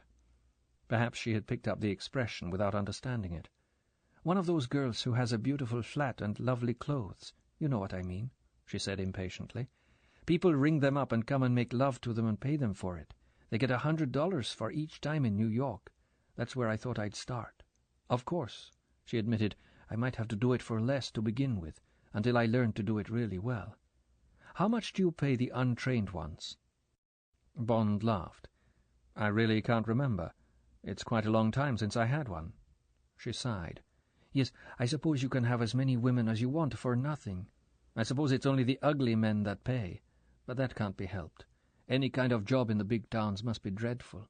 At least you can earn much more being a call girl. Then I can come back to Jamaica and buy Bow Desert. I'd be rich enough to find a nice husband and have some children. Now that I've found these Venus shells, I've worked out that I might be back in Jamaica by the time I'm 30. Won't that be lovely? I like the last part of the plan, but I'm not so sure of the first. Anyway, where did you find out about these call girls? Were they under C in the encyclopedia? Of course not. Don't be silly. There was a big case about them in New York about 2 years ago. There was a rich playboy called Jelka. He had a whole string of girls. There was a lot about the case in the Gleaner. They gave all the prices and everything. And anyway, there are thousands of those sort of girls in Kingston, only, of course, not such good ones. They only get about 5 shillings, and they have nowhere to go and do it except the bush. My nanny told me about them. She said I mustn't grow up like them or I'd be very unhappy. I could see that for only 5 shillings, but for $100... Bond said, you wouldn't be able to keep all of that. You'd have to have a sort of manager to get the men, and then you'd have to bribe the police to leave you alone, and you could easily go to prison if something went wrong. I really don't think you'd like the work. I'll tell you what. With all you know about animals and insects and so on, you could get a wonderful job looking after them in one of the American zoos. Or what about the Jamaica Institute? I'm sure you'd like that better. You'd be just as likely to meet a nice husband. Anyway, you mustn't think of being a call girl any more. You've got a beautiful body. You must keep it for the men you love. That's what people say in books, she said doubtfully. The trouble is there aren't any men to love at Bow Desert. She said shyly, You're the first Englishman I've ever talked to. I liked you from the beginning. I don't mind telling you these things at all. I suppose there are plenty of other people I should like if I could get away. Of course there are. Hundreds. And you're a wonderful girl. I thought so directly I saw you. Saw my behind, you mean? The voice was getting drowsy. but it was full of pleasure. Bond laughed. Well, it was a wonderful behind, and the other side was wonderful too. Bond's body began to stir with the memory of how she had been. He said gruffly, "Now come on, honey, it's time to go to sleep. There'll be plenty of time to talk when we get back to Jamaica." "Will there?" she said sleepily. "Promise?" "Promise." He heard her stir in the sleeping bag. He looked down. He could just make out the pale profile turned towards him.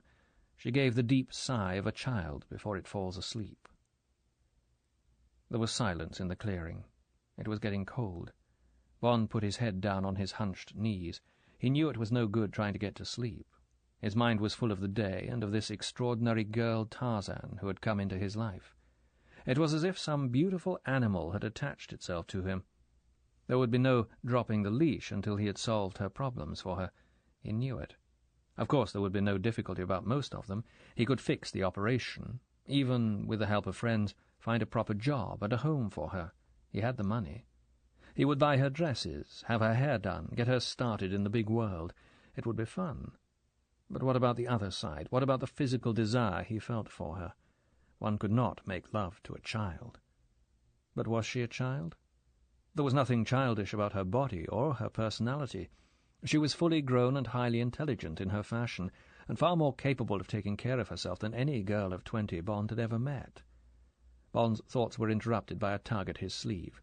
The small voice said, "Why don't you go to sleep? Are you cold?" "No, I'm fine." "It's nice and warm in the sleeping bag. Would you like to come in? There's plenty of room." "No, thank you, honey. I'll be all right." There was a pause. Then, almost in a whisper, "If you're thinking, you don't have to make love to me. We could go to sleep back to front, you know, like spoons." "Honey, darling, you go to sleep. It'd be lovely to be like that, but not tonight. Anyway, I'll have to take over from Quarrel soon." "Yes, I see." The voice was grudging. "Perhaps when we get back to Jamaica." "Perhaps." "Promise. I won't go to sleep until you promise." Bond said desperately, "Of course I promise. Now go to sleep, honey child." The voice whispered triumphantly, "Now you owe me slave time. You've promised. Good night, darling James." "Good night, darling honey." Chapter 12. The Thing.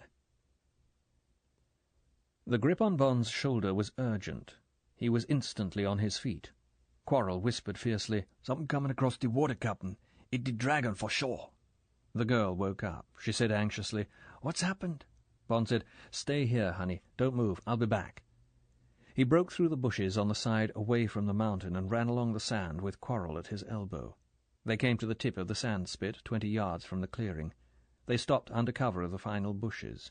Bond parted them and looked through. What was it? Half a mile away, coming across the lake, was a shapeless thing with 2 glaring orange eyes with black pupils. From between these, where the mouth might be, fluttered a yard of blue flame. The grey luminescence of the stars showed some kind of domed head above 2 short bat-like wings. The thing was making a low, moaning roar that overlaid another noise, a deep, rhythmic thud. It was coming towards them at about 10 miles an hour, throwing up a creamy wake. Quarrel whispered, "God, Captain, what's that fearful thing?" Bond stood up. He said shortly, "Don't know exactly. Some sort of tractor affair dressed up to frighten. It's running on a diesel engine, so you can forget about dragons. Now, let's see." Bond spoke half to himself. "No good running away. The thing's too fast for us, and we know it can go over mangroves and swamps. Have to fight it here. What'll its weak spots be? The drivers. Of course they'll have protection. We don't know how much. Quarrel, you start firing at that dome on top when it gets to 200 yards. Aim carefully and keep on firing. I'll go for its headlights when it gets to 50 yards. It's not running on tracks. Must have some kind of giant tires. Aeroplane tires, probably. I'll go for them, too. Stay here. I'll go 10 yards along. They may start firing back, and we've got to keep the bullets away from the girl, okay?" Bond reached out and squeezed the big shoulder. "And don't worry too much. Forget about dragons. It's just some gadget of Dr. No's. We'll kill the drivers and capture the damn thing and ride it down to the coast. Save us shoe leather, right?" Quarrel laughed shortly. "Okay, Captain, since you say so. But I sure hopes the Almighty knows he's no dragon, too." Bond ran down the sand. He broke through the bushes until he had a clear field of fire. He called softly, "Honey." "Yes, James?" There was a relief in the nearby voice. "Make a hole in the sand like we did on the beach, behind the thickest roots. Get into it and lie down. There may be some shooting. Don't worry about dragons. This is just a painted-up motor car with some of Dr. No's men in it. Don't be frightened. I'm quite close." "All right, James. Be careful." The voice was high with fright. Bond knelt on one knee in the leaves and sand and peered out. Now the thing was only about 300 yards away, and its yellow headlights were lighting up the sandspit. Blue flames were still fluttering from the mouth. They were coming from a long snout mocked up with gaping jaws and gold paint to look like a dragon's mouth. Flamethrower. That would explain the burned bushes and the warden's story. The blue flames would be coming from some kind of an afterburner. The apparatus was now in neutral. What would its range be when the compression was unleashed? Bond had to admit that the thing was an awesome sight, as it moaned forward through the shallow lake. It was obviously designed to terrify. It would have frightened him but for the earthy thud of the diesel. Against native intruders it would be devastating. But how vulnerable would it be to people with guns who didn't panic? He was answered at once. There came the crack of Quarrel's Remington. A spark flew off the domed cabin, and there was a dull clang. Quarrel fired another single shot, and then a burst. The bullets hammered ineffectually against the cabin. There was not even a check in speed. The thing rolled on, swerving slightly to make for the source of the gunfire. Bond cradled the Smith & Wesson on his forearm and took careful aim. The deep cough of his gun sounded above the rattle of the Remington. One of the headlamps shattered and went out. He fired 4 shots at the other and got it with the 5th and last round in the cylinder. The thing didn't care. It rolled straight on towards Quarrel's hiding place. Bond reloaded and began firing at the huge bulge of the tires under the bogus black and gold wings. The range was now only 30 yards, and he could have sworn that he hit the nearest wheel again and again. No effect. Solid rubber? The first breath of fear stirred Bond's skin. He reloaded. Was the damn thing vulnerable from the rear? Should he dash out into the lake and try and board it? He took a step forward through the bushes. Then he froze, incapable of movement. Suddenly, from the dribbling snout, a yellow-tipped bolt of blue flame had howled out towards Quarrel's hiding place. There was a single puff of orange and red flame from the bushes to Bond's right, and one unearthly scream immediately choked. Satisfied, the searing tongue of fire licked back into the snout. The thing turned on its axis and stopped dead. Now the blue hole of its mouth aimed straight at Bond. Bond stood and waited for his unspeakable end. He looked into the blue jaws of death and saw the glowing red filament of the firer deep inside the big tube.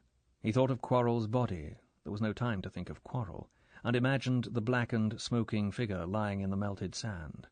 Soon he, too, would flame like a torch. The single scream would be wrung from him, and his limbs would jerk into the dancing pose of burned bodies. Then it would be Honey's turn. Christ, what had he led them into? Why had he been so insane as to take on this man with his devastating armory? Why hadn't he been warned by the long finger that had pointed at him in Jamaica? Bond set his teeth. Hurry up, you bastards. Get it over. There came the twang of a loud hailer. A voice howled metallically, "Come on out, Limey, and the doll. Quick, or you'll fry in hell like your pal." To rub in the command, the bolt of flame spat briefly towards him. Bond stepped back from the searing heat. He felt the girl's body against his back. She said hysterically, "I had to come! I had to come!" Bond said, "It's all right, honey. Keep behind me." He had made up his mind. There was no alternative. Even if death was to come later, it couldn't be worse than this kind of death. Bond reached for the girl's hand and drew her after him out onto the sand. The voice howled, "Stop there! Good boy. And drop the pea-shooter. No tricks or the crabs will be getting a cooked breakfast." Bond dropped his gun. So much for the Smith & Wesson. The Beretta would have been just as good against this thing. The girl whimpered. Bond squeezed her hand. "Stick it, honey," he said. "We'll get out of this somehow." Bond sneered at himself for the lie. There was the clang of an iron door being opened. From the back of the dome a man dropped into the water and walked towards them. There was a gun in his hand. He kept out of the line of fire of the flamethrower. The fluttering blue flame lit up his sweating face. He was a Chinese Negro, a big man, clad only in trousers. Something dangled from his left hand. When he came closer, Bond saw it was handcuffs. The man stopped a few yards away. He said, "Hold out your hands, wrists together, then walk towards me. You first, Limey. Slowly, or you get an extra navel." Bond did as he was told. When he was within sweat smell of the man put his gun between his teeth and reached out and snapped the handcuffs on Bond's wrists. Bond looked into the face, gunmetal coloured from the blue flames. It was a brutal, squinting face. It sneered at him. "Dumb bastard," said the man. Bond turned his back on the man and started walking away. He was going to see Quarrel's body. He had to say goodbye to it. There was the roar of a gun. A bullet kicked up sand close to his feet. Bond stopped and turned slowly round. "Don't be nervous," he said. "I'm going to take a look at the man you've just murdered. I'll be back." The man lowered his gun. He laughed harshly. "Okay, enjoy yourself. Sorry we ain't got a wreath. Come back quick or we give the doll a toastin'. 2 minutes." Bond walked on towards the smoking clump of bushes. He got there and looked down. His eyes and mouth winced. Yes, it had been just as he had visualized. Worse. He said softly, "I'm sorry, Quarrel." He kicked into the ground and scooped up a handful of cool sand between his manacled hands and poured it over the remains of the eyes. Then he walked slowly back and stood beside the girl. The man waved them forward with his gun. They walked round the back of the machine. There was a small square door. A voice from inside said, "Get in and sit on the floor. Don't touch anything or you get your fingers broke." They scrambled into the iron box. It stank of sweat and oil. There was just room for them to sit with their knees hunched up. The man with the gun followed them in and banged the door. He switched on a light and sat down on an iron tractor seat beside the driver. He said, "Okay, Sam, let's get going. You can put out the fire. It's light enough to steer by." There was a row of dials and switches on the instrument panel. The driver reached forward and pulled down a couple of the switches. He put the machine into gear and peered out through a narrow slit in the iron wall in front of him. Bond felt the machine turn. There came a faster beat from the engine, and they moved off. The girl's shoulder pressed against his. "Where are they taking us?" The whisper trembled. Bond turned his head and looked at her. It was the first time he'd been able to see her hair when it was dry. Now it was disarrayed by sleep, but it was no longer a bunch of rats' tails. It hung heavily straight down to her shoulders, where it curled softly inwards. It was of the palest ash blonde, and shone almost silver under the electric light. She looked up at him. The skin round her eyes and at the corners of her mouth was white with fear. Bond shrugged with an indifference he didn't feel. He whispered, "Oh, I expect we're going to see Dr. No. Don't worry too much, honey. These men are just little gangsters. It'll be different with him. When we get to him, don't you say anything. I'll talk for both of us." He pressed her shoulder. "I like the way you do your hair. I'm glad you don't cut it too short." Some of the tension went out of her face. "How can you think of things like that?" She half smiled at him. "But I'm glad you like it. I wash it in coconut oil once a week." At the memory of her other life, her eyes grew bright with tears. She bent her head down to her manacled hands to hide her tears. She whispered almost to herself, "I'll try to be brave. It'll be all right as long as you're there." Bond shifted so that he was right up against her. He brought his handcuffed hand close up to his eyes and examined them. They were the American police model. He contracted his left hand, the thinner of the two, and tried to pull it through the squat ring of steel. Even the sweat on his skin was no help. It was hopeless. The two men sat on their iron seats with their backs to them, indifferent. They knew they had total command. There wasn't room for Bond to give any trouble. Bond couldn't stand up or get enough momentum into his hands to do any damage to the backs of their heads with his handcuffs. If Bond somehow managed to open the hatch and drop into the water, where would that get him? They would at once feel the fresh air on their backs and stop the machine, and either burn him in the water or pick him up. It annoyed Bond that they didn't worry about him, that they knew he was utterly in their power. He also didn't like the idea that these men were intelligent enough to know that he presented no threat. Stupider men would have sat over him with a gun out, would have trussed him and the girl with inexpert thoroughness, might even have knocked them unconscious. These two knew their business. They were professionals, or had been trained to be professionals. The two men didn't talk to each other. There was no nervous chatter about how clever they had been, about their destination, about how tired they were. They just drove the machine quietly, efficiently along, finishing their competent job. Bond still had no idea what this contraption was. Under the black and gold paint and the rest of the fancy dress it was some sort of a tractor, but of a kind he had never seen or heard of. The wheels, with their vast, smooth rubber tires, were nearly twice as tall as himself. He had seen no trade name on the tires, it had been too dark, but they were certainly either solid or filled with porous rubber. At the rear there had been a small trailing wheel for stability. An iron fin, painted black and gold, had been added to help the dragon effect. The high mudguards had been extended into short, back-swept wings. A long metal dragon's head had been added to the front of the radiator, and the headlamps had been given black centres to make eyes. That was all there was to it, except that the cabin had been covered with an armoured dome, and the flamethrower added. It was, as Bond had thought, a tractor dressed up to frighten and burn. Though why it had a flamethrower instead of a machine gun he couldn't imagine. It was clearly the only sort of vehicle that could travel the island.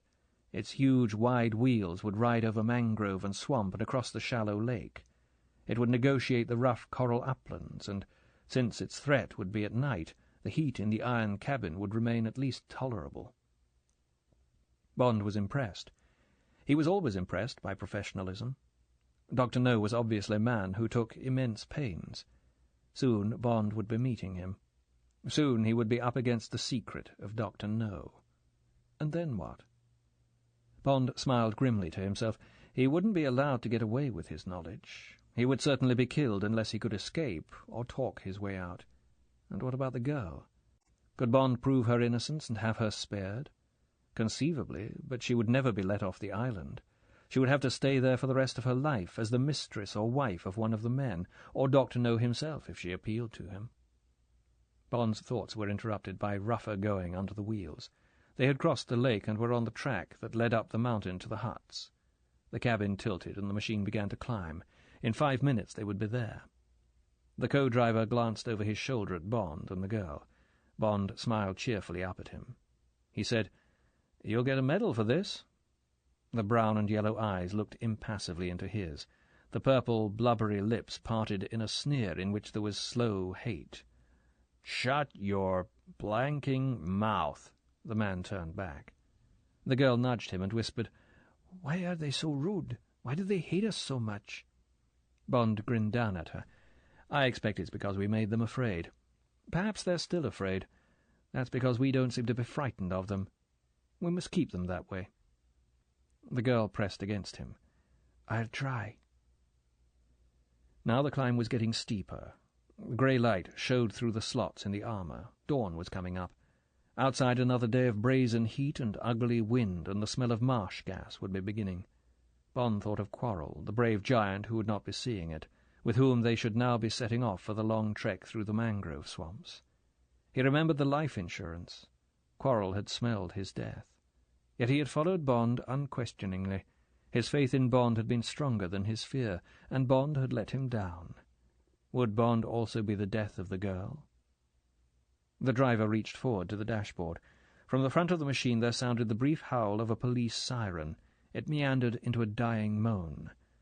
After a minute the machine stopped, idling in neutral. The man pressed a switch and took a microphone off a hook beside him.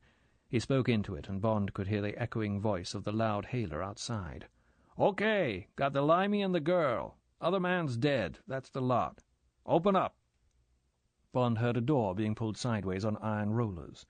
The driver put in the clutch, and they rolled slowly forward a few yards and stopped. The man switched off the engine. There was a clang as the iron hatch was opened from the outside. A gush of fresh air and a flood of brighter light came into the cabin. Hands took hold of Bond and dragged him roughly out backwards onto a cement floor. Bond stood up. He felt the prod of a gun in his side. A voice said, "Stay where you are. No tricks." Bond looked at the man. He was another Chinese Negro from the same stable as the others. The yellow eyes examined him curiously. Bond turned away indifferently. Another man was prodding the girl with his gun. Bond said sharply, "Leave the girl alone." He walked over and stood beside her. The two men seemed surprised.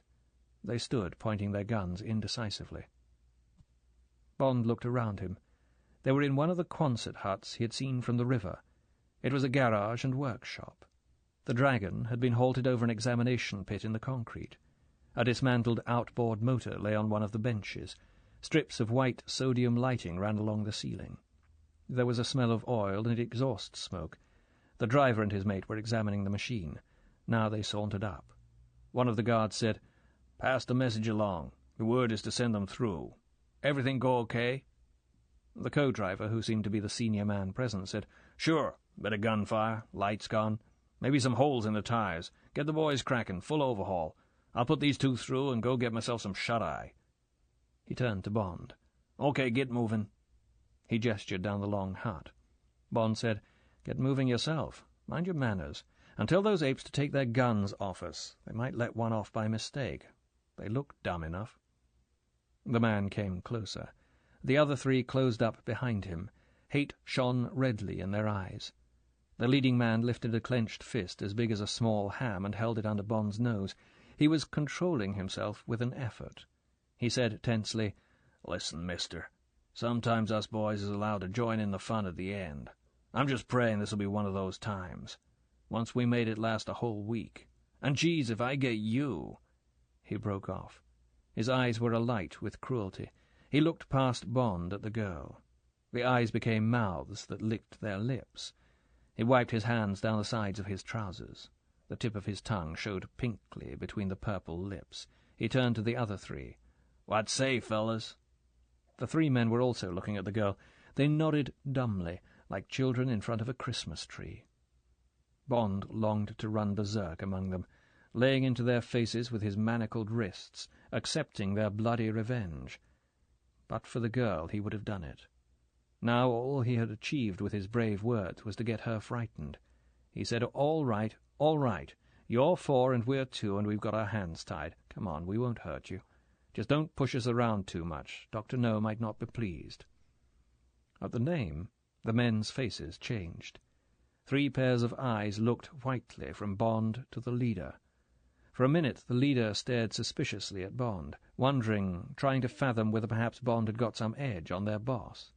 His mouth opened to say something. He thought better of it. He said lamely, Okay, we was just kidding." He turned to the men for confirmation. "Right?" Sure thing." It was a ragged mumble. The men looked away. The leader said gruffly, "This way, mister." He walked off down the long hut. Bond took the girl's wrist and followed. He was impressed with the weight of Dr. No's name. That was something to remember if they had any more dealings with the staff. The man came to a rough wooden door at the end of the hut. There was a bell push beside it. He rang twice and waited.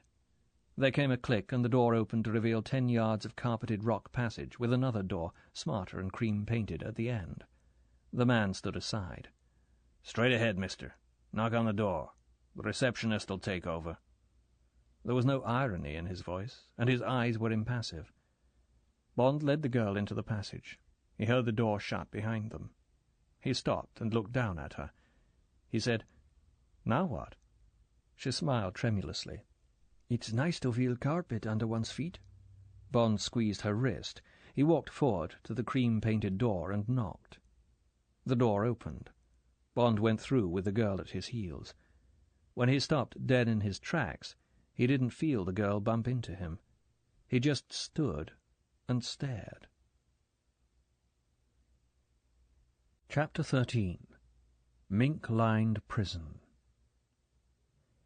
It was the sort of reception room the largest American corporations have on the president's floor in their New York skyscrapers.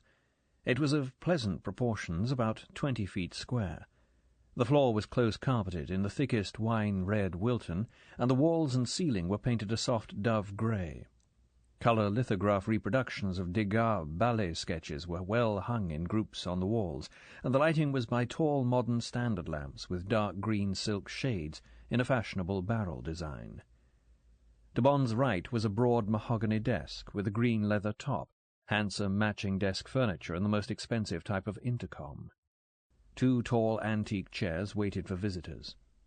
On the other side of the room was a refectory-type table with shiny magazines and 2 more chairs. On both the desk and the table were tall vases of freshly cut hibiscus. The air was fresh and cool and held a slight, expensive fragrance. There were 2 women in the room. Behind the desk, with pen poised over a printed form, sat an efficient-looking Chinese girl with horn-rimmed spectacles below a bang of black hair cut short. Her eyes and mouth wore the standard receptionist's smile of welcome, bright, helpful, inquisitive. Holding the door through which they had come, and waiting for them to move farther into the room so that she could close it, stood an older, rather matronly woman of about 45. She also had Chinese blood. Her appearance, wholesome, bosomy, eager, was almost excessively gracious. Her square-cut pince-nez gleamed with the hostess's desire to make them feel at home. Both women were dressed in spotless white, with white stockings and white suede brogues, like assistants in the most expensive American beauty parlours.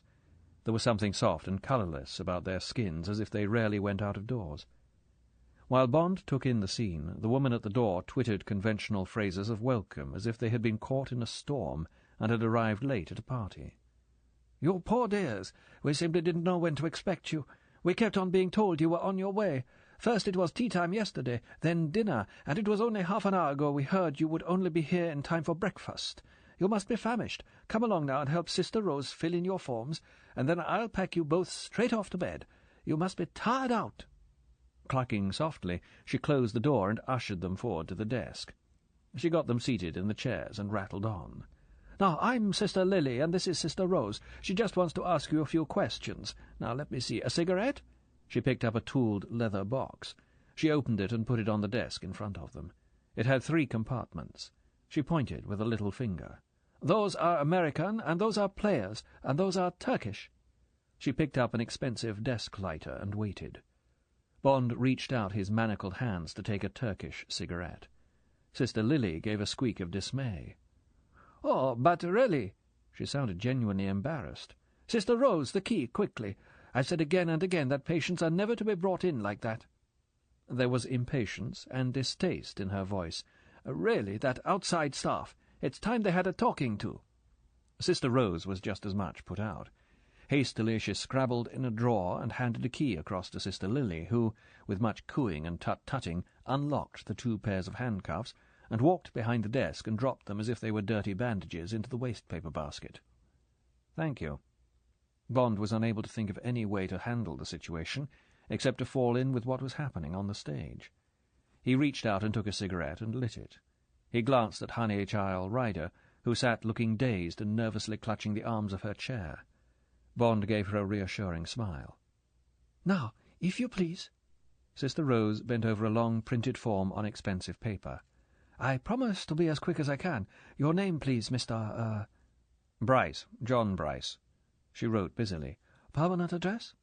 "Care of the Royal Zoological Society, Regent's Park, London, England." "Profession?" "Ornithologist." "Oh, dear." She dimpled at him. "Could you please spell that?" Bond did so. "Thank you so much. Now, let me see. Purpose of visit?" "Birds," said Bond. "I am also a representative of the Audiobook Society of New York. They have a lease of part of this island." "Oh, really?" Bond watched the pen writing down exactly what he had said. After the last word she put a neat query in brackets. "And?" Sister Rose smiled politely in the direction of Honeychild. "Your wife, is she also interested in birds?" "Yes, indeed." "And her first name?" "Honeychild." Sister Rose was delighted. "What a pretty name." She wrote busily. "And now just your next of kin, and then we're finished." Bond gave M's real name as next of kin for both of them. He described him as Uncle, and gave his address as Managing Director, Universal Export, Regent's Park, London. Sister Rose finished writing and said, "There, that's done. Thank you so much, Mr. Bryce. And I do hope you both enjoy your stay." "Thank you very much." I'm sure we will. Bond got up. Honeychild Ryder did the same, her face still expressionless. Sister Lily said, "Now come along with me, you poor dears." She walked to a door in the far wall. She stopped with her hand on the cut-glass doorknob. "Oh, dearie me, now I've gone and forgotten the number of their rooms. It's the cream suite, isn't it, sister?" "Yes, that's right. 14 and 15. "Thank you, my dear. And now," she opened the door, "if you'll just follow me. I'm afraid it's a terribly long walk." She shut the door behind them and led the way. "The doctor's often talked of putting in one of those moving stairway things, but you know how it is with a busy man." She laughed gaily. "So many other things to think of." "Yes, I expect so," said Bond politely. Bond took the girl's hand, and they followed the motherly, bustling figure down 100 yards of lofty corridor, in the same style as the reception-room, but lit at frequent intervals by discreetly expensive wall brackets. Bond answered with polite monosyllables the occasional twittering comments Sister Lily threw over her shoulder. His whole mind was focused on the extraordinary circumstances of their reception. He was quite certain the two women had been genuine. Not a look or a word had been dropped that was out of place. It was obviously a front of some kind, but a solid one, meticulously supported by the decor and the cast. The lack of resonance in the room, and now in the corridor, suggested that they had stepped from the Quonset hut into the side of the mountain, and that they were now walking through its base. At a guess, they would be walking towards the west, towards the cliff face with which the island ended. There was no moisture on the walls, and the air was cool and pure, with a strongish breeze coming towards them. A lot of money and good engineering had gone into the job. The pallor of the two women suggested that they spent all their time inside the mountain. From what Sister Lily had said, it sounded as if they were part of an inside staff that had nothing to do with the strong-arm squad outside, and perhaps didn't even understand what sort of men they were. It was grotesque, concluded Bond, as they came nearer to a door at the end of the corridor. Dangerously grotesque. But it was no good wondering about it. He could only follow the lines of the gracious script. At least this was better than the back stage of the island outside. At the door, Sister Lily rang. They had been expected. The door opened at once. An enchanting Chinese girl in a mauve and white flowered kimono stood smiling and bowing, as Chinese girls are supposed to do. Again there was nothing but warmth and welcome in the pale, flower-like face. Sister Lily cried, "Here they are at last, May, Mr. and Mrs. John Bryce, and I know they must be exhausted, so we must take them straight to their rooms for some breakfast and a sleep." She turned to Bond. "This is May, such a dear girl. She will be looking after you both. Anything you want, just ring for May. She's a favourite with all our patients." Patience, thought Bond. That's the second time she's used the word. He smiled politely at the girl.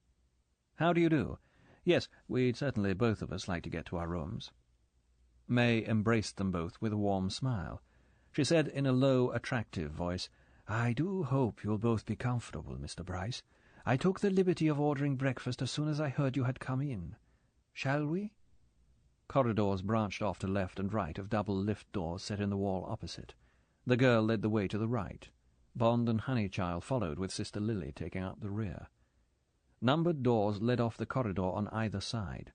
Now the decor was in the lightest pink with a dove-grey carpet. The numbers on the doors were in the 10s. The corridor came to an abrupt end with two doors side by side, 14 and 15. May opened the door of 14, and they followed her in. It was a charming double bedroom in modern Miami style, with dark green walls, dark polished mahogany floor with occasional thick white rugs, and well-designed bamboo furniture, with a chintz of large red roses on a white background. There was a communicating door into a more masculine dressing-room, and another that led into an extremely luxurious modern bathroom, with a step-down bath and a bidet. It was like being shown into the very latest Florida hotel suite, except for two details which Bond noticed.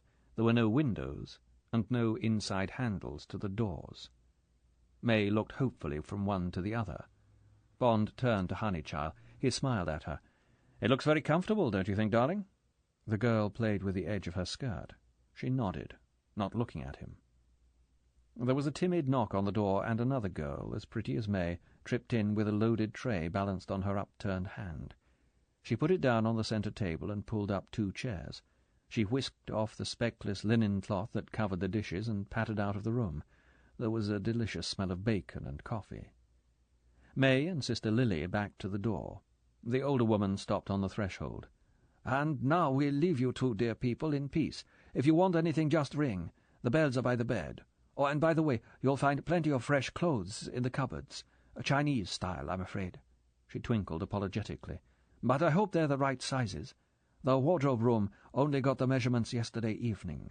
The doctor has given strict orders that you're not to be disturbed. He'd be delighted if you'd join him for dinner this evening. He wants you to have the whole of the rest of the day to yourselves, to get settled down, you know." She paused and looked from one to the other, smiling inquiry. "Shall I say you—" "Yes, please," said Bond. "Tell the doctor we shall be delighted to join him for dinner." "Oh, I know he'll be so pleased." With a last twitter, the two women softly withdrew and closed the door behind them. Bond turned towards Honeychile. She looked embarrassed. She still avoided his eyes. It occurred to Bond that she could never have met such soft treatment or seen such luxury in her life. To her, all this must be far more strange and terrifying than what they had gone through outside. She stood and fiddled at the hem of her Man Friday skirt. There were streaks of dried sweat and salt and dust on her face. Her bare legs were filthy, and Bond noticed that her toes were moving softly as they gripped nervously into the wonderful thick pile carpet. Bond laughed. He laughed with real pleasure that her fear had been drowned in the basic predicament of clothes and how to behave, and he laughed at the picture they made, she in her rags and he in his dirty blue shirt and black jeans and muddy canvas shoes. He went to her and took her hands. They were cold. He said, "Honey, we're a couple of scarecrows. There's only one problem. Shall we have breakfast first while it's hot, or shall we get out of these rags and have a bath and eat the breakfast when it's cold? Don't worry about anything else. We're here in this wonderful little house, and that's all that matters. Now then, what shall we do?" She smiled uncertainly. The blue eyes searched his face for reassurance. "You're not worried about what's going to happen to us?" She nodded at the room. "Don't you think this is all a trap?" "If it's a trap, we're in it. There's nothing we can do now but eat the cheese. The only question is whether we eat it hot or cold." He pressed her hands. "Really, honey, leave the worrying to me. Just think where we were an hour ago. Isn't this better? Now come on and decide the really important things. Bath or breakfast?" She said reluctantly, "Well, if you think... I'd rather get clean first." She added quickly, "But you got to help me." She jerked her head toward the bathroom door. "I don't know how to work one of those places. What do you do?" Bond said seriously, "It's quite easy. I'll fix it all ready for you. While you're having your bath, I'll have my breakfast. I'll keep yours warm." Bond went to one of the built-in clothes cupboards and ran the door back. There were half a dozen kimonos, some silk and some linen. He took out a linen one at random. "You take off your clothes and get into this, and I'll get the bath ready. Later on you can choose the things you want to wear for bed and dinner." She said gratefully, "Oh, yes, James, if you'll just show me." She started to unbutton her shirt. Bond wanted to take her in his arms and kiss her. Instead he said abruptly, "That's fine, honey," and went into the bathroom and turned on the taps. There was everything in the bathroom: Floris lime bath essence for men and Guerlain bath cubes for women. He crushed a cube into the water, and at once the room smelled like an orchid house. The soap was Guerlain's Sapositi, Fleur des Alpes. In a medicine cupboard behind the mirror over the wash-basin were toothbrushes and toothpaste, Sterident toothpicks, rose mouthwash, dental floss, aspirin and milk of magnesia. There was also an electric razor, L'Henrique aftershave lotion, and 2 nylon hair brushes and combs. Everything was brand new and untouched. Bond looked at his filthy, unshaven face in the mirror and smiled grimly into the grey, sunburned castaway's eyes. The coating on the pill was certainly of the very finest sugar. It would be wise to expect that the medicine inside would be of the bitterest. He turned back to the bath and felt the water. It would be too hot for someone who presumably had never had a hot bath before. He let in some cold. As he bent over, 2 arms were thrown round his neck. He stood up. The golden body blazed in the white, tiled bathroom. She kissed him hard and clumsily on the lips. He put his arms round her and crushed her to him, his heart pounding. She said breathlessly at his ear, "The Chinese dress felt strange. Anyway, you told that woman we were married." Bond's hand was on her left breast. Its peak was hard with passion. Her stomach pressed against his. Why not? Why not? Don't be a fool. This is a crazy time for it. You're both in deadly danger. You must stay cold as ice to have any chance of getting out of this mess. Later, later. Don't be weak. Bond took his hand away from her breast and put it round her neck. He rubbed his face against hers and then brought his mouth round to hers and gave her one long kiss. He stood away and held her at arm's length. For a moment they looked at each other, their eyes bright with desire. She was breathing fast, her lips parted so that he could see the glint of teeth. He said unsteadily, "Honey, get into that bath before I spank you." She smiled. Without saying anything, she stepped down into the bath and lay at full length. She looked up. The fair hair on her body glittered up through the water like golden sovereigns. She said provocatively, "You've got to wash me. I don't know what to do. You've got to show me." Bond said desperately, "Shut up, honey, and stop flirting. Just take the soap and the sponge and start scrubbing, damn you. This isn't the time for making love. I'm going to have breakfast." He reached for the door handle and opened the door. She said softly, "James." He looked back. She was sticking her tongue out at him. He grinned savagely back at her and slammed the door. Bond went into the dressing-room and stood in the middle of the floor and waited for his heart to stop pounding. He rubbed his hands over his face and shook his head to get rid of the thought of her. To clear his mind, he went carefully over both rooms looking for exits, possible weapons, microphones, anything that would add to his knowledge. There were none of these things. There was an electric clock on the wall which said 8:30, and a row of bells beside the double bed. They said room service, coiffeur, manicurist, maid. There was no telephone. High up in a corner of both rooms was a small ventilator grill. Each was about 2 feet square. Useless.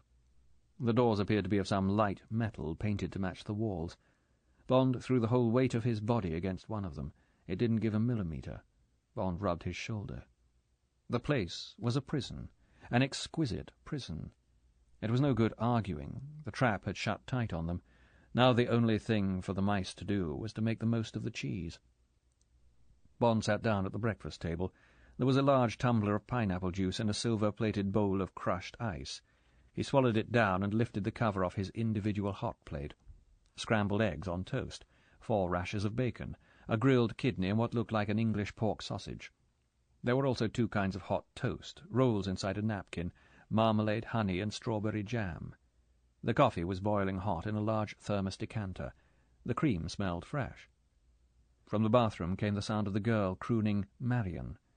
Bond closed his ears to the sound and started on the eggs. 10 minutes later, Bond heard the bathroom door open. He put down his toast and marmalade and covered his eyes with his hands. She laughed. She said, "He's a coward. He's frightened of a simple girl." Bond heard her rummaging in the cupboards. She went on talking, half to herself. "I wonder why he's frightened. Of course, if I wrestled with him, I'd win easily. Perhaps he's frightened of that. Perhaps he's really not very strong. His arms and his chest look strong enough. I haven't seen the rest yet. Perhaps it's weak. Yes, that must be it. That's why he doesn't dare take his clothes off in front of me. Now let's see. Would he like me in this?" She raised her voice. "Darling James, would you like me in white with pale blue birds flying all over me?" "Yes, damn you," said Bond through his hands. "Now stop chattering to yourself and come and have breakfast. I'm getting sleepy." She gave a cry. "Oh, if you mean it's time for us to go to bed, of course I'll hurry." There was a flurry of feet, and Bond heard her sit down opposite. He took his hands down. She was smiling at him. She looked ravishing. Her hair was dressed and combed and brushed to kill, with one side falling down the side of the cheek and the other slicked back behind her ear. Her skin sparkled with freshness, and the big blue eyes were alight with happiness. Now Bond loved the broken nose. It had become part of his thoughts of her, and it suddenly occurred to him that he would be sad when she was just an immaculately beautiful girl like other beautiful girls. But he knew it would be no good trying to persuade her of that.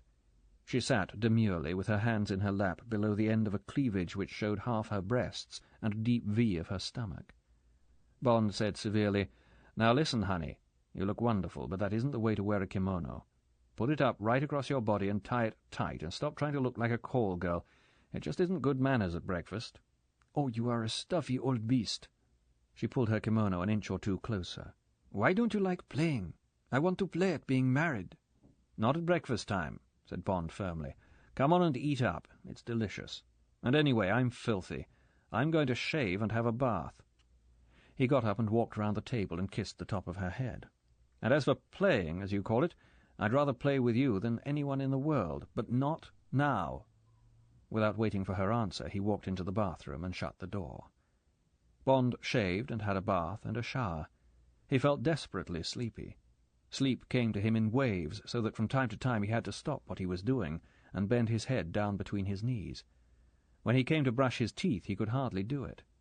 Now he recognized the signs. He had been drugged. In the coffee or in the pineapple juice. It didn't matter. Nothing mattered. All he wanted to do was lie down on the tiled floor and shut his eyes. Bond weaved drunkenly to the door. He forgot that he was naked. That didn't matter either. Anyway, the girl had finished her breakfast. She was in bed. He staggered over to her, holding onto the furniture. The kimono was lying in a pile on the floor. She was fast asleep, naked under a single sheet. Bond gazed dreamily at the empty pillow beside her head. No. He found the switches and turned out the lights. Now he had to crawl across the floor and into his room. He got to his bed and pulled himself onto it. He reached out an arm of lead and jabbed at the switch on the bed light. He missed it. The lamp crashed to the floor and the bulb burst. With a last effort, Bond turned on his side and let the waves sweep over his head. The luminous figures on the electric clock in the double room said 9:30. At 10 o'clock, the door of the double room opened softly. A very tall, thin figure was silhouetted against the lighted corridor. It was a man. He must have been 6'6" tall. He stood on the threshold with his arms folded, listening. Satisfied, he moved slowly into the room and up to the bed. He knew the way exactly. He bent down and listened to the quiet breathing of the girl. After a moment, he reached up to his chest and pressed a switch. A flashlight with a very broad, diffused beam came on. The flashlight was attached to him by a belt that held it above the breastbone. He bent forward so that the soft light shone on the girl's face. The intruder examined the girl's face for several minutes. One of his hands came up and took the sheet at her chin and softly drew the sheet down to the end of the bed. The hand that drew down the sheet was not a hand. It was a pair of articulated steel pincers at the end of a metal stalk that disappeared into a black silk sleeve. It was a mechanical hand. The man gazed for a long time at the naked body, moving his chest to and fro so that every corner of the body came under the light. Then the claw came out again and delicately lifted a corner of the sheet from the bottom of the bed and drew it back over the girl. The man stood for another moment, gazing down at the sleeping face. Then he switched off the torch on his chest and moved quietly away across the room to the open door through which Bond was sleeping. The man spent longer beside Bond's bed. He scrutinized every line, every shadow on the dark, rather cruel face that lay drowned, almost extinct, on the pillow. He watched the pulse in the neck and counted it, and when he had pulled down the sheet he did the same with the area around the heart.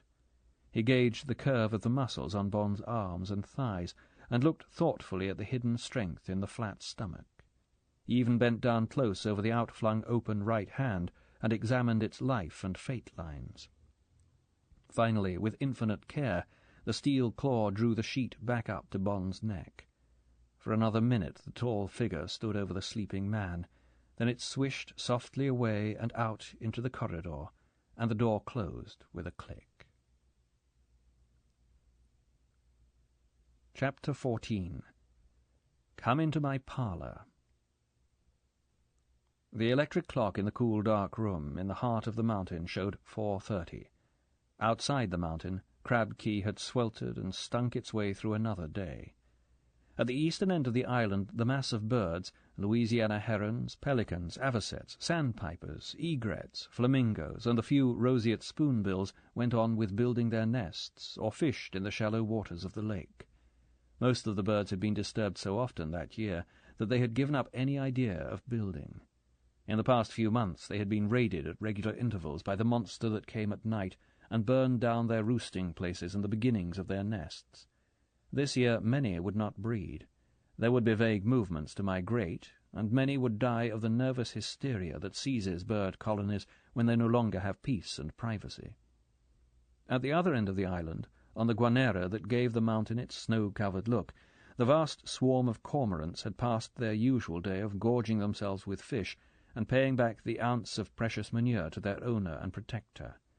Nothing had interfered with their nesting season. Now they were noisily fiddling with the untidy piles of sticks that would be their nests, each pile at exactly 60 centimetres from the next, for the guane is a quarrelsome bird, and this 60-centimetre ring represents their sparring space. Soon the females would be laying the 3 eggs, from which their master's flock would be increased by an average of 2 young cormorants. Below the peak, where the diggings began, the 100 or so negro men and women who were the labour force were coming to the end of the day's shift. Another 50 cubic yards of guano had been dug out of the mountainside, and another 20 yards of terrace had been added to the working level. Below, the mountainside looked like terraced vineyards in Upper Italy, except that here there were no vines, only deep, barren shelves cut in the mountainside. And here, instead of the stink of marsh gas on the rest of the island, there was a strong ammoniac smell, and the ugly, hot wind that kept the diggings dry blew the freshly turned whitish-brown dust into the eyes and ears and noses of the diggers. But the workers were used to the smell and the dust, and it was easy, healthy work. They had no complaints. The last iron truck of the day started off on the Decauville track that snaked down the mountainside to the crusher and separator. A whistle blew, and the workers shouldered their clumsy picks and moved lazily down towards the high-wired group of Quonset huts that was their compound. Tomorrow, on the other side of the mountain, the monthly ship would be coming into the deep-water quay they had helped to build 10 years before, but which, since then, they had never seen. That would mean fresh stores and fresh goods and cheap jewellery at the canteen. It would be a holiday. There would be rum and dancing and a few fights. Life was good. Life was good, too, for the senior outside staff, all Chinese Negroes like the men who had hunted Bond and Quarrel and the girl. They also stopped work in the garage and the machine shops and at the guard posts and filtered off to the officers' quarters. Apart from watch and loading duties, tomorrow would also be a holiday for most of them. They, too, would have their drinking and dancing, and there would be a new monthly batch of girls from inside. Some marriages from the last lot would continue for further months or weeks according to the taste of the husband, but for the others there would be a fresh choice. There would be some of the older girls who had had their babies in the creche and were coming back for a fresh spell of duty outside, and there would be a sprinkling of young ones who had come of age and would be coming out for the first time. There would be fights over these, and blood would be shed. But in the end the officers' quarters would settle down for another month of communal life, each officer with his woman to look after his needs. Deep down in the cool heart of the mountain, far below this well-disciplined surface life, Bond awoke in his comfortable bed. Apart from a slight Nembutal headache, he felt fit and rested. Lights were on in the girl's room, and he could hear her moving about. He swung his feet to the ground and, avoiding the fragments of glass from the broken lamp, walked softly over to the clothes cupboard and put on the first kimono that came to his hand.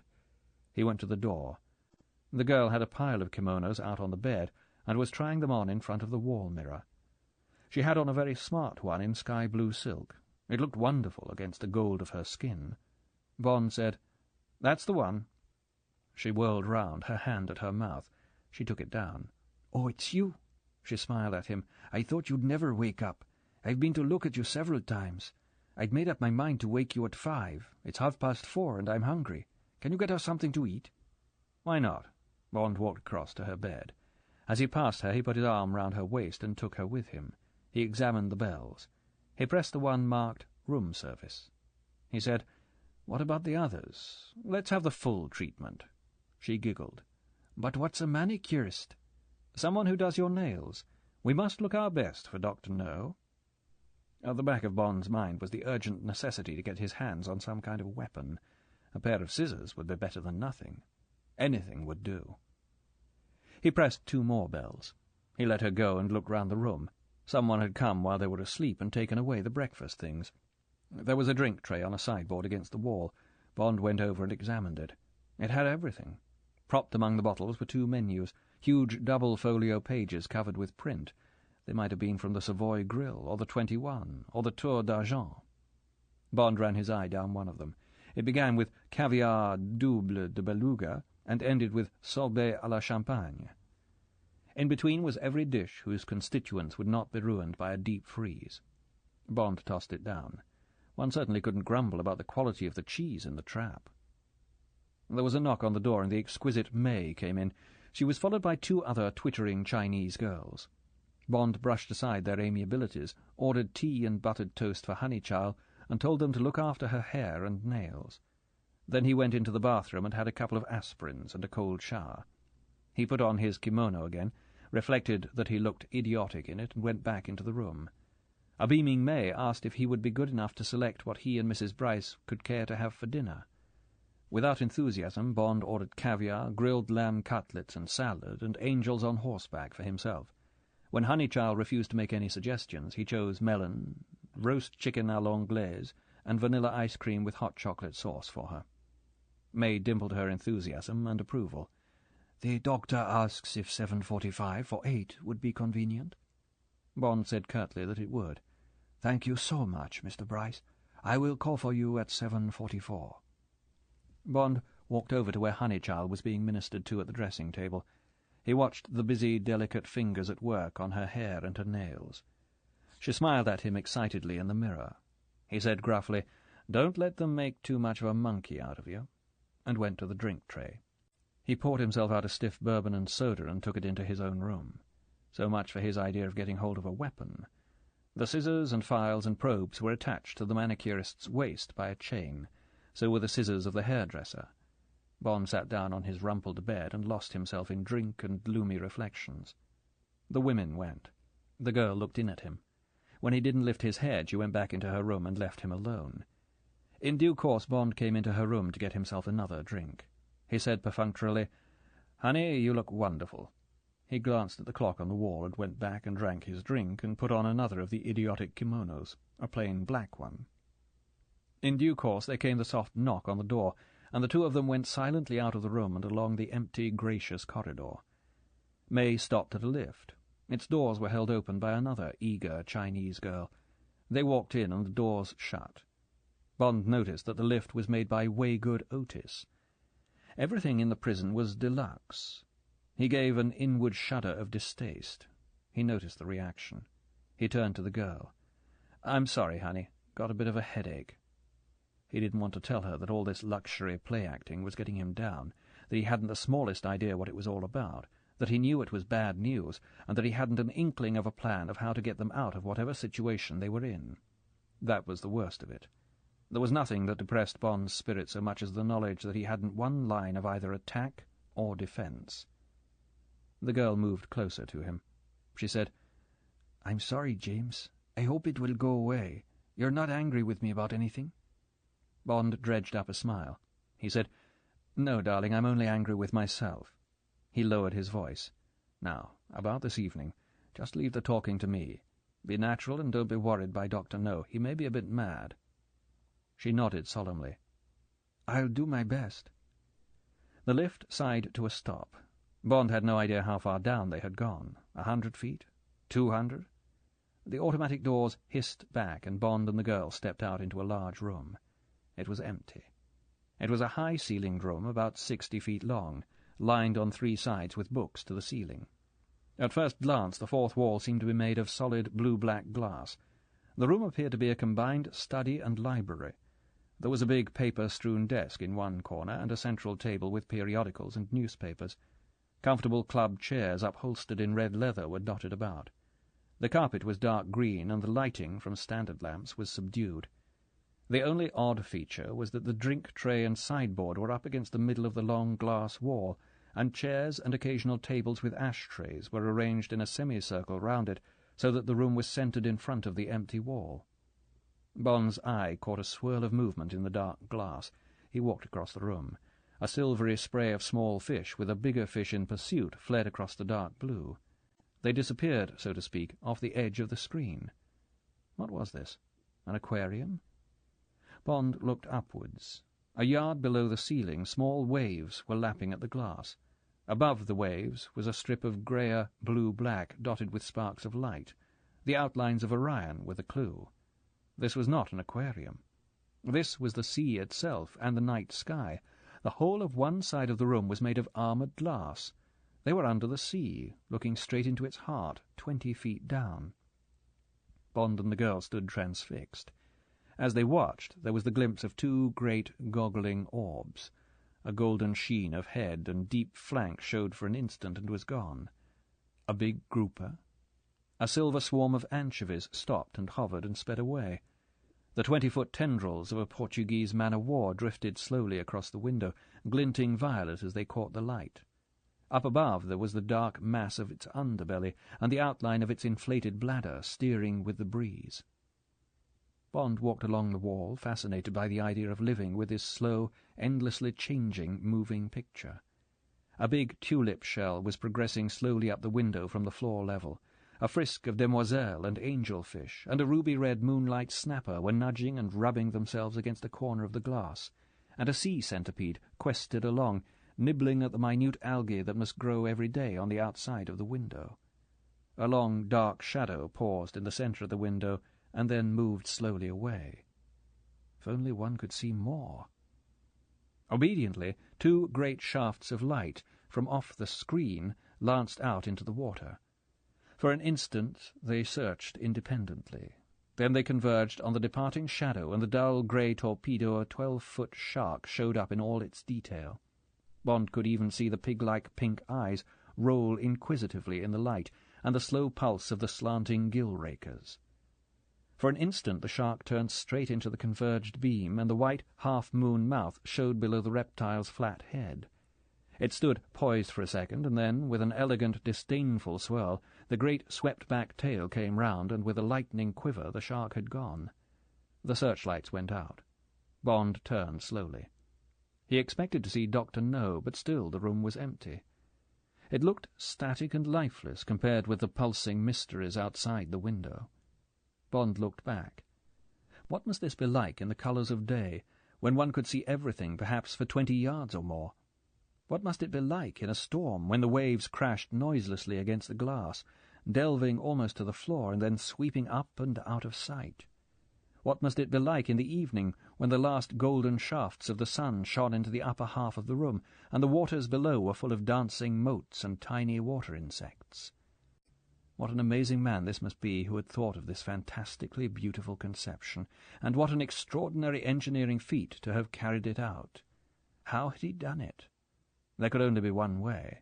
He must have built the glass wall deep inside the cliff, and then delicately removed layer after layer of the outside rock, until the divers could prise off the last skin of coral.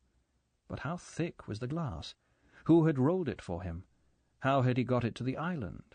How many divers had he used? How much, God in heaven, could it have cost? $1 million. It was a cavernous, echoing voice with a trace of American accent. Bond turned slowly, almost reluctantly, away from the window. Dr. No had come through a door behind his desk. He stood looking at them benignly, with a thin smile on his lips. "I expect you are wondering about the cost. My guests usually think about the material side after about 15 minutes. Were you?" "I was." Still smiling, Bond was to get used to that thin smile, Dr. No came slowly out from behind the desk and moved towards them. He seemed to glide rather than take steps. His knees did not dent the matte, gunmetal sheen of his kimono, and no shoes showed below the sweeping hem. Bond's first impression was of thinness and erectness and height. Dr. No was at least 6 inches taller than Bond, but the straight, immovable poise of his body made him seem still taller. The head also was elongated and tapered from a round, completely bald skull down to a sharp chin, so that the impression was of a reversed raindrop, or rather oil drop, for the skin was of a deep, almost translucent yellow. It was impossible to tell Dr. No's age. As far as Bond could see, there were no lines on the face. It was odd to see a forehead as smooth as the top of the polished skull. Even the cavernous, indrawn cheeks below the prominent cheekbones looked as smooth as fine ivory. There was something Dali-esque about the eyebrows, which were fine and black and sharply upswept, as if they had been painted on as make-up for a conjurer. Below them, slanting, jet-black eyes stared out of the skull. They were without eyelashes. They looked like the mouths of two small revolvers, direct and unblinking and totally devoid of expression. The thin, fine nose ended very close above a wide, compressed wound of a mouth which, despite its almost permanent sketch of a smile, showed only cruelty and authority. The chin was indrawn towards the neck. Later Bond was to notice that it rarely moved more than slightly away from centre, giving the impression that the head and the vertebra were in one piece. The bizarre, gliding figure looked like a giant, venomous worm wrapped in grey tinfoil, and Bond would not have been surprised to see the rest of it trailing slimily along the carpet behind. Dr. No came within 3 steps of them and stopped. The wound in the tall face opened. "Forgive me for not shaking hands with you." The deep voice was flat and even. "I am unable to." Slowly the sleeves parted and opened.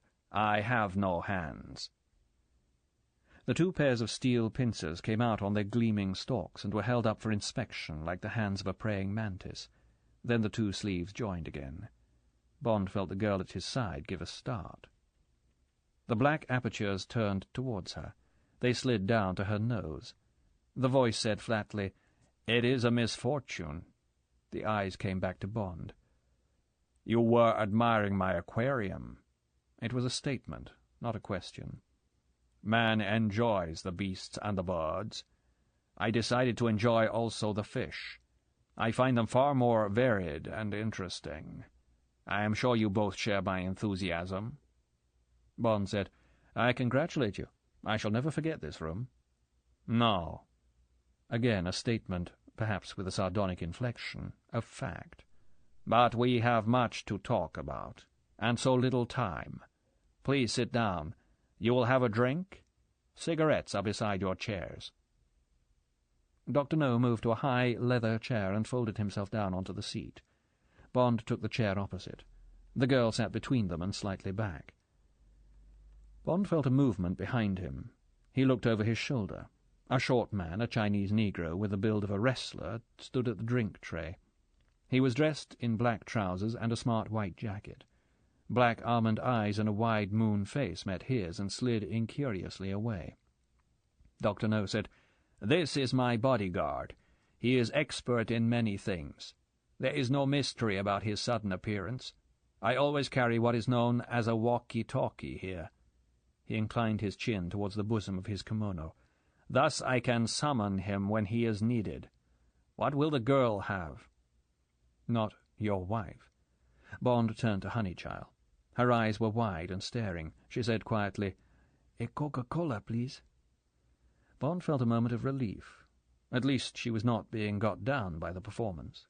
Bond said, "And I would like a medium vodka dry martini, with a slice of lemon peel. Shaken and not stirred, please. I would prefer Russian or Polish vodka." Dr. No gave his thin smile an extra crease. "I see you are also a man who knows what he wants. On this occasion your desires will be satisfied. Do you not find that it is generally so? When one wants a thing, one gets it. That is my experience." This book is continued on Disc 5. Dr. No, by Ian Fleming, continued. Disc 5. "And I would like a medium vodka dry martini, with a slice of lemon peel. Shaken and not stirred, please. I would prefer Russian or Polish vodka." Dr. No gave his thin smile an extra crease. "I see you are also a man who knows what he wants. On this occasion your desires will be satisfied. Do you not find that it is generally so? When one wants a thing, one gets it. That is my experience." "The small things. If you fail at the large things, it means you have not large ambitions. Concentration, focus, that is all. The aptitudes come, the tools forge themselves. Give me a fulcrum and I will move the world, but only if the desire to move the world is there." The thin lips bent minutely downwards in deprecation. "But this is chatter. We are making conversation. Instead, let us talk. Both of us, I am sure, prefer talk to conversation. Is the martini to your liking? You have cigarettes? Enough, and the right sort to cosset your cancer? So be it. Sam, put the shaker beside the man and another bottle of Coca-Cola beside the girl. It should now be 8:10. We will have dinner at 9 o'clock precisely." Dr. No sat slightly more upright in his chair. He inclined himself forward, staring at Bond. There was a moment's silence in the room. Then Dr. No said, "And now, Mr. James Bond of the Secret Service, let us tell each other our secrets. First, to show you that I hide nothing, I will tell you mine. Then you will tell me yours." Dr. No's eyes blazed darkly. "But let us tell each other the truth." He drew one steel claw out of the wide sleeve and held it upwards. He paused. "I shall do so, but you must do the same. If you do not, these," he pointed the claw at his eyes, "will know that you are lying." Dr. No brought the steel claw delicately in front of each eye and tapped the center of each eyeball. Each eyeball, in turn, emitted a dull ting. "These," said Dr. No, "see everything." Chapter 15. Pandora's Box. James Bond picked up his glass and sipped at it thoughtfully. It seemed pointless to go on bluffing. His story of representing the Audubon Society was anyway a thin one, which could be punctured by anyone who knew about birds. It was obvious that his own cover was in shreds. He must concentrate on protecting the girl. To begin with, he must reassure her. Bond smiled at Dr. No. He said, "I know about your contact in King's house, Miss Tarrow. She is your agent. I have recorded the fact, and it will be divulged in certain circumstances." Dr. No's expression showed no interest, "as will other facts. But if we are to have a talk, let us have it without any more stage effects. You are an interesting man, but it is not necessary to make yourself more interesting than you are. You have suffered the misfortune of losing your hands. You wear mechanical hands. Many men wounded in the war wear them. You wear contact lenses instead of spectacles. You use a walkie-talkie instead of a bell to summon your servant. No doubt you have other tricks, but, Dr. No, you are still a man who sleeps and eats and defecates like the rest of us. So no more conjuring tricks, please. I am not one of your guano diggers, and I am not impressed by them." Dr. No inclined his head a fraction. "Bravely spoken, Mr. Bond. I accept the rebuke. I have no doubt developed annoying mannerisms from living too long in the company of apes. But do not mistake these mannerisms for bluff. I am a technician. I suit the tool to the material. I possess also a range of tools for working with refractory materials. However—" Dr. No raised his joined sleeves an inch and let them fall back in his lap. "Let us proceed with our talk. It is a rare pleasure to have an intelligent listener, and I shall enjoy telling you the story of one of the most remarkable men in the world. You are the first person to hear it. I have not told it before. You are the only person I have ever met who will appreciate my story, and also—" Dr. No paused for the significance of the last words to make itself felt. "Keep it to himself." He continued, "The second of these considerations also applies to the girl." So that was it. There had been little doubt in Bond's mind, ever since the Spandau had opened up on them, and since, even before then, in Jamaica, where the attempts on him had not been half-hearted. Bond had assumed from the first that this man was a killer, that it would be a duel to the death. He had had his usual blind faith that he would win the duel, all the way until the moment when the flamethrower had pointed at him. Then he had begun to doubt. Now he knew. This man was too strong, too well-equipped. Bond said, "There is no point in the girl hearing this. She has nothing to do with me. I found her yesterday on the beach. She is a Jamaican from Morgan's Harbour. She collects shells. Your men destroyed her canoe, so I had to bring her with me. Send her away now and then back home. She won't talk. She will swear not to." The girl interrupted fiercely. "I will talk. I shall tell everything. I'm not going to move. I'm going to stay with you." Bond looked at her. He said icily, "I don't want you." Dr. No said softly, "Do not waste your breath on these heroics. Nobody who comes to this island has ever left it. Do you understand? Nobody. Not even the simplest fisherman. It is not my policy. Do not argue with me or attempt to bluff me. It is entirely useless." Bond examined the face. There was no anger in it, no obstinacy. nothing but a supreme indifference. He shrugged his shoulders. He looked at the girl and smiled. He said, "All right, honey, and I didn't mean it. I'd hate you to go away. We'll stay together and listen to what the maniac has to say." The girl nodded happily. It was as if her lover had threatened to send her out of the cinema, and now had relented. Dr. No said, in the same soft, resonant voice, "You are right, Mr. Bond. That is just what I am, a maniac. All the greatest men are maniacs. They are possessed by a mania which drives them forward towards their goal. The great scientists, the philosophers, the religious leaders, all maniacs. What else but a blind singleness of purpose could have given focus to their genius, would have kept them in the groove of their purpose?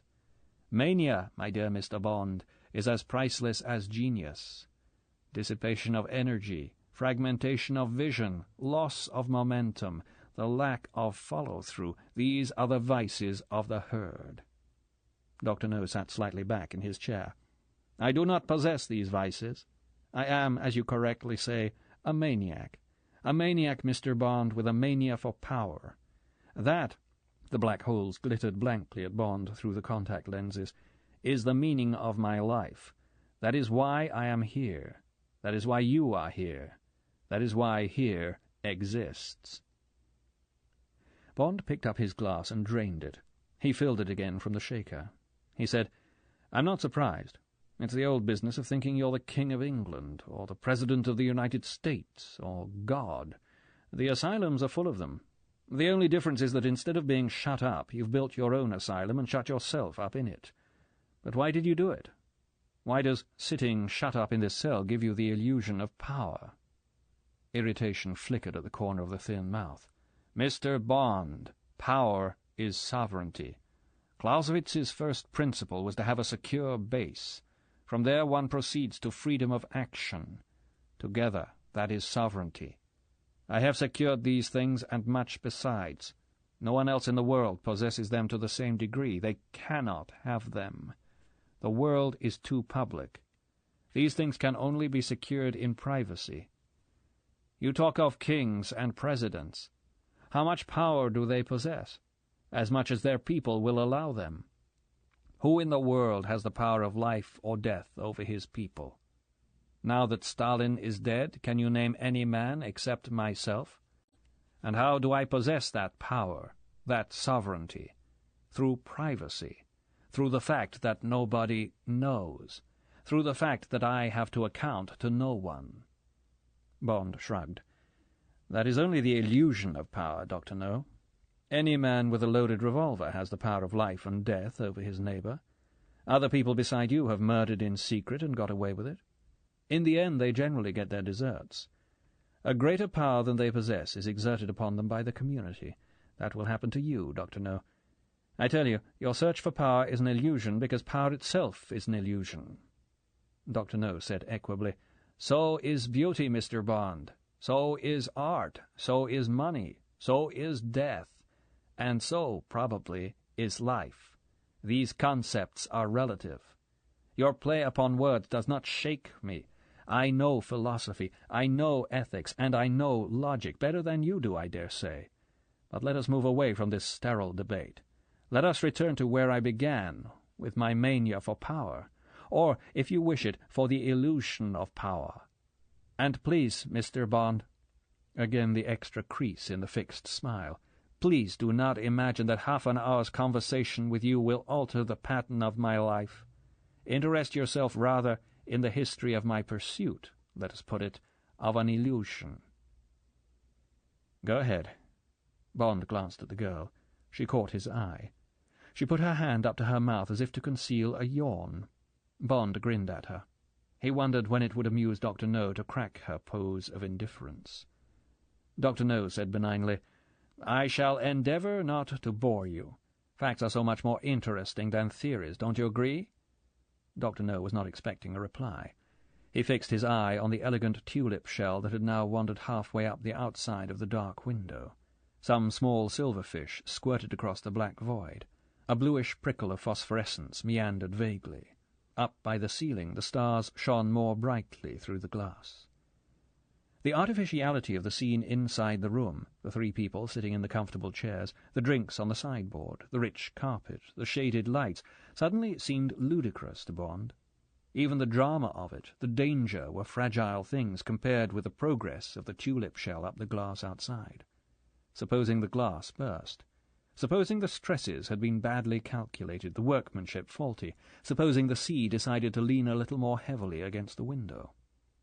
Dr. No said, "I was the only son of a German Methodist missionary and a Chinese girl of good family. I was born in Peking, but on what is known as the wrong side of the blanket. I was an encumbrance. An aunt of my mother was paid to bring me up." Dr. No paused. "No love, you see, Mr. Bond. Lack of parental care." He went on. "The seed was sown. I went to work in Shanghai. I became involved with the Tongs, with their illicit proceedings. I enjoyed the conspiracies, the burglaries, the murders, the arson of insured properties. They represented revolt against the father figure who had betrayed me. I loved the death and destruction of people and things. I became adept in the technique of criminality, if you wish to call it that. Then there was trouble. I had to be got out of the way. The Tongs considered me too valuable to kill. I was smuggled to the United States. I settled in New York. I had been given a letter of introduction in code to one of the two most powerful Tongs in America, the Hip Sings. I never knew what the letter said, but they took me on at once as a confidential clerk. In due course, at the age of 30, I was made the equivalent of treasurer. The treasury contained over $1 million. I coveted this money. Then began the great Tong Wars of the late 20s. The two great New York Tongs, my own, the Hip Sings, and our rival, the Un Lee Ongs, joined in combat. Over the weeks, hundreds of both sides were killed, and their houses and properties burned to the ground. It was a time of torture and murder and arson, in which I joined with delight. Then the riot squads came. Almost the whole police force of New York was mobilized. The two underground armies were prized apart, and the headquarters of the two Tongs were raided, and the ringleaders sent to jail. I was tipped off about the raid on my own Tong, the Hip Sings. A few hours before it was due, I got to the safe and rifled the $1 million in gold and disappeared into Harlem and went to ground. I was foolish. I should have left America, gone to the farthest corner of the earth. Even from the condemned cells in Sing Sing, the heads of my Tong reached out for me. They found me.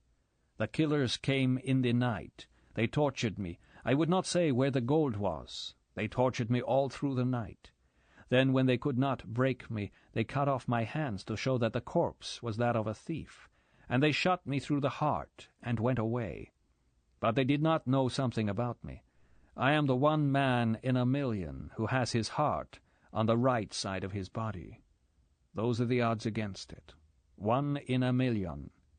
I lived.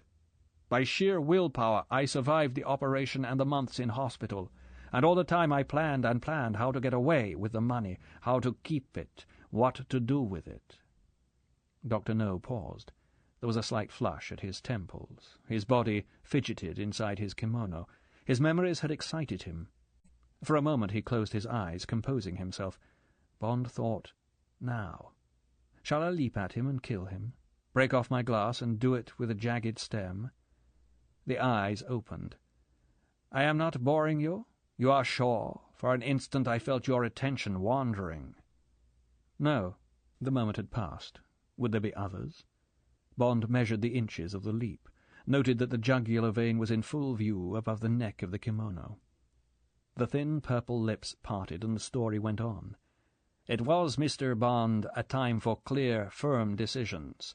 When they let me out of the hospital, I went to Silberstein, the greatest stamp dealer in New York. I bought an envelope, just one envelope, full of the rarest postage stamps in the world.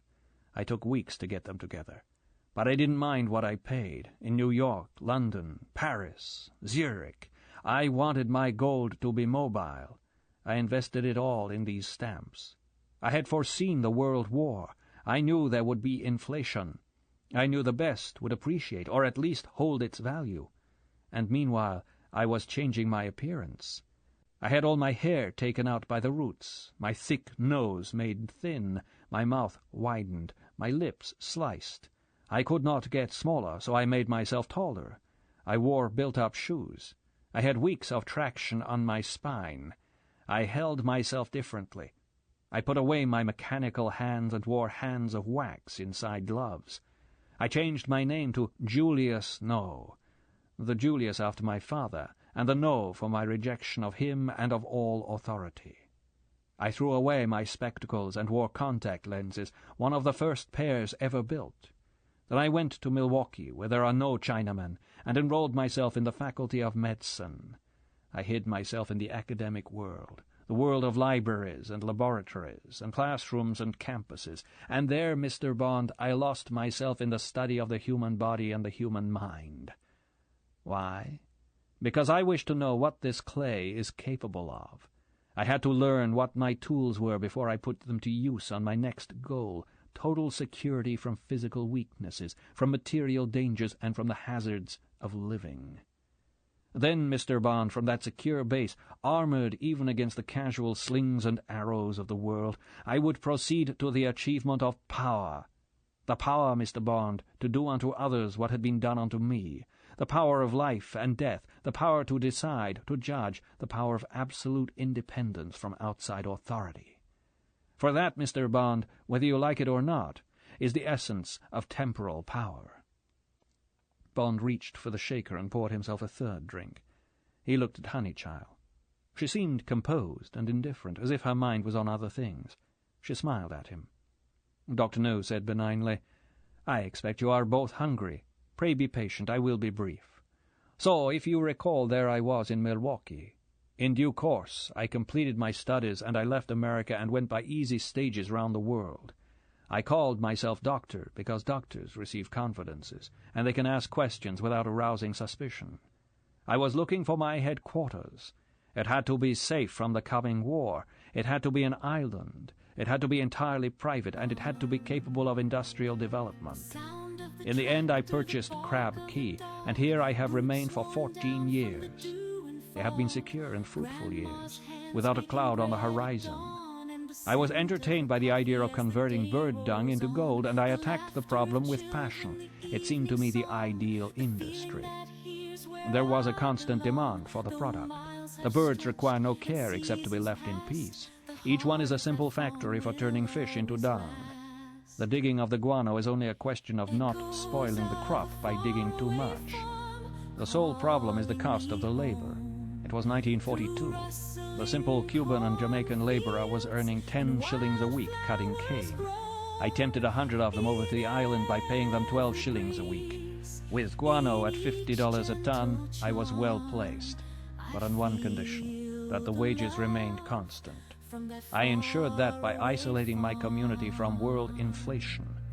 Harsh methods have had to be used from time to time, but the result is that my men are content with their wages because they are the highest wages they have ever known. I brought in a dozen Chinese Negroes with their families to act as overseers. They receive £1 a week per man. They are tough and reliable. On occasion I had to be ruthless with them, but they soon learned. Automatically my people increased in numbers. I added some engineers and some builders. We set to work on the mountain. Occasionally I brought in teams of specialists on high wages. They were kept apart from the others. They lived inside the mountain until their work was done, and then left by ship. They put in the lighting and the ventilation and the lift. They built this room. Stores and furnishings came in from all over the world. These people built the sanatorium facade which will cover my operations in case one day there is a shipwreck, or the governor of Jamaica decides to pay me a call. The lips glazed into a smile. You must admit that I am able, if I wish, to accord visitors a most fragrant reception, a wise precaution for the future. And gradually, methodically, my fortress was built while the birds defecated on top of it. It has been hard, Mr. Bond. The black eyes did not look for sympathy or praise. But by the end of last year the work was done. A secure, well-camouflaged base had been achieved. I was ready to proceed to the next step, an extension of my power to the outside world. Dr. No paused. He lifted his arms an inch and dropped them again resignedly in his lap. Mr. Bond, I said that there was not a cloud in the sky during all these 14 years, but one was there all the time below the horizon. And do you know what it was? It was a bird, a ridiculous bird called a roseate spoonbill. I will not weary you with the details, Mr. Bond. You are already aware of some of the circumstances. The 2 wardens, miles away in the middle of the lake, were provisioned by launch from Cuba. They sent out their reports by the launch. Occasionally, ornithologists from America came by the launch and spent some days at the camp. I did not mind. The area is out of bounds to my men. The wardens were not allowed near my compounds. There was no contact. From the first I made it clear to the Audubon Society that I would not meet their representatives. And then what happens?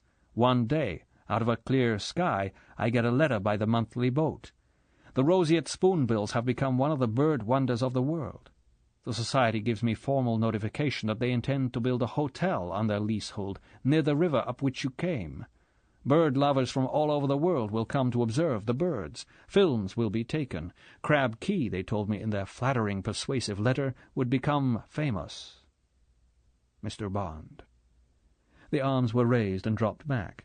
Irony gathered at the edges of the set smile. Can you believe it? This privacy I had achieved. The plans I had for the future. To be swept aside because of a lot of old women and their birds. I examined the lease. I wrote offering a huge sum to buy it. They refused. So I studied these birds. I found out about their habits, and suddenly the solution was there, and it was easy. Man had always been the worst predator on these birds. Spoonbills are extremely shy. They frighten easily. I sent to Florida for a marsh buggy, the vehicle that is used for oil prospecting, that will cover any kind of terrain. I adapted it to frighten and to burn, not only birds but humans as well, for the wardens would have to go too. And one night in December, my marsh buggy howled off across the lake. It smashed the camp. Both wardens were reported killed, though one, it turned out, escaped to die in Jamaica. It burned the nesting places. It spread terror among the birds. Complete success. Hysteria spread among the spoonbills. They died in thousands. But then I get a demand for a plane to land on my airstrip. There was to be an investigation. I decide to agree. It seemed wiser. An accident is arranged. A lorry goes out of control down the airstrip as the plane is coming in. The plane is destroyed. All signs of the lorry are removed. The bodies are reverently placed in coffins, and I report the tragedy. As I expected, there is further investigation. A destroyer arrives. I receive the captain courteously. He and his officers are brought round by sea and then led inland. They are shown the remains of the camp. My men suggest that the wardens went mad with loneliness and fought each other. The survivor set fire to the camp and escaped in his fishing canoe. The airstrip is examined. My men report that the plane was coming in too fast. The tires must have burst on impact.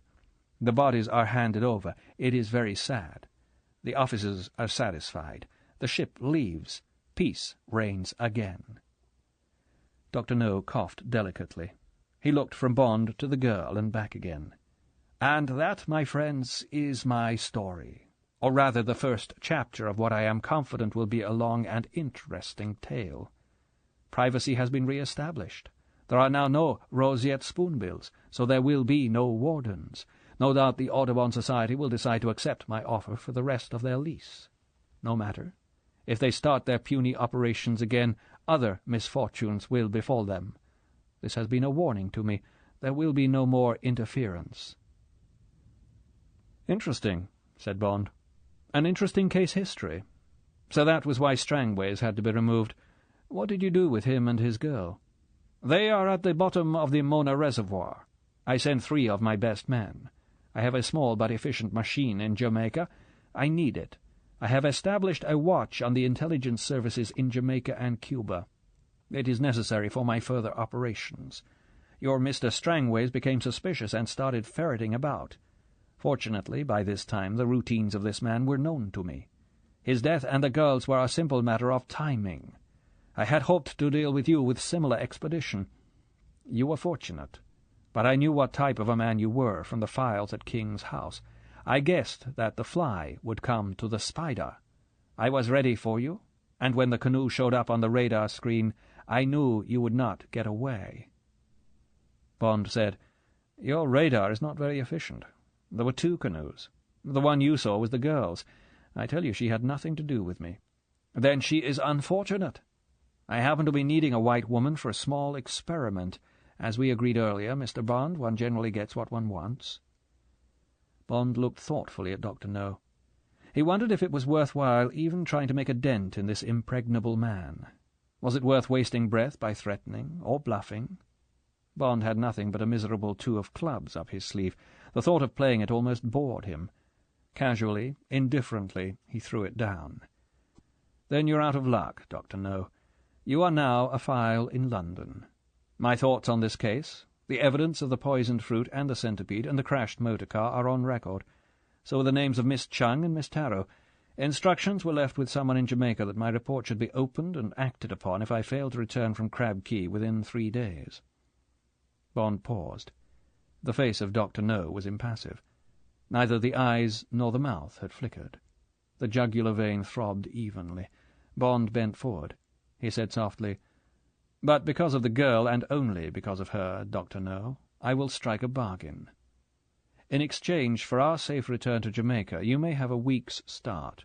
You may take your aeroplane and your packet of stamps and try to get away." Bond sat back. "Any interest, Dr. No?" Chapter 16. Horizons of Agony.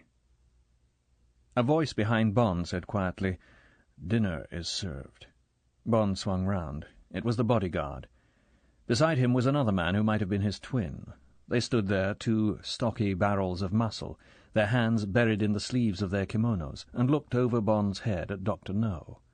"Ah, 9 o'clock already." Dr. No rose slowly to his feet. "Come alone. We can continue our conversation in more intimate surroundings. It is kind of you both to have listened to me with such exemplary patience. I hope the modesty of my cuisine and my cellar will not prove a further imposition." Double doors stood open in the wall behind the 2 white-jacketed men. Bond and the girl followed Dr. No through into a small octagonal mahogany-panelled room, lit by a central chandelier in silver, with storm glasses round the candles. Beneath it was a round mahogany table laid for 3. Silver and glass twinkled warmly. The plain dark blue carpet was luxuriously deep. Dr. No took the centre high-backed chair and bowed the girl into the chair on his right. They sat down and unfolded napkins of white silk. The hollow ceremony and the charming room maddened Bond. He longed to break it up with his own hands, to wind his silk napkin round Dr. No's throat and squeeze until the contact lenses popped out of the black, damnable eyes. The 2 guards wore white cotton gloves. They served the food with a suave efficiency that was prompted by an occasional word in Chinese from Dr. No. At first, Dr. No seemed preoccupied. He slowly ate through 3 bowls of different soup, feeding himself with a spoon with a short handle that fitted neatly between the pincers. Bond concentrated on hiding his fears from the girl. He sat relaxed and ate and drank with a forced good appetite. He talked cheerfully to the girl about Jamaica, about the birds and the animals and the flowers which were an easy topic for her. Occasionally his feet felt for hers under the table. She became almost gay. Bond thought they were putting on an excellent imitation of an engaged couple being given dinner by a detested uncle. Bond had no idea if his thin bluff had worked. He didn't give much for their chances. Dr. No and Dr. No's story exuded impregnability. The incredible biography rang true. Not a word of it was impossible. Perhaps there were other people in the world with their private kingdoms, away from the beaten track, where there were no witnesses, where they could do what they liked. And what did Dr. No plan to do next, after he had squashed the flies that had come to annoy him? And if, when, he killed Bond and the girl, would London pick up the threads that Bond had picked up? Probably they would. There would be Plydell Smith, the evidence of the poisoned fruit. But where would Bond's replacement get with Dr. No? Not far. Dr. No would shrug his shoulders over the disappearance of Bond and Quarrel, never heard of them, and there would be no link with the girl. In Morgan's Harbour they would think she had been drowned on one of her expeditions. It was hard to see what could interfere with Dr. No, with the second chapter of his life, whatever it was. Underneath his chatter with the girl, Bond prepared for the worst. There were plenty of weapons beside his plate. When the cutlets came, perfectly cooked, Bond fiddled indecisively with the knives and chose the bread-knife to eat them with. While he ate and talked, he edged the big steel meat-knife towards him. An expansive gesture of his right hand knocked over his glass of champagne, and in the split second of the crash his left hand flicked the knife into the deep sleeve of his kimono. In the midst of Bond's apologies and the confusion as he and the bodyguard mopped up the spilled champagne, Bond raised his left arm and felt the knife slip back to below his armpit and then fall inside the kimono against his ribs. When he had finished his cutlets, he tightened the silk belt round his waist, shifting the knife across his stomach. The knife nestled comfortingly against his skin, and gradually the steel grew warm. Coffee came, and the meal was ended. The two guards came and stood close behind Bond's chair and the girl's. They stood with their arms crossed on their chests, impassive, motionless, like executioners. Dr. No put his cup softly down on his saucer. He laid his two steel claws down on the table in front of him. He sat a fraction more upright. He turned his body an inch in Bond's direction. Now there was no preoccupation in his face. The eyes were hard and direct, the thin mouth creased and opened. "You have enjoyed your dinner, Mr. Bond." Bond took a cigarette from the silver box in front of him and lit it. He played with the silver table lighter. He smelled bad news coming. He must somehow pocket the lighter. Fire might perhaps be another weapon.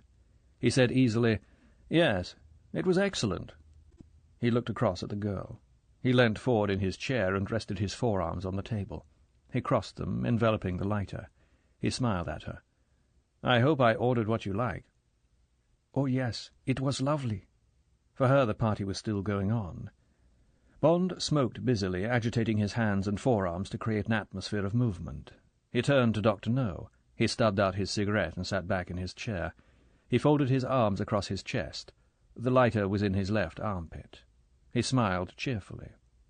"And what happens now, Dr. No?" "We can proceed to our after-dinner entertainment, Mr. Bond." The thin smile creased and vanished. "I have examined your proposition from every angle.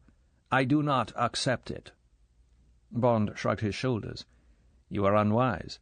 "No, Mr. Bond. I suspect that your proposition is a gold brick. People in your trade do not behave as you suggest. They make routine reports to their headquarters. They keep their chief aware of the progress of their investigations. I know these things. Secret agents do not behave as you suggest you have done. You have been reading too many novels of suspense. Your little speech reeked of grease paint and cardboard. No, Mr. Bond, I do not accept your story. If it is true, I am prepared to face the consequences. I have too much at stake to be turned from my path. So the police come. The soldiers come. Where are a man and a girl? What man and what girl? I know nothing. Please go away. You are disturbing my Guanera. Where is your evidence, your search warrant? The English law is strict, gentlemen. Go home and leave me in peace with my beloved cormorants. You see, Mr. Bond? And let us even say that the worst comes to the worst, that one of my agents talks, which is highly improbable." Bond remembered the fortitude of Miss Chung. "What have I to lose? 2 more deaths on the charge sheet. But, Mr. Bond, a man can only be hanged once." The tall, pear-shaped head shook gently from side to side. "Have you anything else to say? Any questions to ask? You both have a busy night ahead of you. Your time is getting short, and I must get my sleep. The monthly ship is putting in tomorrow, and I have the loading to supervise. I shall have to spend the whole day down on the quay. Well, Mr. Bond?" Bond looked across at the girl. She had gone deathly pale. She was gazing at him, waiting for the miracle he would work. He looked down at his hands. He examined his nails carefully. He said, playing for time, "And then what? After your busy day with the bird done, what comes next on your program? What is the next chapter you think you're going to write?" Bond didn't look up. The deep, quiet, authoritative voice came to him as if it was coming down from the night sky. "Ah, yes. You must have been wondering, Mr. Bond. You have the habit of inquiry. It persists even to the last, even into the shadows. I admire such qualities in a man with only a few hours to live, so I will tell you. I will turn over the next page. It will console you. There is more to this place than bird dung. Your instincts did not betray you." Dr. No paused for emphasis. "This island, Mr. Bond, is about to be developed into the most valuable technical intelligence center in the world." "Really?" Bond kept his eyes bent on his hands. "Doubtless you know that Turk's Island, about 300 miles from here through the Windward Passage, is the most important center for testing the guided missiles of the United States." "It is an important center, yes." "Perhaps you have read of the rockets that have been going astray recently. The multi-stage Snark, for instance, that ended its flight in the forests of Brazil instead of the depths of the South Atlantic." "Yes." "You recall that it refused to obey the telemetry instructions to change its course, even to destroy itself? It developed a will of its own." "I remember." "There have been other failures, decisive failures, from the long list of prototypes, the Zuni, Matador, Petrel, Regulus, Beaumark. So many names, so many changes I can't even remember them all." "Well, Mr. Bond," Dr. No could not keep a note of pride out of his voice, "it may interest you to know that the vast majority of these failures have been caused from Crab Key." "Is that so?" "You do not believe me? No matter. Others do. Others who have seen the complete abandonment of one series, the Mastodon, because of its recurring navigational errors, its failure to obey the radio directions from Turk's Island. Those others are the Russians. The Russians are my partners in this venture. They trained 6 of my men, Mr. Bond. 2 of those men are on watch at this moment, watching the radio frequencies, the beams on which these weapons travel. There is $1 million worth of equipment up above us in the rock galleries, Mr. Bond, sending fingers up into the heaviside layer, waiting for the signals, jamming them, countering beams with other beams. And from time to time a rocket soars up on its way 100, 500 miles into the Atlantic, and we track it as accurately as they are tracking it in the operations room on Turk's Island. Then, suddenly, our pulses go out to the rocket. Its brain is confused. It goes mad. It plunges into the sea. It destroys itself. It roars off at a tangent. Another test has failed. The operators are blamed, the designers, the manufacturers. There is panic in the Pentagon. Something else must be tried. Different frequencies, different metals, a different radio brain. Of course. Dr. No was fair. We, too, have our difficulties. We track many practice shoots without being able to get through to the brain of the new rocket. But then we communicate urgently with Moscow. Yes, they have even given us a cipher machine with our own frequencies and routines. And the Russians get thinking. They make suggestions, we try them out. And then one day, Mr. Bond, it is like catching the attention of a man in a crowd. Up in the stratosphere, the rocket acknowledges our signal. We are recognized, and we can speak to it and change its mind." Dr. No paused. "Do you not find that interesting, Mr. Bond? This little sideline to my business in guano? It is, I assure you, most profitable. It might be still more so. Perhaps communist China will pay more. Who knows? I already have my feelers out." Bond lifted his eyes. He looked thoughtfully at Dr. No. So he had been right. There had been more, much more in all this than met the eye. This was a big game, a game that explained everything, a game that was certainly, in the international espionage market, well worth the candle. Well, well. Now the pieces in the puzzle fell firmly into place. For this it was certainly worth scaring away a few birds and wiping out a few people. Privacy? Of course Dr. No would have to kill him and the girl. Power? This was it. Dr. No had really got himself into business. Bond looked into the 2 black holes with a new respect. He said, "You'll have to kill a lot more people to keep this thing in your hands, Dr. No. It's worth a lot of money. You've got a good property here, a better one than I thought. People are going to want to cut themselves a piece of this cake. I wonder who will get to you first and kill you. Those men up there," he gestured towards the ceiling, "who were trained in Moscow? They're the technicians. I wonder what Moscow is telling them to do. You wouldn't know that, would you?" Dr. No said, "You persist in underestimating me, Mr. Bond. You are an obstinate man, and stupider than I had expected. I am aware of these possibilities. I have taken one of these men and made him into a private monitor.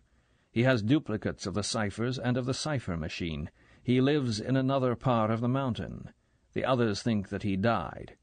He watches on all the routine times. He gives me a second copy of all the traffic that passes. So far, the signals from Moscow have been innocent of any sign of conspiracy. I am thinking of these things constantly, Mr. Bond.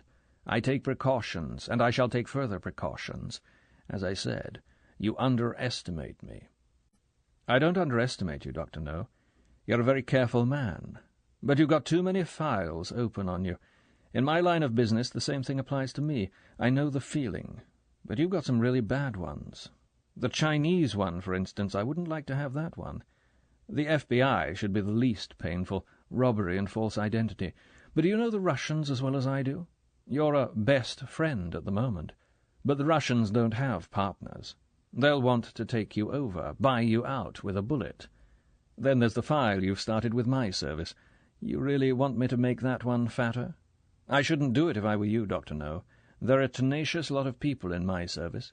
If anything happens to me and the girl, you'll find Crab Key's a very small and naked little island." "You cannot play for high stakes without taking risks, Mr. Bond. I accept the dangers, and so far as I can I have equipped myself against them. You see, Mr. Bond," the deep voice held a hint of greed, "I am on the edge of still greater things. The Chapter 2 to which I referred holds the promise of prizes which no one but a fool would throw away because he was afraid. I have told you that I can bend the beams on which these rockets fly, Mr. Bond. I can make them change course and ignore their radio control. What would you say, Mr. Bond, if I could go further? If I could bring them down into the sea near this island and salvage the secrets of their construction? At present, American destroyers far out in the South Atlantic salvage these missiles when they come to the end of their fuel and parachute down into the sea. Sometimes the parachutes fail to open. Sometimes the self-destruction devices fail to operate. No one on Turk's Island would be surprised if every now and then the prototype of a new series broke off its flight and came down near Crab Key. To begin with, at least, it would be put down to mechanical failure. Later, perhaps, they would discover that other radio signals besides theirs were guiding their rockets. A jamming war would start. They would try and locate the origin of the false signals. Directly I found they were looking for me, I would have one last fling. Their rockets would go mad. They would land on Havana, on Kingston. They would turn round and home on Miami. Even without warheads, Mr. Bond, 5 tons of metal arriving at 1,000 miles an hour can cause plenty of damage in a crowded town. And then what? There would be panic, a public outcry. The experiments would have to cease. The Turk's Island base would have to close down. And how much would Russia pay for that to happen, Mr. Bond? And how much for each of the prototypes I captured for them? Shall we say $10 million for the whole operation? 20 million? It would be a priceless victory in the armaments race. I could name my figure. Don't you agree, Mr. Bond? And don't you agree that these considerations make your arguments and threats seem rather puny?" Bond said nothing. There was nothing to say. Suddenly he was back in the quiet room high up above Regent's Park. He could hear the rain slashing softly against the window, and M's voice, impatient, sarcastic, saying, "Oh, some damned business about birds. Holiday in the sun'll do you good. Routine inquiry." And he, Bond, had taken a canoe and a fisherman and a picnic lunch, and had gone off, how many days, how many weeks ago, to have a look. Well, he had had his look into Pandora's box. He had found out the answers, been told the secrets. And now? Now he was going to be politely shown the way to his grave, taking the secrets with him, and the waif he had picked up and dragged along with him on his lunatic adventure. The bitterness inside Bond came up into his mouth, so that for a moment he thought he was going to retch. He reached for his champagne and emptied the glass. He said harshly, "All right, Dr. No. Now let's get on with the cabaret. What's the programme? Knife? Bullet? Poison? Rope?" but make it quick. I've seen enough of you." Dr. No's lips compressed into a thin purple line. The eyes were hard as onyx under the billiard-ball forehead and skull. The polite mask had gone. The Grand Inquisitor sat in the high-backed chair, the hour that struck for the peine forte et dure. Dr. No spoke a word, and the two guards took a step forward and held the two victims above the elbows, forcing their arms back against the sides of their chairs. There was no resistance. Bond concentrated on holding the lighter in his armpit. The white-gloved hands on his biceps felt like steel bands. He smiled across at the girl. "I'm sorry about this, honey. I'm afraid we're not going to be able to play together after all." The girl's eyes in the pale face were blue-black with fear. Her lips trembled. She said, "Will it hurt?" "Silence!" Dr. No's voice was the crack of a whip. "Enough of this foolery. Of course it will hurt. I am interested in pain. I am also interested in finding out how much the human body can endure. From time to time I make experiments on those of my people who have to be punished, and on trespassers like yourselves. You have both put me to a great deal of trouble. In exchange I intend to put you to a great deal of pain. I shall record the length of your endurance. The facts will be noted. One day my findings will be given to the world. Your deaths will have served the purposes of science. I never waste human material. The German experiments on live humans during the war were of great benefit to science. It is a year since I put a girl to death in the fashion I have chosen for you, woman. She was a negress. She lasted 3 hours. She died of terror. I have wanted a white girl for comparison.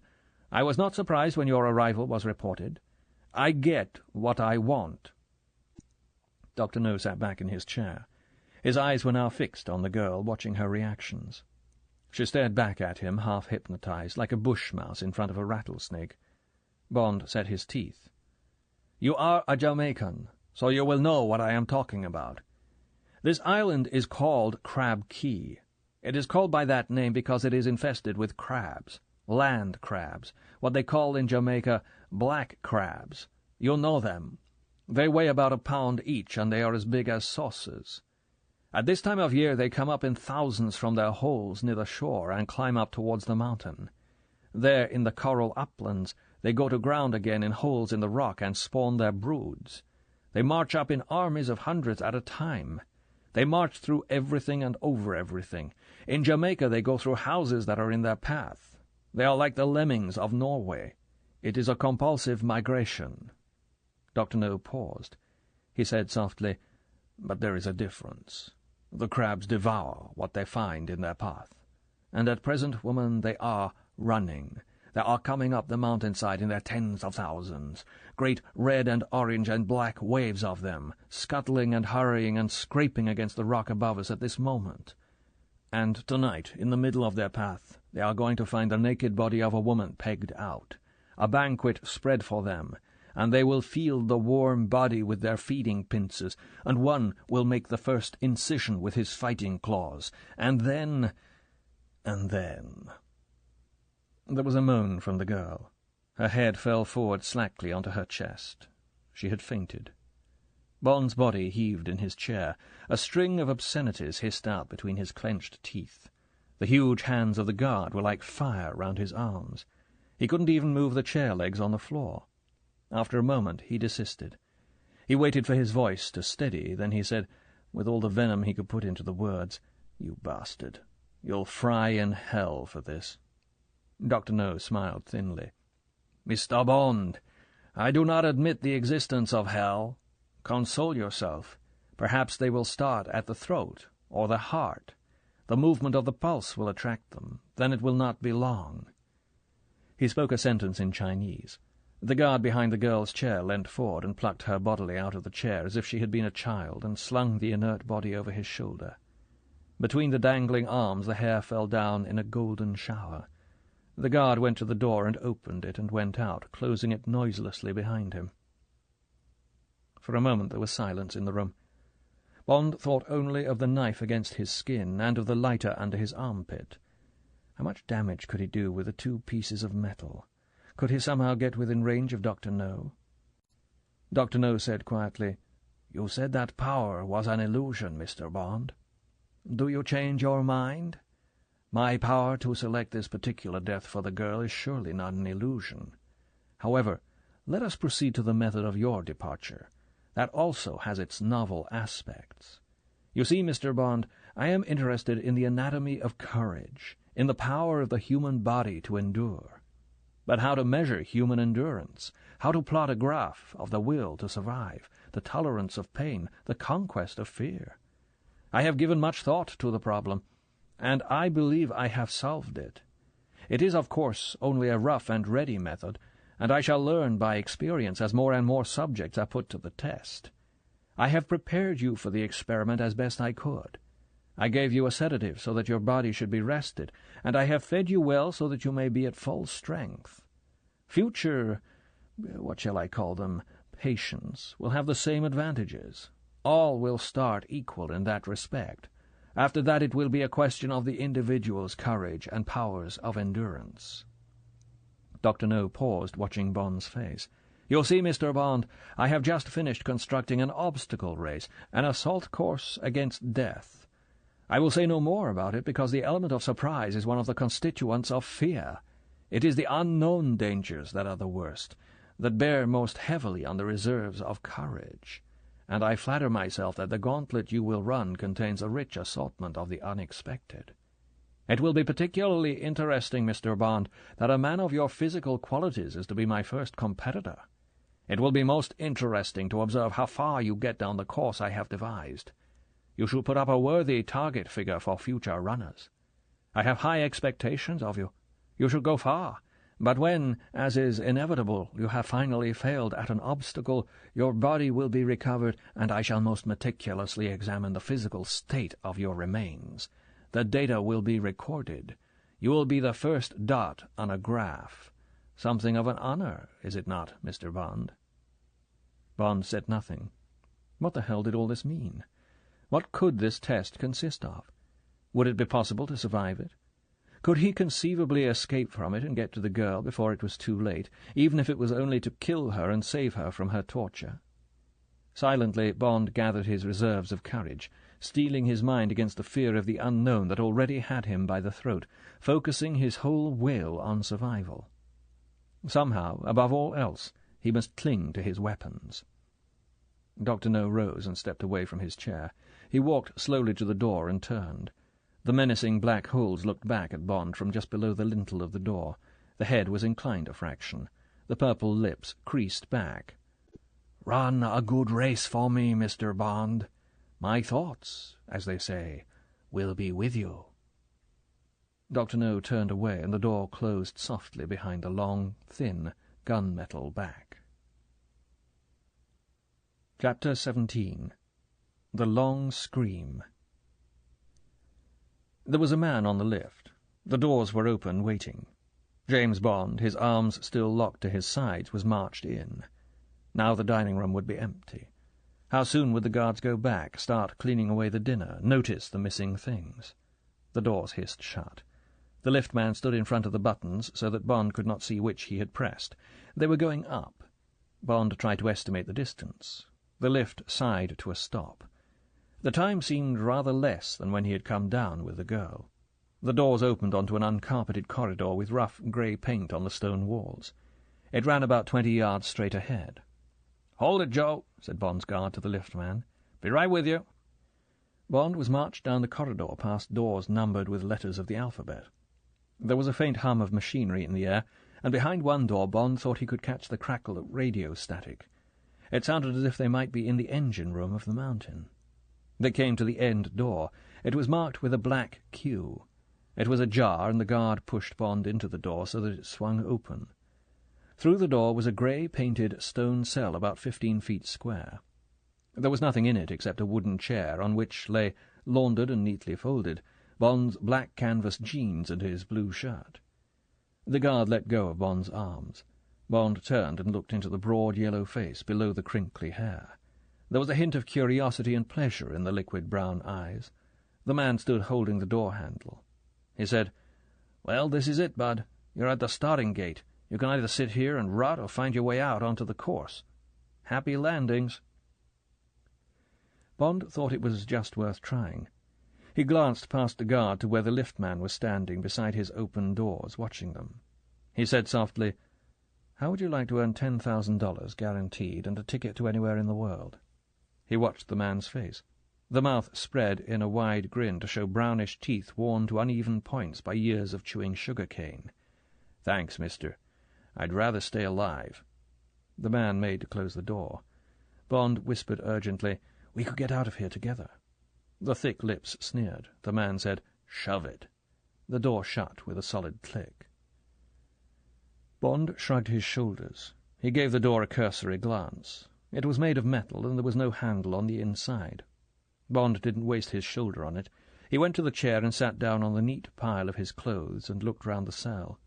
The walls were entirely naked, except for a ventilation grill of thick wire in one corner, just below the ceiling. It was wider than his shoulders. It was obviously the way out into the assault course. The only other break in the walls was a thick glass porthole, no bigger than Bond's head, just above the door. Light from the corridor filtered through it into the cell. There was nothing else. It was no good wasting any more time. It would now be about 10:30. Outside, somewhere on the slope of the mountain, the girl would already be lying, waiting for the rattle of claws on the grey coral. Bond clenched his teeth at the thought of the pale body spread-eagled out there under the stars. Abruptly he stood up. What the hell was he doing, sitting still? Whatever lay on the other side of the wire grill, it was time to go. Bond took out his knife and the lighter and threw off the kimono. He dressed in the trousers and shirt and stowed the lighter in his hip pocket. He tried the edge of the knife with his thumb. It was very sharp. It would be better still if he could get a point on it. He knelt on the floor and began whittling the rounded end on the stone. After a precious quarter of an hour he was satisfied. It was no stiletto, but it would serve to stab as well as cut. Bond put the knife between his teeth and set the chair below the grill and climbed onto it. The grill. Assuming he could tear it off its hinges, the frame of quarter-inch wire might straighten into a spear. That would make a third weapon. Bond reached up with crooked fingers. The next thing he knew was a searing pain up his arm and the crack of his head hitting the stone floor. He lay stunned with only the memory of a blue flash and the hiss and crackle of electricity to tell him what had hit him. Bond got to his knees and stayed there. He bent his head down and shook it slowly from side to side like a wounded animal. He noticed a smell of burning flesh. He lifted his right hand up to his eyes. There was the red smear of an open burn across the inside of his fingers. Seeing it brought the pain. Bond spat out a four-letter word. Slowly he got to his feet. He squinted up at the wire grill as if it might strike at him again, like a snake. Grimly he set the chair upright against the wall. He picked up his knife and cut a strip off the discarded kimono and tied it firmly across his fingers. Then he climbed up again onto the chair and looked at the grill. He was meant to get through it.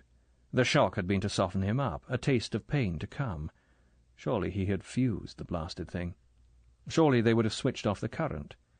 He looked at it only for an instant, then the fingers of his left hand crooked and went straight up to the impersonal wire mesh.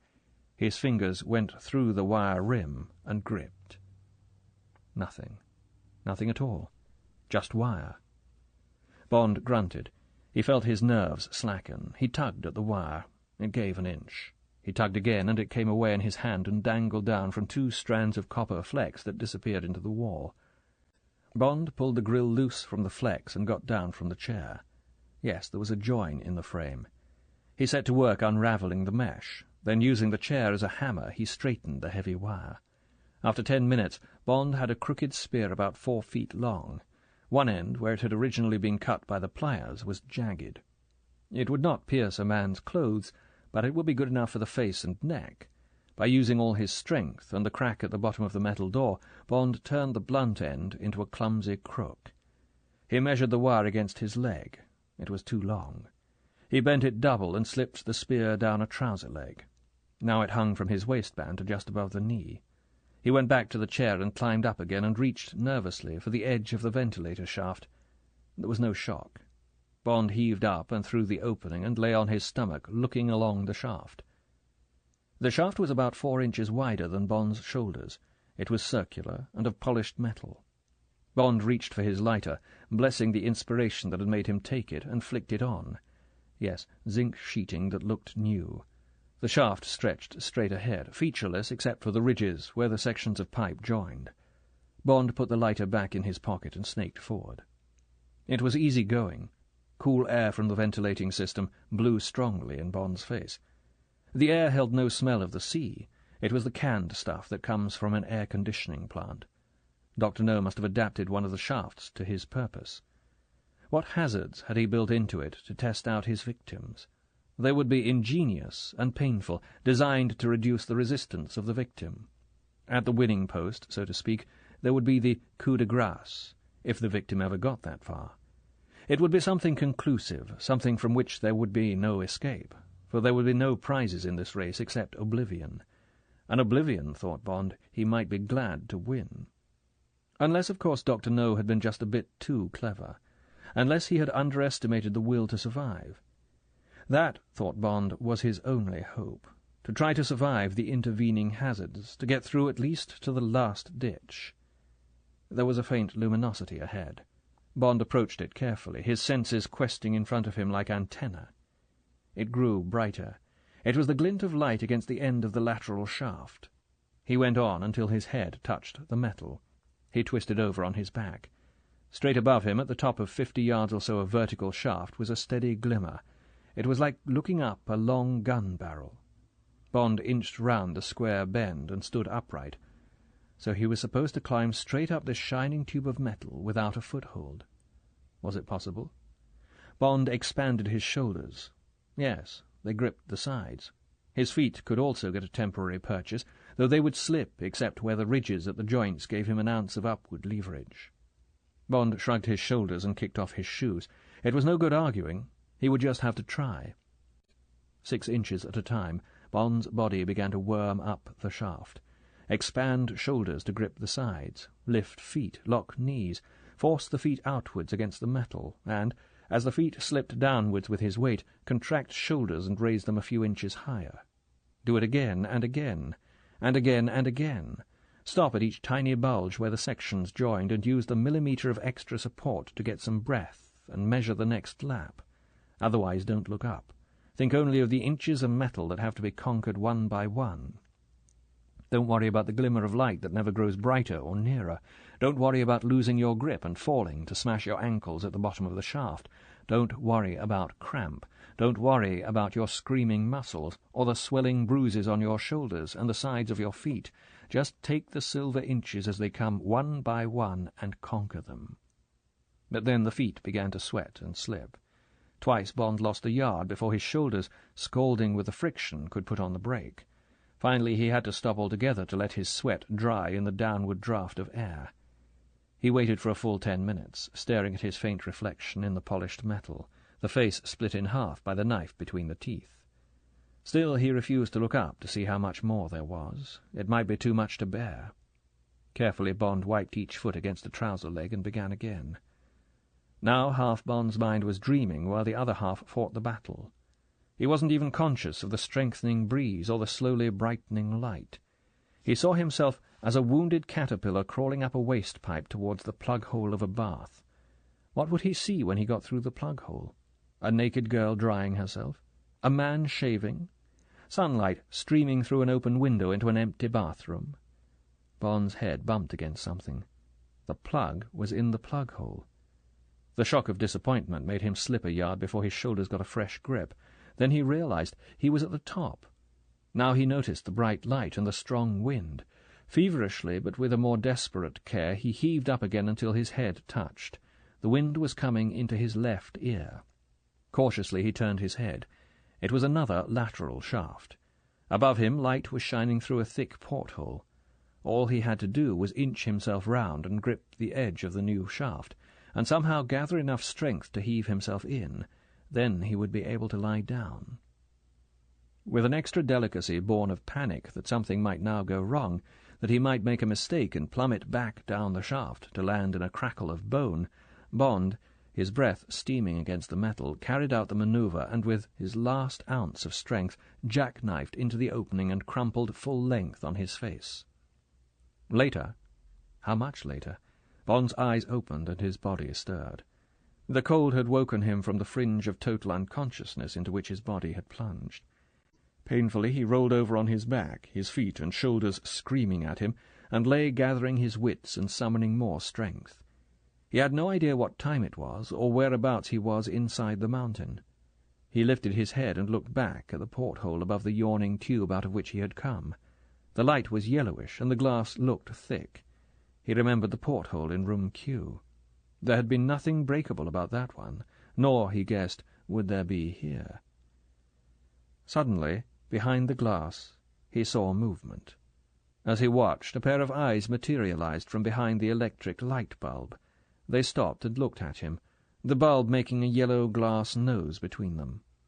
They gazed incuriously at him, and then they were gone. Bond's lips snarled back from his teeth, so his progress was going to be observed, reported back to Dr. No. Bond said out loud, viciously, "Blank them all!" and turned sullenly back on his stomach. He raised his head and looked forward. The tunnel shimmered away into blackness. Come on. No good hanging about. He picked up his knife and put it back between his teeth and winced his way forward. Soon there was no more light. Bond stopped from time to time and used the lighter, but there was nothing but blackness ahead. The air began to get warmer in the shaft, and perhaps 50 yards further, definitely hot. There was the smell of heat in the air, metallic heat. Bond began to sweat. Soon his body was soaked, and he had to pause every few minutes to wipe his eyes. There came a right-hand turn in the shaft. Round it the metal of the big tube was hot against his skin. The smell of sweat was very strong. There came another right-angle turn. As soon as Bond's head got round, he quickly pulled out his lighter and lit it, and then snaked back and lay panting. Bitterly he examined the new hazard, probing it, cursing it. His light had flickered on discoloured, oyster-hued zinc. The next hazard was to be heat. Bond groaned aloud. How could his bruised flesh stand up to that? How could he protect his skin from the metal? But there wasn't anything he could do about it. He could either go back, or stay where he was, or go on. There was no other decision to make, no other shift or excuse. There was one, and only one, grain of consolation. This would not be heat that would kill, only maim. This would not be the final killing ground, only one more test of how much he could take. Bond thought of the girl and of what she was going through. Oh well, get on with it. Now, let's see. Bond took his knife and cut off the whole front of his shirt and sliced it into strips. The only hope was to put some wrapping round the parts of his body that would have to bear the brunt, his hands and his feet. His knees and elbows would have to get along with their single covering of cotton fabric. Wearily he set to work, cursing softly. Now he was ready. 1, 2, 3. Bond turned the corner and forged forward into the heat stench. Keep your naked stomach off the ground. Contract your shoulders. Hands, knees, toes. Hands, knees, toes. Faster, faster. Keep going fast, so that each touch on the ground is quickly taken over by the next. The knees were getting it worst, taking the bulk of Bond's weight. Now the padded hands were beginning to smoulder. There was a spark, and another one, and then a worm of red as the sparks began to run. The smoke from the stuff smarted in Bond's sweating eyes. God, he couldn't do any more. There was no air. His lungs were bursting. Now his 2 hands shed sparks as he thrust them forward. The stuff must be nearly gone. Then the flesh would burn. Bond lurched, and his bruised shoulder hit the metal. He screamed. He went on screaming, regularly, with each contact of hand or knee or toes. Now he was finished. Now it was the end. Now he would fall flat and slowly fry to death. No, he must drive on, screaming until his flesh was burned to the bone. The skin must have already gone from the knees. In a moment the balls of his hands would meet the metal. Only the sweat running down his arms could be keeping the pads of stuff damp. Scream, scream, scream! It helps the pain. It tells you you're alive. Go on, go on. It can't be much longer. This isn't where you're supposed to die. You are still alive. Don't give up. You can't. Bond's right hand hit something that gave before it. There was a stream of ice-cold air. His other hand hit, then his head. There was a tinny noise. Bond felt the lower edge of an asbestos baffle scrape down his back. He was through.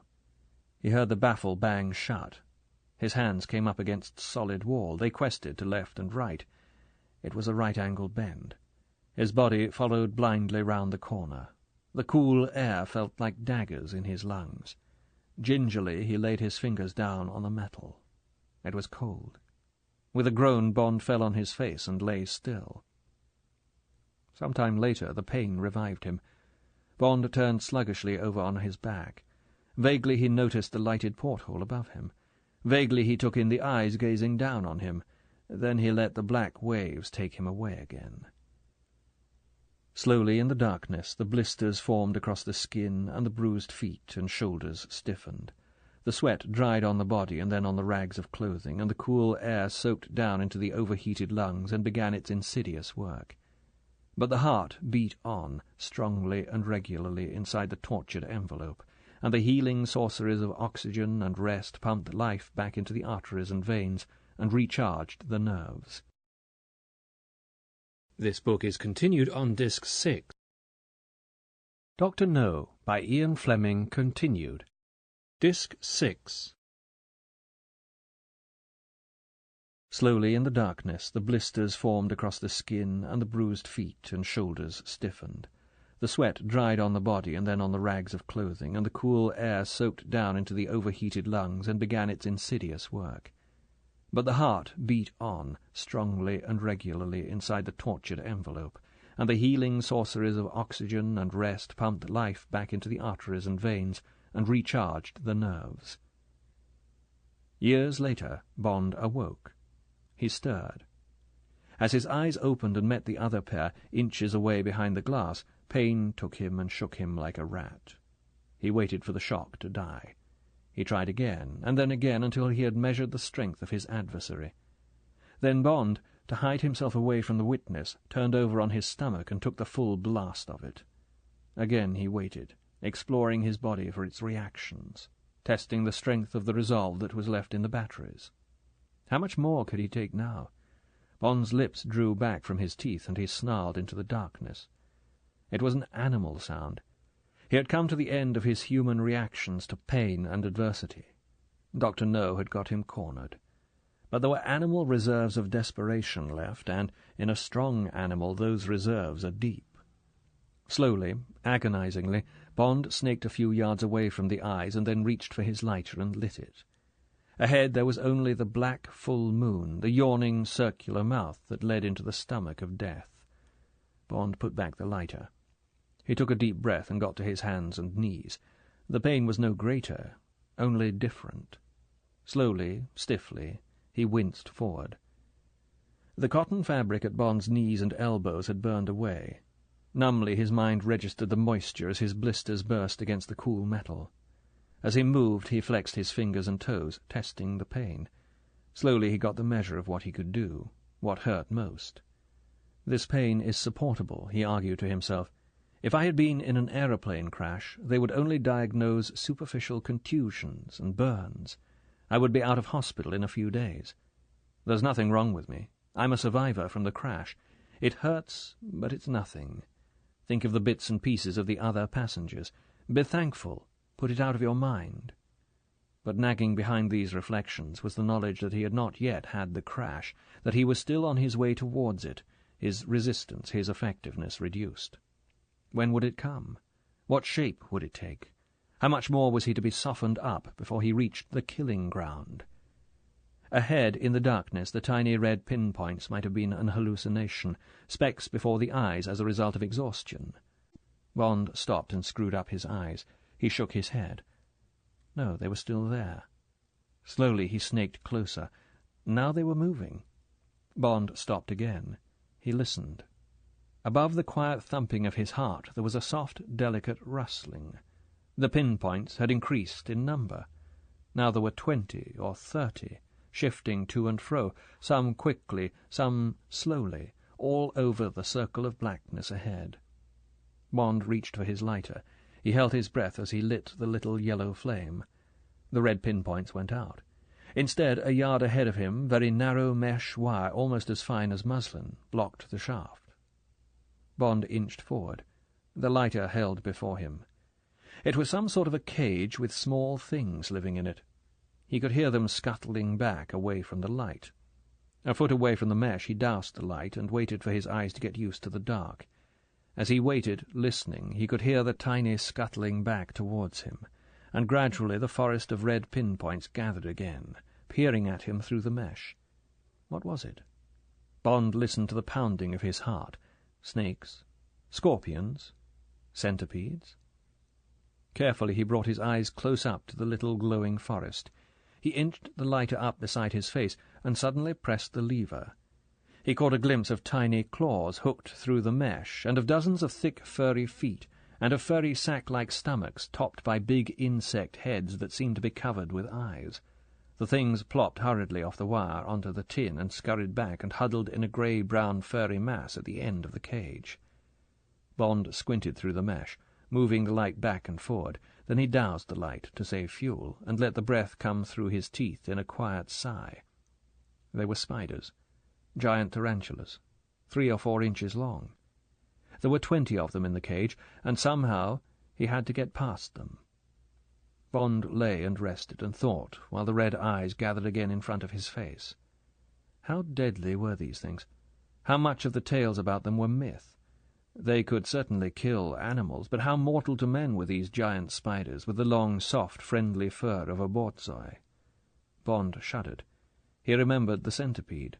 The touch of the tarantulas would be much softer. They would be like tiny teddy bear's paws against one's skin, until they bit and emptied their poison sacs into you. But again, would this be Dr. No's killing ground? A bite or two, perhaps, to send one into a delirium of pain? The horror of having to burst through the mesh in the darkness.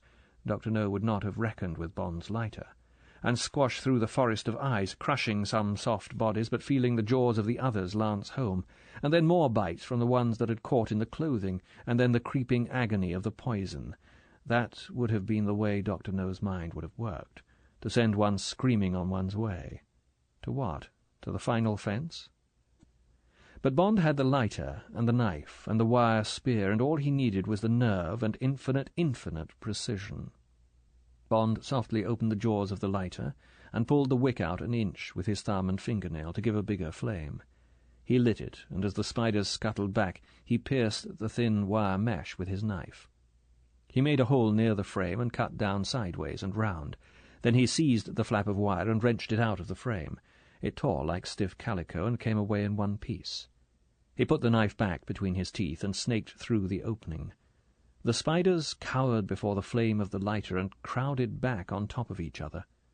Bond slid the wire spear out of his trousers and jabbed the blunt, doubled wire into the middle of them. He jabbed again and again, fiercely pulping the bodies. When some of the spiders tried to escape towards him, he waved the light at them and smashed the fugitives one by one. Now the living spiders were attacking the dead and wounded, and all Bond had to do was bash and bash into the writhing, sickening mess of blood and fur. Slowly all movement slackened and then ceased. Were they all dead? Were some shamming? The flame of the lighter was beginning to die. He would have to chance it. Bond reached forward and shovelled the dead mess to one side. Then he took his knife from between his teeth and reached out and slashed open the second curtain of wire, bending the flap down over the heap of pulped bodies. The light flickered and became a red glow. Bond gathered himself and shot his body over the bloody pile of corpses and through the jagged frame. He had no idea what bits of metal he touched, or whether he had put his knee or his foot among the spiders. All he knew was that he had got through. He heaved himself yards on along the shaft and stopped to gather his breath and his nerve. Above him a dim light came on. Bond squinted sideways and upwards, knowing what he would see. The slanting yellow eyes behind the thick glass looked keenly down at him. Slowly, behind the bulb, the head moved from side to side. The eyelids dropped in mock pity. A closed fist, the thumb pointing downwards in farewell and dismissal, inserted itself between the bulb and the glass. Then it was withdrawn. The light went out. Bond turned his face back to the floor of the shaft and rested his forehead on the cool metal. The gesture said that he was coming into the last lap, that the observers had finished with him until they came for his remains. It took an extra ounce of heart out of Bond that there had been no gesture of praise, however small, that he had managed to survive so far. These Chigros hated him. They only wanted him to die, and as miserably as possible. Bond's teeth ground softly together. He thought of the girl, and the thought gave him strength. He wasn't dead yet. Damn it, he wouldn't die. Not until the heart was torn from his body. Bond tensed his muscles. It was time to go. With extra care he put his weapons back in their places and painfully began to drag himself on into the blackness. The shaft was beginning to slope gently downwards. It made the going easier. Soon the slope grew steeper, so that Bond could almost slide along under the momentum of his weight. It was a blessed relief not to have to make the effort with his muscles. There was a glimmer of grey light ahead, nothing more than a lessening of the darkness, but it was a change. The quality of the air seemed to be different. There was a new, fresh smell to it. What was it? The sea? Suddenly Bond realized that he was slipping down the shaft. He opened his shoulders and spread his feet to slow himself. It hurt, and the braking effect was small. Now the shaft was widening. He could no longer get a grip. He was going faster and faster. A bend was just ahead, and it was a bend downwards. Bond's body crashed into the bend and round it. Christ, he was diving head downwards. Desperately, Bond spread his feet and hands. The metal flayed his skin. He was out of control, diving down a gun barrel. Far below there was a circle of grey light. The open air, the sea. The light was tearing up at him. He fought for breath. "Stay alive, you fool! Stay alive!" Head first, Bond's body shot out of the shaft and fell through the air, slowly, slowly, down towards the gun-metal sea that waited for him 100 feet below. Chapter 18. Killing Ground. Bond's body shattered the mirror of the dawn sea like a bomb. As he had hurtled down the silver shaft towards the widening disk of light, instinct had told him to get his knife from between his teeth, and to get his hands forward to break his fall, and to keep his head down and his body rigid. And at the last fraction of a second, when he glimpsed the uprushing sea, he had managed to take a gulp of breath. So Bond hit the water in the semblance of a dive, his outstretched, clenched fists cleaving a hole for his skull and shoulders, and though by the time he had shot 20 feet below the surface he had lost consciousness, the 40-mile-an-hour impact with the water failed to smash him. Slowly the body rose to the surface and lay, head down, softly rocking in the ripples of the dive. The water-choked lungs somehow contrived to send a last message to the brain. The legs and arms thrashed clumsily, the head turned up, water pouring from its open mouth. It sank. Again the legs jerked, instinctively trying to get the body upright in the water. This time, coughing horribly, the head jerked above the surface and stayed there. The arms and legs began to move feebly, paddling like a dog, and through the red and black curtain the bloodshot eyes saw the lifeline and told the sluggish brain to make for it. The killing ground was a narrow, deep-water inlet at the base of the towering cliff. The lifeline towards which Bond struggled, hampered by the clumsy spear in his trouser leg, was a strong wire fence stretched from the rock walls of the inlet and caging it off from the open sea. The 2 feet squares of thick wire were suspended from a cable 6 feet above the surface and disappeared algae-encrusted into the depths. Bond got to the wire and hung, crucified. For 15 minutes he stayed like that, his body occasionally racked with vomiting, until he felt strong enough to turn his head and see where he was. Blearily his eyes took in the towering cliffs above him and the narrow V of softly breathing water. The place was in deep grey shadow, cut off from the dawn by the mountain. But out at sea there was the pearly iridescence of first light that meant for the rest of the world the day was dawning. Here it was dark and gloomy and brooding. Sluggishly Bond's mind puzzled over the wire fence. What was its purpose, closing off this dark cleft of sea? Was it to keep things out, or to keep them in? Bond gazed vaguely down into the black depths around him. The wire strands vanished into nothingness below his clinging feet. There were small fish round his legs below the waist. What were they doing? They seemed to be feeding, darting in towards him and then backing away, catching at black strands. Strands of what? Of cotton from his rags? Bond shook his head to clear it. He looked again. No, they were feeding off his blood. Bond shivered. Yes, blood was seeping off his body, off the torn shoulders, the knees, the feet, into the water. Now, for the first time, he felt the pain of the sea-water on his sores and burns. The pain revived him, quickened his mind. If these small fish liked it, what about barracuda and shark? Was that what the wire fence was for? To keep man-eating fish from escaping to sea? Then why hadn't they been after him already? To hell with it. The first thing was to crawl up the wire and get over to the other side, to put the fence between him and whatever lived in this black aquarium. Wearily, foothold by foothold, Bond climbed up the wire and over the top and down again to where he could rest well above the water. He hooked the thick cable under his arms and hung, a bit of washing on a line, and gazed vaguely down at the fish that still fed from the blood that dripped off his feet. Now there was nothing much left of Bond. Not many reserves. The last dive down the tube, the crash of impact and the half-death from drowning had squeezed him like a sponge. He was on the verge of surrender, on the verge of giving one small sigh and then slipping back into the soft arms of the water. How beautiful it would be to give in at last and rest, to feel the sea softly take him to its bed and turn out the light. It was the explosive flight of the fish from their feeding ground that shook Bond out of his death-dreaming. Something had moved far below the surface. There was a distant shimmer. Something was coming slowly up on the landward side of the fence. Bond's body tautened. His hanging jaw slowly shut, and the slackness cleared from his eyes. With the electric shock of danger, life flooded back into him, driving out the lethargy, pumping back the will to survive. Bond uncramped the fingers that, a long time ago, his brain had ordered not to lose his knife. He flexed his fingers and took a fresh grip of the silver-plated handle.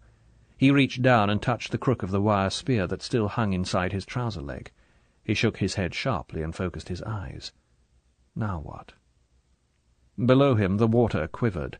Something was stirring in the depths. Something huge. A great length of luminescent greyness showed, poised far down in the darkness. Something snaked up from it, a whiplash as thick as Bond's arm. The tip of the thong was swollen to a narrow oval with regular bud-like markings. It swirled through the water where the fish had been and was withdrawn. Now there was nothing but the huge grey shadow. What was it doing? Was it tasting the blood? As if in answer, two eyes as big as footballs slowly swam up and into Bond's vision. They stopped, 20 feet below his own, and stared up through the quiet water at his face. Bond's skin crawled on his back. Softly, wearily, his mouth uttered one bitter four-letter word. So this was the last surprise of Dr. No, the end of the race. Bond stared down, half-hypnotized, into the wavering pools of eye far below. So this was the giant squid, the mythical kraken that could pull ships beneath the waves, the 50-foot-long monster that battled with whales, that weighed a ton or more. What else did he know about them? That they had 2 long seizing tentacles and 10 holding ones, that they had a huge blunt beak beneath eyes that were the only fish's eyes that worked on the camera principle, like a man's, that their brains were efficient, that they could shoot backwards through the water at 30 knots by jet propulsion, that explosive harpoons burst in their gelid mantle without damaging them, that— But the bulging black and white targets of the eyes were rising up towards him. The surface of the water shivered. Now Bond could see the forest of tentacles that flowered out of the face of the thing. They were weaving in front of the eyes like a bunch of thick snakes. Bond could see the dots of the suckers on their undersides. Behind the head, the great flap of the mantle softly opened and closed, and behind that the gelid sheen of the body disappeared into the depths. God, the thing was as big as a railway engine. Softly, discreetly, Bond snaked his feet and then his arms through the squares in the wire, lacing himself into them, anchoring himself so that the tentacles would have either to tear him to bits or wrench down the wire barrier with him. He squinted to right and left. Either way it was 20 yards along the wire to the land, and movement, even if he was capable of it, would be fatal. He must stay dead quiet and pray that the thing would lose interest. If it didn't— Softly Bond's fingers clenched on the puny knife. The eyes watched him coldly, patiently. Delicately, like the questing trunk of an elephant, one of the long, seizing tentacles broke the surface and palped its way up the wire towards his leg. It reached his foot. Bond felt the hard kiss of the suckers. He didn't move. He dared not reach down and lose the grip of his arms through the wire. Softly the suckers tugged, testing the amount of yield. It was not enough. Like a huge, slimy caterpillar, the tentacle walked slowly on up the leg. It got to the bloody, blistered kneecap and stopped there, interested. Bond's teeth gritted with the pain. He could imagine the message going back down the thick tentacle to the brain. Yes, it's good to eat. And the brain signalling back, then get it. Bring it to me. The suckers walked on up the thigh. The tip of the tentacle was pointed. Then it splayed out so that it almost covered the width of Bond's thigh, and then tapered off to a wrist. That was Bond's target. He would just have to take the pain and the horror and wait for the wrist to come within range. A breeze, the first soft breeze of early morning, whispered across the metal surface of the inlet. It raised small waves that slapped gently against the sheer walls of the cliff. A wedge of cormorants took off from the Guanera, 500 feet above the inlet, and cackling softly made out to sea. As they swept over, the noise that had disturbed them reached Bond. The triple blast of a ship's siren that means it is ready to take on cargo. It came from Bond's left. The jetty must be round the corner from the northern arm of the inlet. The tanker from Antwerp had come in. Antwerp. Part of the world outside, a world that was 1,000,000 miles away, out of Bond's reach, surely out of his reach forever.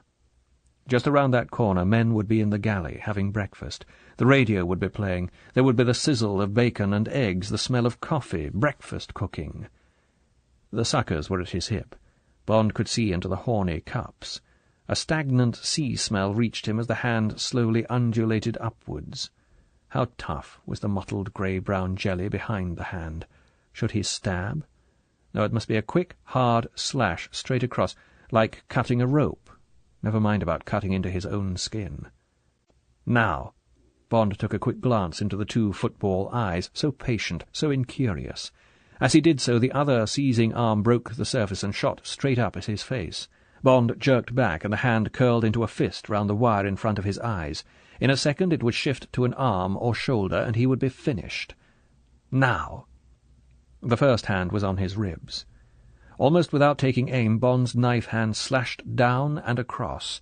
He felt the blade bite into the puddingy flesh, and then the knife was almost torn from his grip as the wounded tentacle whipped back into the water. For a moment the sea boiled around him. Now the other hand let go the wire and slapped across his stomach. The pointed hand stuck like a leech, all the power of the suckers furiously applied. Bond screamed as the suckers bit into his flesh. He slashed madly, again and again. God, his stomach was being torn out. The wire shook with the struggle. Below him the water boiled and foamed. He would have to give in. One more stab, this time into the back of the hand. It worked. The hand jerked free and snaked down and away, leaving 20 red circles edged with blood across his skin.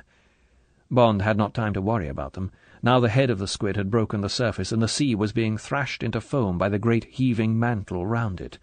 The eyes were glaring up at him, redly, venomously, and the forest of feeding arms was at his feet and legs, tearing the cotton fabric away and flailing back. Bond was being pulled down inch by inch. The wire was biting into his armpits. He could even feel his spine being stretched. If he held on, he would be torn in half. Now the eyes and the great triangular beak were right out of the water, and the beak was reaching up for his feet. There was only one hope. Only one. Bond thrust his knife between his teeth, and his hand dived for the crook of the wire spear. He tore it out, got it between his two hands, and wrenched the double wire almost straight. He would have to let go with one arm to stoop and get within range. If he missed, he would be torn to shreds on the fence. Now, before he died of the pain. Now! Now! Bond let his whole body slip down the ladder of wire and lunged through and down with all his force. He caught a glimpse of the tip of his spear lancing into the centre of a black eyeball, and then the whole sea erupted up at him in a fountain of blackness, and he fell and hung upside down by the knees, his head an inch from the surface of the water. What had happened? Had he gone blind? He could see nothing. His eyes were stinging, and there was a horrible fish taste in his mouth, but he could feel the wire cutting into the tendons behind his knees, so he must be alive. Dazedly, Bond let go the spear from his trailing hand and reached up and felt for the nearest strand of wire. He got a hold and reached up his other hand and slowly, agonizingly pulled himself up so that he was sitting in the fence. Streaks of light came into his eyes. He wiped a hand across his face. Now he could see. He gazed at his hand. It was black and sticky. He looked down at his body. It was covered with black slime, and blackness stained the sea for 20 yards around. Then Bond realized the wounded squid had emptied its ink sac at him. But where was the squid? Would it come back? Bond searched the sea. Nothing. Nothing but the spreading stain of black. Not a movement. Not a ripple. Then don't wait. Get away from here. Get away quick. Wildly, Bond looked to right and left. Left was towards the ship, but also towards Dr. No, but right was towards nothing. To build the wire fence, the men must have come from the left, from the direction of the jetty. There would be some sort of a path. Bond reached for the top cable and frantically began to edge along the swaying fence towards the rocky headland 20 yards away. The stinking, bleeding black scarecrow moved its arms and legs quite automatically. The thinking, feeling apparatus of Bond was no longer part of his body. It moved alongside his body, or floated above it, keeping enough contact to pull the strings that made the puppet work. Bond was like a cut worm, the two halves of which continue to jerk forward, although life has gone and been replaced by the mock life of nervous impulses. Only, with Bond, the two halves were not yet dead. Life was only in abeyance in them. All he needed was an ounce of hope, an ounce of reassurance that it was still worthwhile trying to stay alive. Bond got to the rock face. Slowly he let himself down to the bottom rung of wire. He gazed vaguely at the softly heaving sheen of water. It was black, impenetrable, as deep as the rest. Should he chance it?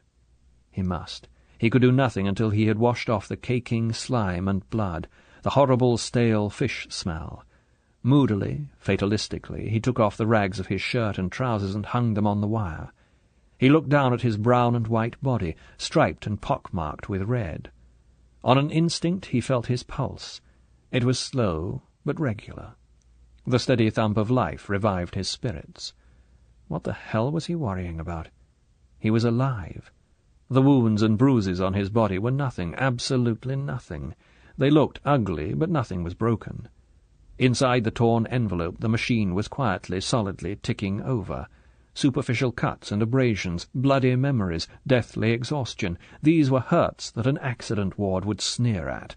Get on, you bastard. Get moving. Clean yourself and wake up. Count your blessings. Think of the girl. Think of the man you've somehow got to find and kill. Hang on to life like you've hung on to the knife between your teeth. Stop being sorry for yourself. To hell with what happened just now. Get down into the water and wash. 10 minutes later, Bond, his wet rags clinging to his scrubbed, stinging body, and his hair slicked back out of his eyes, climbed over the top of the headland. Yes, it was as he had guessed. A narrow, rocky track, made by the feet of the workers, led down the other side and round the bulge of the cliff. From close by came various sounds and echoes. A crane was working. He could hear the changing beat of its engine. There were iron ship noises, and the sound of water splashing into the sea from a bilge pump. Bond looked up at the sky. It was pale blue. Clouds tinged with golden pink were trailing away towards the horizon. Far above him the cormorants were wheeling round the Guanera. Soon they would be going off to feed. Perhaps even now they were watching the scout groups far out at sea locating the fish. It would be about 6 o'clock, the dawn of a beautiful day. Bond, leaving drops of blood behind him, picked his way carefully down the track and along the bottom of the shadowed cliff. Round the bend, the track filtered through a maze of giant, tumbled boulders. The noises grew louder. Bond crept softly forward, watching his footholds for loose stones. A voice called out, startlingly close. "Okay to go?" There was a distant answer. "Okay." The crane engine accelerated. A few more yards. One more boulder. And another. Now. Bond flattened himself against the rock and warily inched his head round the corner. Chapter 19. A Shower of Death. Bond took one long, comprehensive look and pulled back. He leant against the cool face of rock and waited for his breathing to get back to normal. He lifted his knife close up to his eyes and carefully examined the blade. Satisfied, he slipped it behind him and down the waistband of his trousers up against his spine. There it would be handy, but protected from hitting against anything. He wondered about the lighter. He took it out of his hip pocket. As a hunk of metal it might be useful, but it wouldn't light any more, and it might scrape against the rock. He put it down on the ground away from his feet. Then Bond sat down and meticulously went over the photograph that was in his brain. Round the corner, not more than 10 yards away, was the crane. There was no back to the cabin. Inside it a man sat at the controls. It was the Chinese Negro boss, the driver of the marsh buggy. In front of him the jetty ran 20 yards out into the sea and ended in a T. An aged tanker of around 10,000 tons dead weight was secured alongside the top of the T. It stood well out of the water, its deck perhaps 12 feet above the quay. The tanker was called Blanche, and the Ant of Antwerp showed at her stern. There was no sign of life on board, except one figure lolling at the wheel in the enclosed bridge. The rest of the crew would be below, battened away from the guano dust. From just to the right of the crane, an overhead conveyor belt in a corrugated iron housing ran out from the cliff face. It was carried on high stanchions above the jetty and stopped just short of the hold of the tanker. Its mouth ended in a huge canvas sock, perhaps 6 feet in diameter. The purpose of the crane was to lift the wire-framed mouth of the sock so that it hung directly over the hold of the tanker, and to move it to right or left to give even distribution. From out of the mouth of the sock, in a solid downward jet, the scrambled egg-coloured guano dust was pouring into the hold of the tanker at a rate of tons a minute. Below, on the jetty, to the left and to leeward of the drifting smoke of the guano dust, stood the tall, watchful figure of Dr. No. That was all. The morning breeze feathered the deep-water anchorage, still half in shadow beneath the towering cliffs. The conveyor belt thudded quietly on its rollers. The crane's engine chuffed rhythmically. There was no other sound, no other movement, no other life apart from the watch at the ship's wheel, the trustee working at the crane, and Dr. No seeing that all went well. On the other side of the mountain men would be working, feeding the guano to the conveyor belt that rumbled away through the bowels of the rock, but on this side no one was allowed and no one was necessary. Apart from aiming the canvas mouth of the conveyor, there was nothing else for anyone to do. Bond sat and thought, measuring distances, guessing at angles, remembering exactly where the crane driver's hands and feet were on the levers and the pedals. Slowly, a thin, hard smile broke across the haggard, sunburned face. Yes, it was on. It could be done, but softly, gently, slowly. The prize was almost intolerably sweet. Bond examined the soles of his feet and his hands. They would serve. They would have to serve. He reached back and felt the handle of the knife, shifted it an inch. He stood up and took several slow, deep breaths, ran his hands through his salt and sweat-matted hair, rubbed them harshly up and down his face, and then down the tattered sides of his black jeans. He gave a final flex to his fingers. He was ready. Bond stepped up to the rock and inched an eye round. Nothing had changed. His guess at the distances had been right. The crane driver was watchful, absorbed. The neck above the open khaki shirt was naked, offered, waiting. 20 yards away, Dr. No, also with his back to Bond, stood sentry over the thick, rich cataract of white-yellow dust. On the bridge, the watch was lighting a cigarette. Bond looked along the 10 yards of path that led past the back of the crane. He picked out the places he would put each foot. Then he came out from behind the rock and ran. Bond ran to the right of the crane, to a point he had chosen where the lateral side of the cabin would hide him from the driver and the jetty. He got there and stopped, crouching, listening. The engine hurried on. The conveyor belt rumbled steadily out of the mountain, above and behind him. There was no change. The 2 iron footholds at the back of the cabin, inches away from Bond's face, looked solid. Anyway, the noise of the engine would drown small sounds. But he would have to be quick to yank the man's body out of the seat and get his own hands and feet on the controls. The single stroke of the knife would have to be mortal. Bond felt along his own collarbone, felt the soft triangle of skin beneath which the jugular pumped, remembered the angle of approach behind the man's back, reminded himself to force the blade and hold it in. For a final second he listened. Then he reached behind his back for the knife and went up the iron steps and into the cabin with the stealth and speed of a panther. At the last moment there was need to hurry. Bond stood behind the man's back, smelling him. He had time to raise his knife hand almost to the roof of the cabin, time to summon every ounce of strength before he swept the blade down and into the square inch of smooth, brownish-yellow skin. The man's hands and legs splayed away from the controls, his face strained back towards Bond. It seemed to Bond that there was a flash of recognition in the bulging eyes before the whites rolled upwards. Then a strangled noise came from the open mouth, and the big body rolled sideways off its iron seat and crashed to the floor. Bond's eyes didn't even follow it as far as the ground. He was already in the seat and reaching for the pedals and levers. Everything was out of control. The engine was running in neutral, the wire hawser was tearing off the drum, the tip of the crane was bending slowly forwards like a giraffe's neck, the canvas mouth of the conveyor belt had wilted and was now pouring its column of dust between the jetty and the ship. Dr. No was staring upwards. His mouth was open. Perhaps he was shouting something. Coolly, Bond reined the machine in, slowly easing the levers and pedals back to the angles at which the driver had been holding them. The engine accelerated, the gears bit and began to work again. The hawser slowed on the spinning drum and reversed, bringing the canvas mouth up and over the ship. The tip of the crane lifted and stopped. The scene was as before. Now! Bond reached forward for the iron wheel which the driver had been handling when Bond had caught his first glimpse of him. Which way to turn it? Bond tried to the left. The tip of the crane veered slightly to the right. So be it. Bond spun the wheel to the right. Yes, by God, it was answering, moving across the sky, carrying the mouth of the conveyor with it. Bond's eyes flashed to the jetty. Dr. No had moved. He had moved a few paces to a stanchion that Bond had missed. He had a telephone in his hand. He was getting through to the other side of the mountain. Bond could see his hand frantically jiggling the receiver arm, trying to attract attention. Bond whirled the director wheel. Christ, wouldn't it turn any faster? In seconds Dr. No would get through, and it would be too late.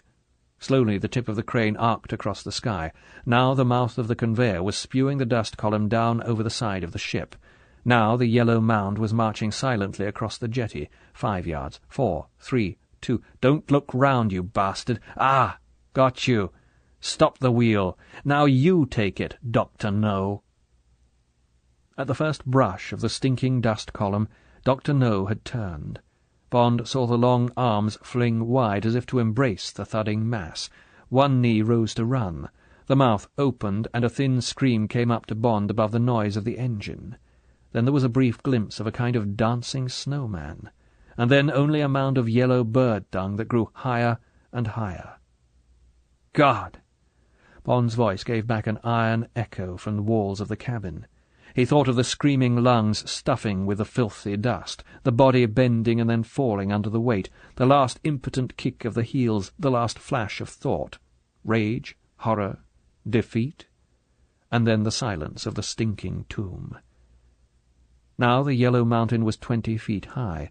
The stuff was spilling off the sides of the jetty into the sea. Bond glanced at the ship.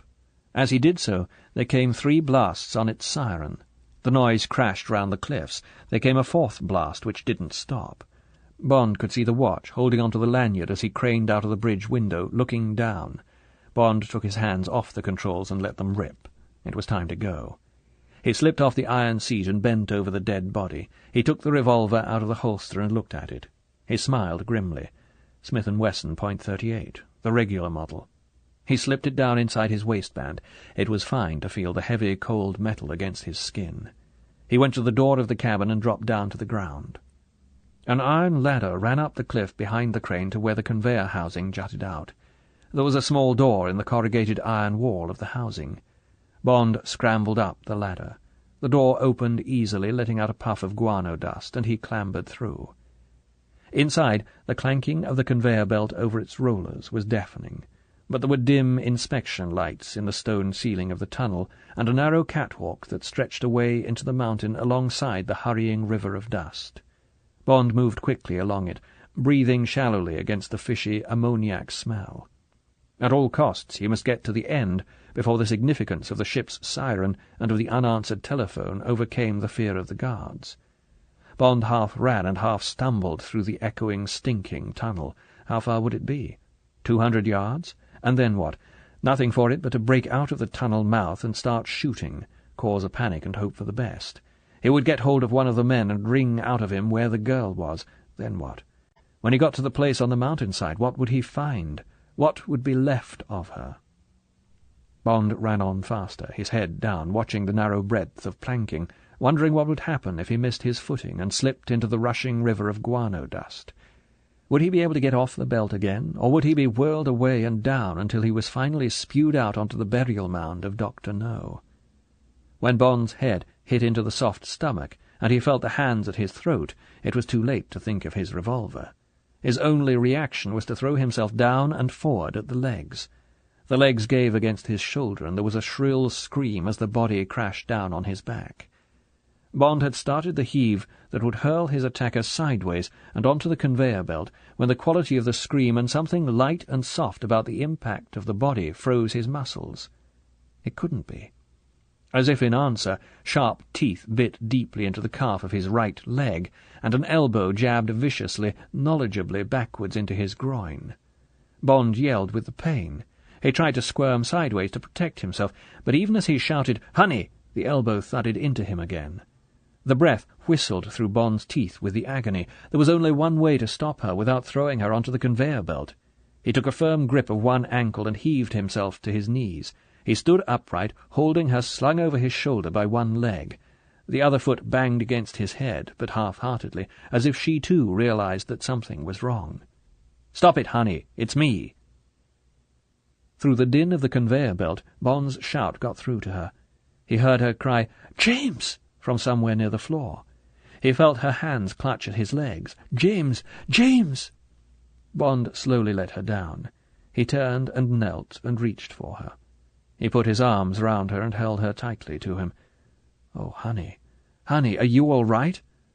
Desperately, unbelieving, he strained her to him. "Yes, James! Oh, yes!" He felt her hands at his back and his hair. "Oh, James, my darling!" She fell against him, sobbing. "It's all right, honey." Bond smoothed her hair. "And Dr. No's dead, but now we've got to run for it. We've got to get out of here. Come on, how can we get out of the tunnel? How did you get here? We've got to hurry." As if in comment, the conveyor belt stopped with a jerk. Bond pulled the girl to her feet. She was wearing a dirty suit of workman's blue dungarees. The sleeves and legs were rolled up. The suit was far too big for her. She looked like a girl in a man's pyjamas. She was powdered white with the guano dust, except where the tears had marked her cheeks. She said breathlessly, "Just up there. There's a side tunnel that leads to the machine shops and the garage. Will they come after us?" There was no time to talk. Bond said urgently, "Follow me," and started running. Behind him, her feet padded softly in the hollow silence. They came to the fork, where the side tunnel led off into the rock. Which way would the men come? Down the side tunnel, or along the catwalk in the main tunnel? The sound of voices booming far up the side tunnel answered him. Bond drew the girl a few feet up the main tunnel. He brought her close to him and whispered, "I'm sorry, honey. I'm afraid I'm going to have to kill them." "Of course."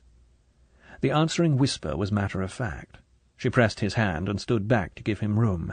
She put her hands up to her ears. Bond eased the gun out of his waistband.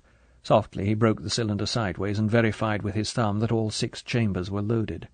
Bond knew he wasn't going to like this, killing again in cold blood. But these men would be the Chinese Negro gangsters, the strong-arm guards who did the dirty work. They would certainly be murderers many times over. Perhaps they were the ones who had killed Strangways and the girl. But there was no point in trying to ease his conscience. It was kill or be killed. He must just do it efficiently. The voices were coming closer. There were 3 men. They were talking loudly, nervously. Perhaps it was many years since they had even thought of going through the tunnel. Bond wondered if they would look round as they came out into the main tunnel, or would he have to shoot them in the back?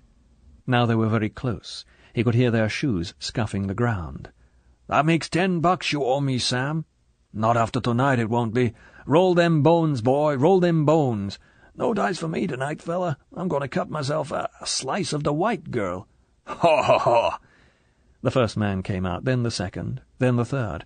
They were carrying their revolvers loosely in their right hands. Bond said sharply, "No, you won't."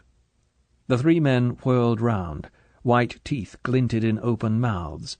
Bond shot the rear man in the head and the second man in the stomach. The front man's gun was up. A bullet whistled past Bond and away up the main tunnel. Bond's gun crashed. The man clutched at his neck and spun slowly round and fell across the conveyor belt. The echoes thundered slowly up and down the tunnel. A puff of fine dust rose in the air and settled. Two of the bodies lay still. The man with the stomach shot writhed and jerked. Bond tucked his hot gun into the waistband of his trousers. He said roughly to the girl, "Come on." He reached for her hand and pulled her after him into the mouth of the side tunnel. He said, "Sorry about that, honey," and started running, pulling her after him by the hand. She said, "Don't be stupid." Then there was no sound but the thud of their naked feet on the stone floor. The air was clean in the side tunnel, and it was easier going, but after the tension of the shooting, pain began to crowd in again and take possession of Bond's body. He ran automatically. He hardly thought of the girl. His whole mind was focused on taking the pain and on the problems that waited at the end of the tunnel. He couldn't tell if the shots had been heard, and he had no idea what opposition was left. His only plan was to shoot anyone who got in his way and somehow get to the garage and the marsh buggy. That was their only hope of getting away from the mountain and down to the coast. The dim yellow bulbs in the ceiling flickered by overhead. Still the tunnel stretched on. Behind him, Honey stumbled. Bond stopped, cursing himself for not having thought of her. She reached for him, and for a moment she leaned against him, panting. "I'm sorry, James. It's just that—" Bond held her to him. He said anxiously, "Are you hurt, Honey?" "No, I'm all right.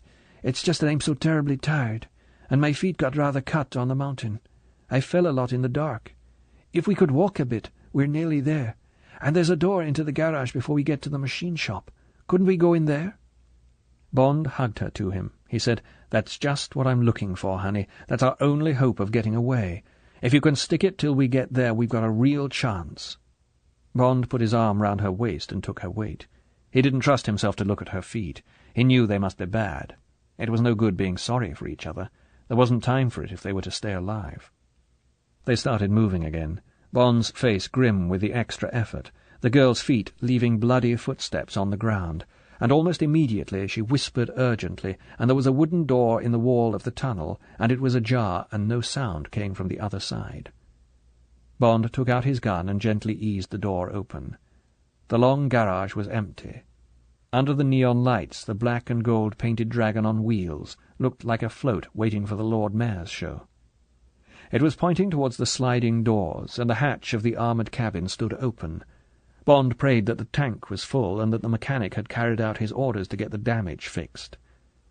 Suddenly, from somewhere outside, there was the sound of voices. They came nearer, several of them, jabbering urgently. Bond took the girl by the hand and ran forward. There was only one place to hide, in the marsh buggy. The girl scrambled in. Bond followed, softly pulling the door shut behind him. They crouched, waiting. Bond thought, only 3 rounds left in the gun. Too late he remembered the rack of weapons on the wall of the garage. Now the voices were outside. There came the clang of the door being slid back on its runners and a confusion of talk. "How'd you know they were shooting?" "Couldn't have been nothing else. I should know." "Better take rifles. Here, Joe, take that one, Lemmy, and some pineapples. Buck's under the table." There was the metallic noise of bolts being slid home, and safety catches clicked. "Some fella must have gone nuts. Couldn't have been the Limey. You ever seen that big puss fella in the creek? Jesus, and the rest of the tricks the doc fixed up in the tube. And that white gal, she can't have been in much shape this morning. Any of your men been to have a look?" This book is continued on Disc 7.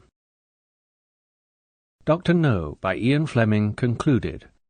Disc 7. There was the metallic noise of bolts being slid home, and safety catches clicked. "Some fella must have gone nuts. Couldn't have been the Limey. You ever seen that big puss fella in the creek? Jesus, and the rest of the tricks the doc fixed up in the tube. And that white gal, she can't have been in much shape this morning. Any of your men been to have a look?" "No, sir." "No." "No."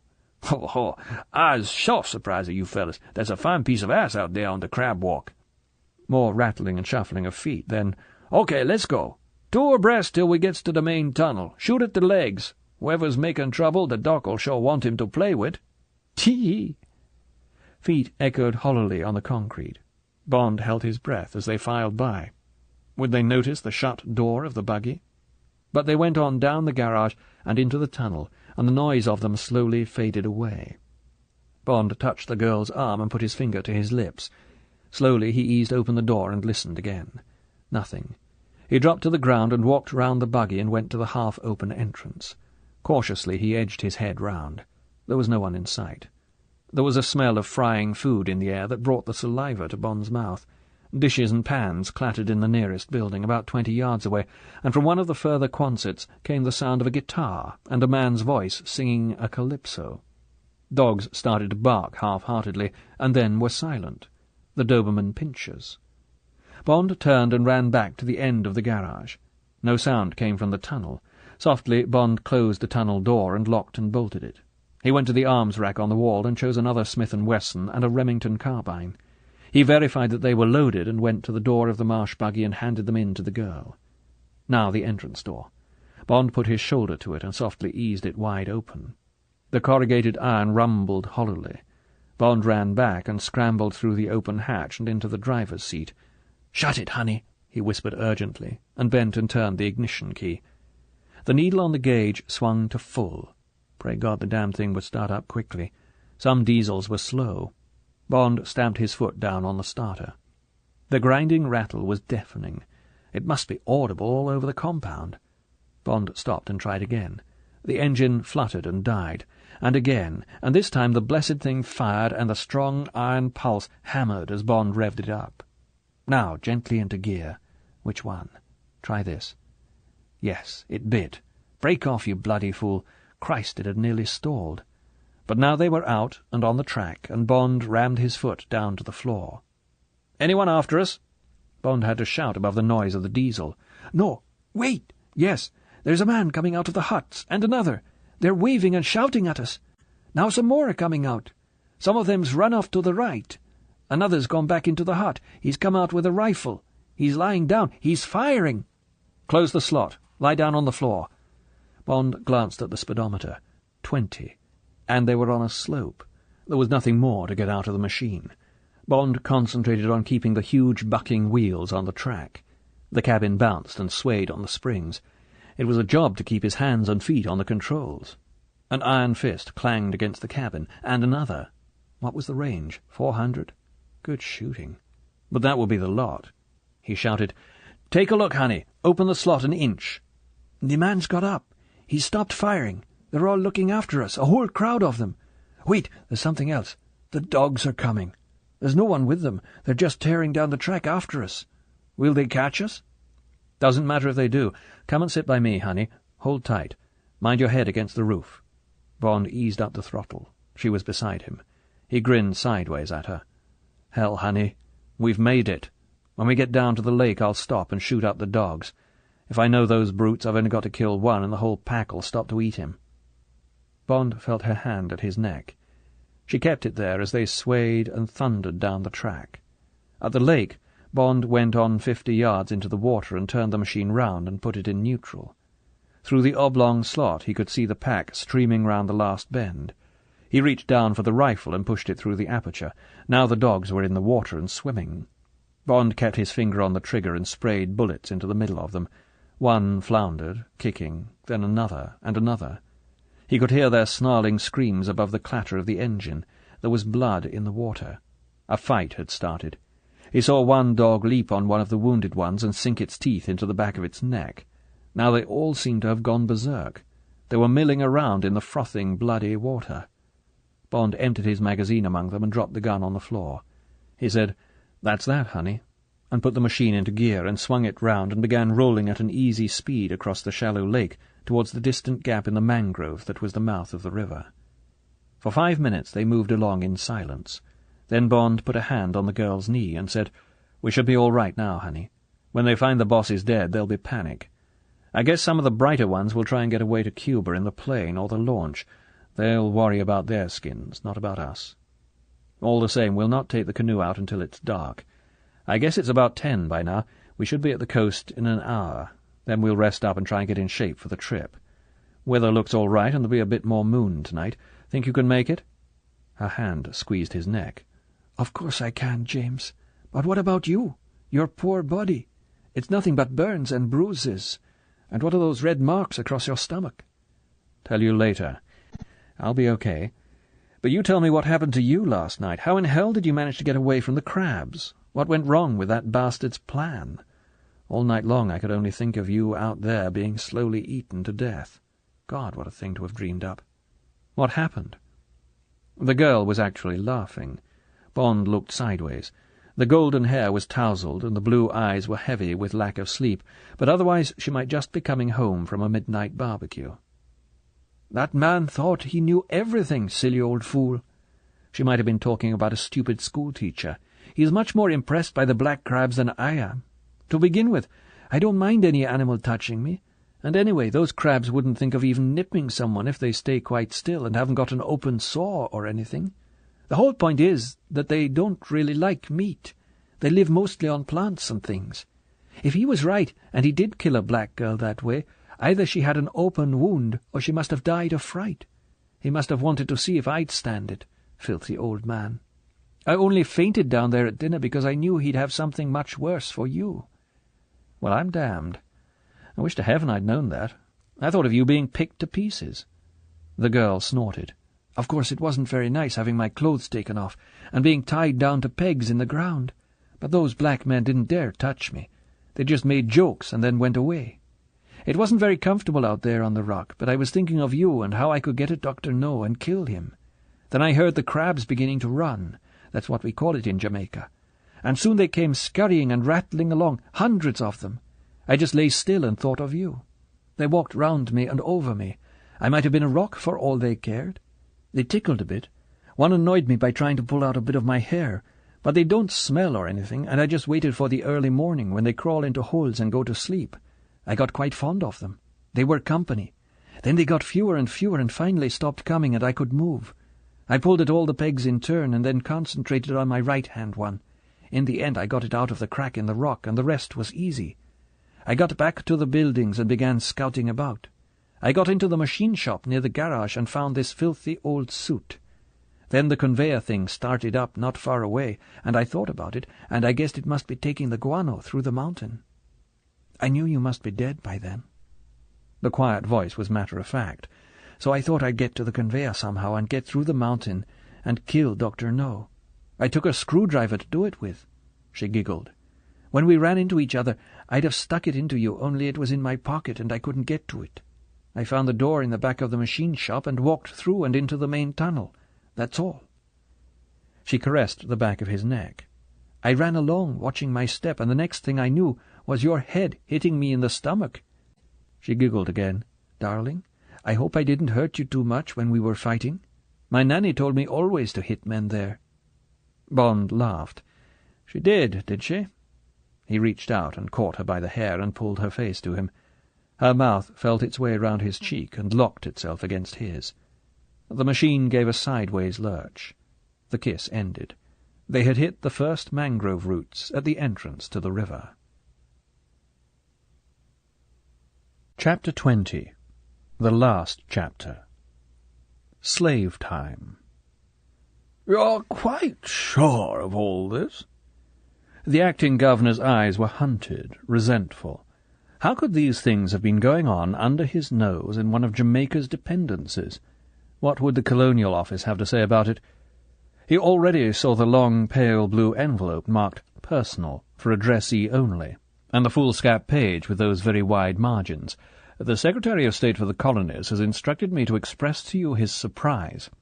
"Yes, sir. Quite sure." Bond had no sympathy for the man. He hadn't liked the reception he had had on his last visit to King's House, nor the mean comments on Strangways and the girl. He liked the memory of them even less, now that he knew his friend and the girl were at the bottom of the Mona Reservoir. Well, we mustn't let any of this get out to the press. You understand that? I'll send my report in to the Secretary of State by the next bag. I'm sure I can rely on your—" "Excuse me, sir." The brigadier in command of the Caribbean Defence Force was a modern young soldier of 35. His military record was good enough for him to be unimpressed by relics from the Edwardian era of colonial governors, whom he collectively referred to as feather-hatted fuddy-duddies. I think we can assume that Commander Bond is unlikely to communicate with anyone except his department, and if I may say so, sir, I submit that we should take steps to clear up Crab Key without waiting for approval from London.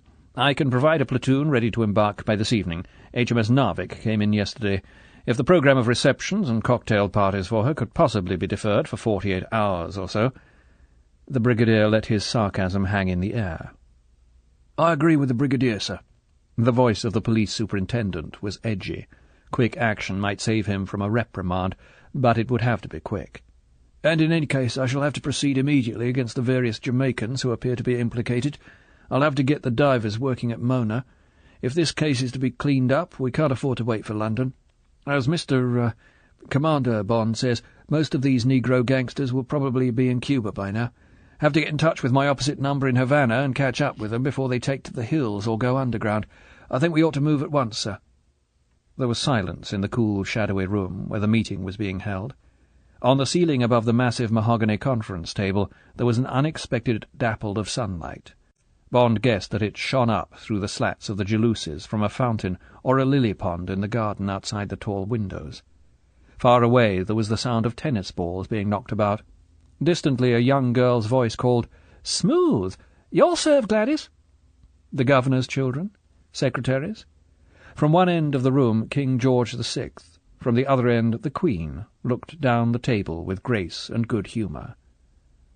"What do you think, Colonial Secretary?" The governor's voice was hustled. Bond listened to the first few words. He gathered that Plydell Smith agreed with the other two. He stopped listening.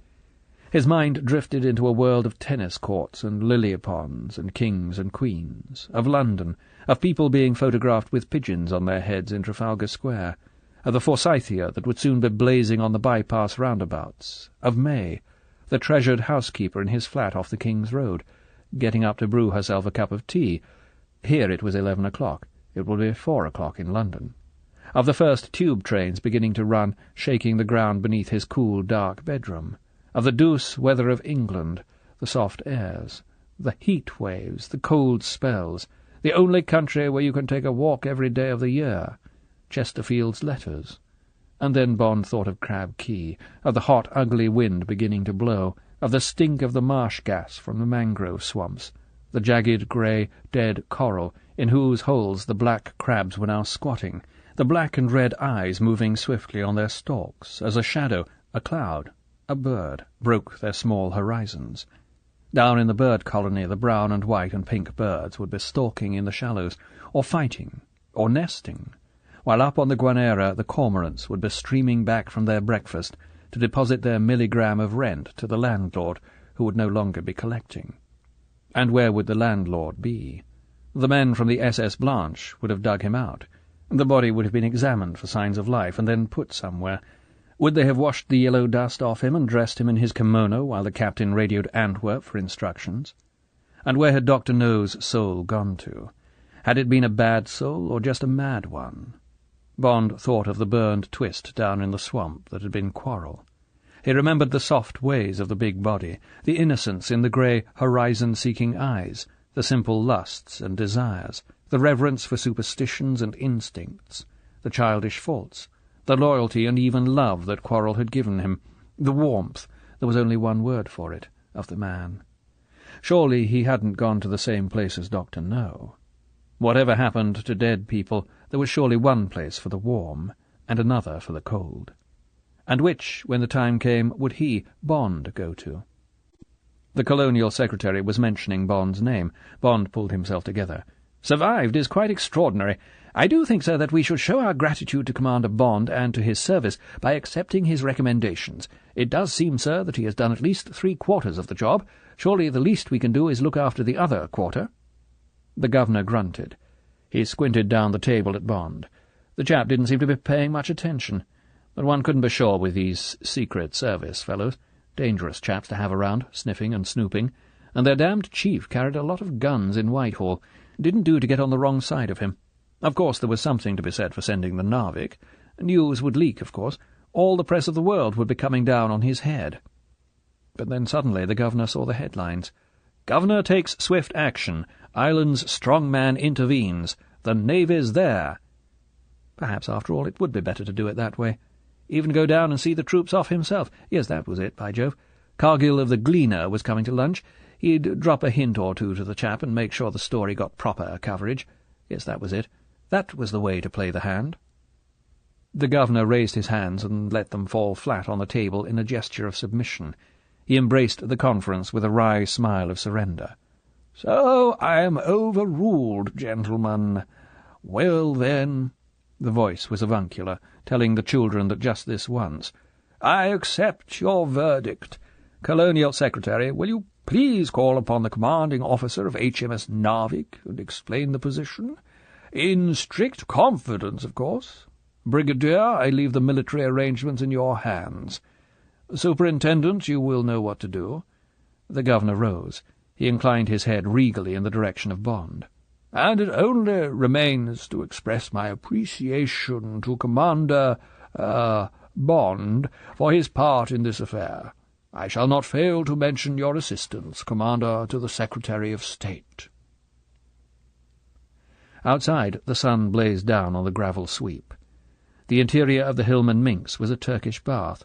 Bond's bruised hands cringed as they took the wheel. Plydell Smith leant through the window. He said, "Ever heard the Jamaican expression, ras?" "No." "Ras, man, is a vulgar expression meaning, stuff it up. If I may say so, it would have been appropriate for you to have used the expression just now. However," Plydell Smith gave a wave of his hand which apologized for his chief and dismissed him. "Is there anything else I can do for you? You really think you ought to go back to Bow Desert? They were quite definite at the hospital that they want to have you for a week." "Thanks," said Bond shortly, "but I've got to get back. See the girls all right. Would you tell the hospital I'll be back tomorrow?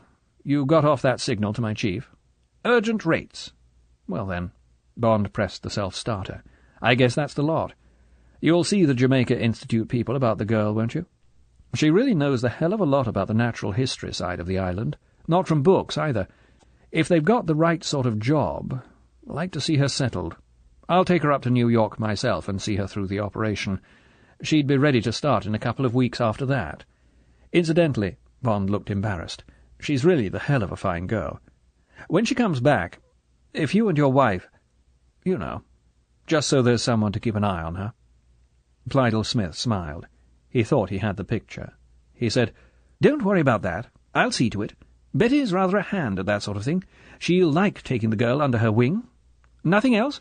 See you later in the week, anyway. That hospital's the hell of a place in this heat. You might care to spend a night or two with us before you go to New York. Glad to have you, both." "Thanks, and thanks for everything else." Bond put the car into gear and went off down the avenue of flaming tropical shrubbery. He went fast, scattering the gravel on the bends. He wanted to get the hell away from King's house, and the tennis, and the kings and queens. He even wanted to get the hell away from the kindly Plydell Smith. Bond liked the man, but all he wanted now was to get back across the junction road to Bow Desert and away from the smooth world. He swung out past the sentry at the gates and onto the main road. He put his foot down.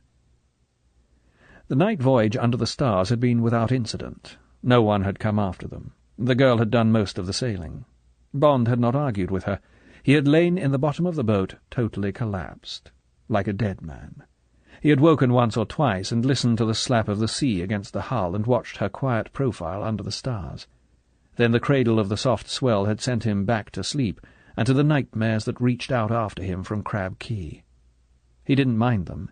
He didn't think he would ever mind a nightmare now. After what had happened the night before, it would have to be strong stuff that would ever frighten him again. The crunch of a niggerhead against the hull had woken him. They were coming through the reef into Morgan's harbour. The first quarter moon was up, and inside the reef the sea was a silver mirror. The girl had brought the canoe through under sail. They slid across the bay to the little fringe of sand, and the bows under Bond's head sighed softly into it. She had had to help him out of the boat and across the velvet lawn and into the house.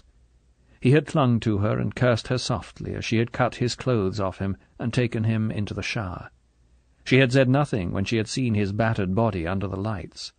She had turned the water full on and taken soap and washed him down as if he had been a horse. Then she led him out from under the water and dabbed him softly dry with towels that were soon streaked with blood. He had seen her reach for the bottle of Milton. He had groaned and taken hold of the wash-basin and waited for it. Before she had begun to put it on him, she had come round and kissed him on the lips.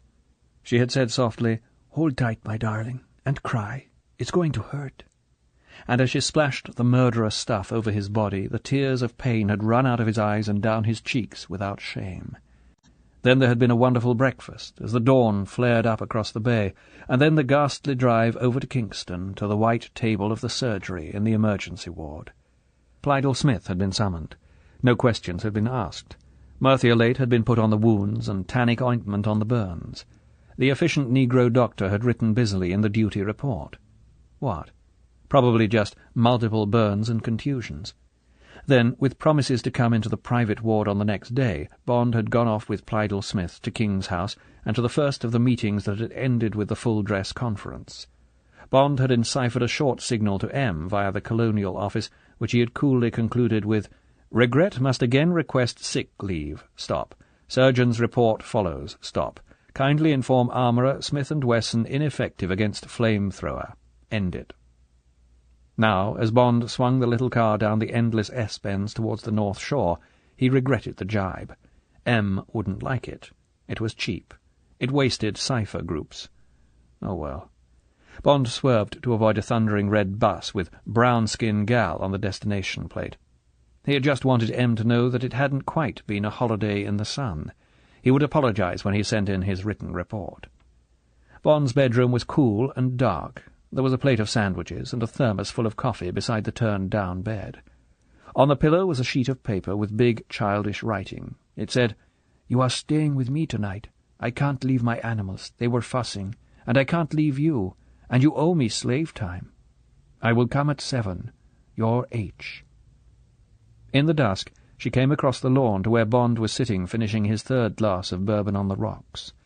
She was wearing a black-and-white striped cotton skirt and a tight sugar-pink blouse. The golden hair smelled of cheap shampoo. She looked incredibly fresh and beautiful. She reached out her hand, and Bond took it and followed her up the drive and along a narrow, well-trodden path through the sugar-cane. It wound along for quite a way through the tall, whispering, sweet-scented jungle. Then there was a patch of tidy lawn up against thick, broken stone walls and steps that led down to a heavy door whose edges glinted with light. She looked up at him from the door. "Don't be frightened. The cane's high, and they're most of them out." Bond didn't know what he had expected. He had vaguely thought of a flat earthen floor and rather damp walls. There would be a few sticks of furniture, a broken bedstead covered with rags, and a strong zoo smell. He had been prepared to be careful about hurting her feelings. Instead, it was rather like being inside a very large, tidy cigar-box.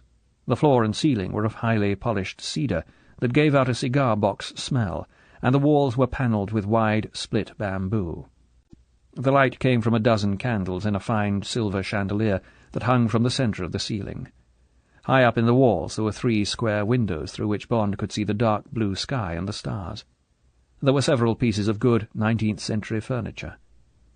Under the chandelier a table was laid for 2 with expensive-looking old-fashioned silver and glass. Bond said, "Honey, what a lovely room. From what you said, I thought you lived in a sort of zoo." She laughed delightedly. "I got out the old silver and things. It's all I've got. I had to spend the day polishing it. I've never had it out before. It does look rather nice, doesn't it? You see, generally there are a lot of little cages up against the wall. I like having them with me. It's company. But now that you're here—" She paused. "My bedroom's in there." She gestured at the other door. "It's very small, but there's room for both of us. Now come on. I'm afraid it's cold dinner. Just lobsters and fruit." Bond walked over to her. He took her in his arms and kissed her hard on the lips.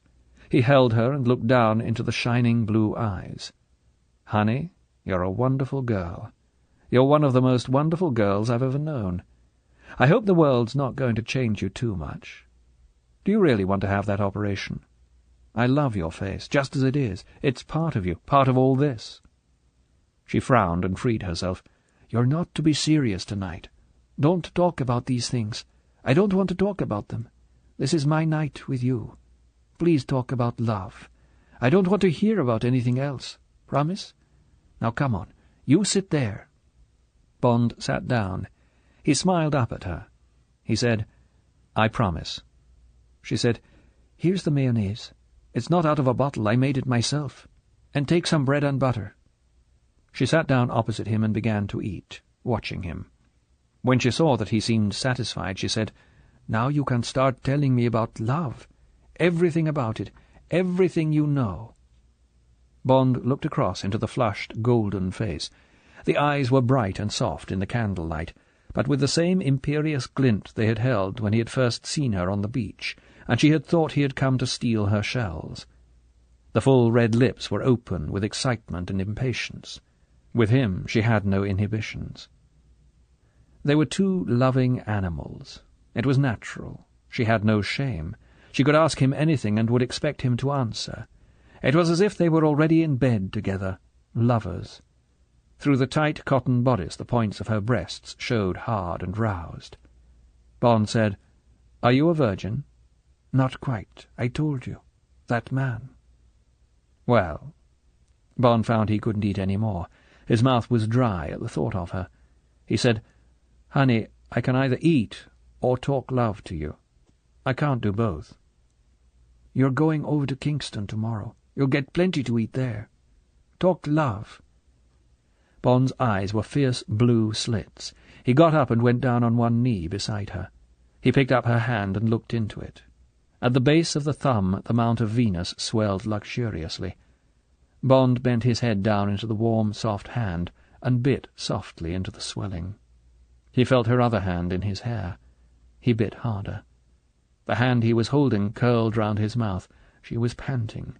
He bit still harder. She gave a little scream and wrenched his head away by the hair. "What are you doing?" Her eyes were wide and dark. She had gone pale. She dropped her eyes and looked at his mouth. Slowly she pulled his head towards her. Bond put out a hand to her left breast and held it hard. He lifted her captive, wounded hand and put it round his neck. Their mouths met and clung, exploring. Above them the candles began to dance. A big hawk moth had come in through one of the windows. It whirred round the chandelier. The girl's closed eyes opened, looked at the moth. Her mouth drew away. She smoothed the handful of his hair back and got up, and without saying anything took down the candles one by one and blew them out. The moth whirred away through one of the windows. The girl stood away from the table. She undid her blouse and threw it on the floor. Then her skirt. Under the glint of moonlight she was a pale figure with a central shadow. She came to Bond and took him by the hand and lifted him up. She undid his shirt and slowly, carefully took it off. Her body, close to him, smelled of new-mown hay and sweet pepper. She led him away from the table and through a door. The filtering moonlight shone down on a single bed. On the bed was a sleeping bag, its mouth laid open. The girl let go his hand and climbed into the sleeping bag. She looked up at him. She said practically, "I bought this today. It's a double one. It cost a lot of money. Take those off and come in. You promised. You owe me slave time. But do as you're told." This concludes the reading of Dr. No by Ian Fleming.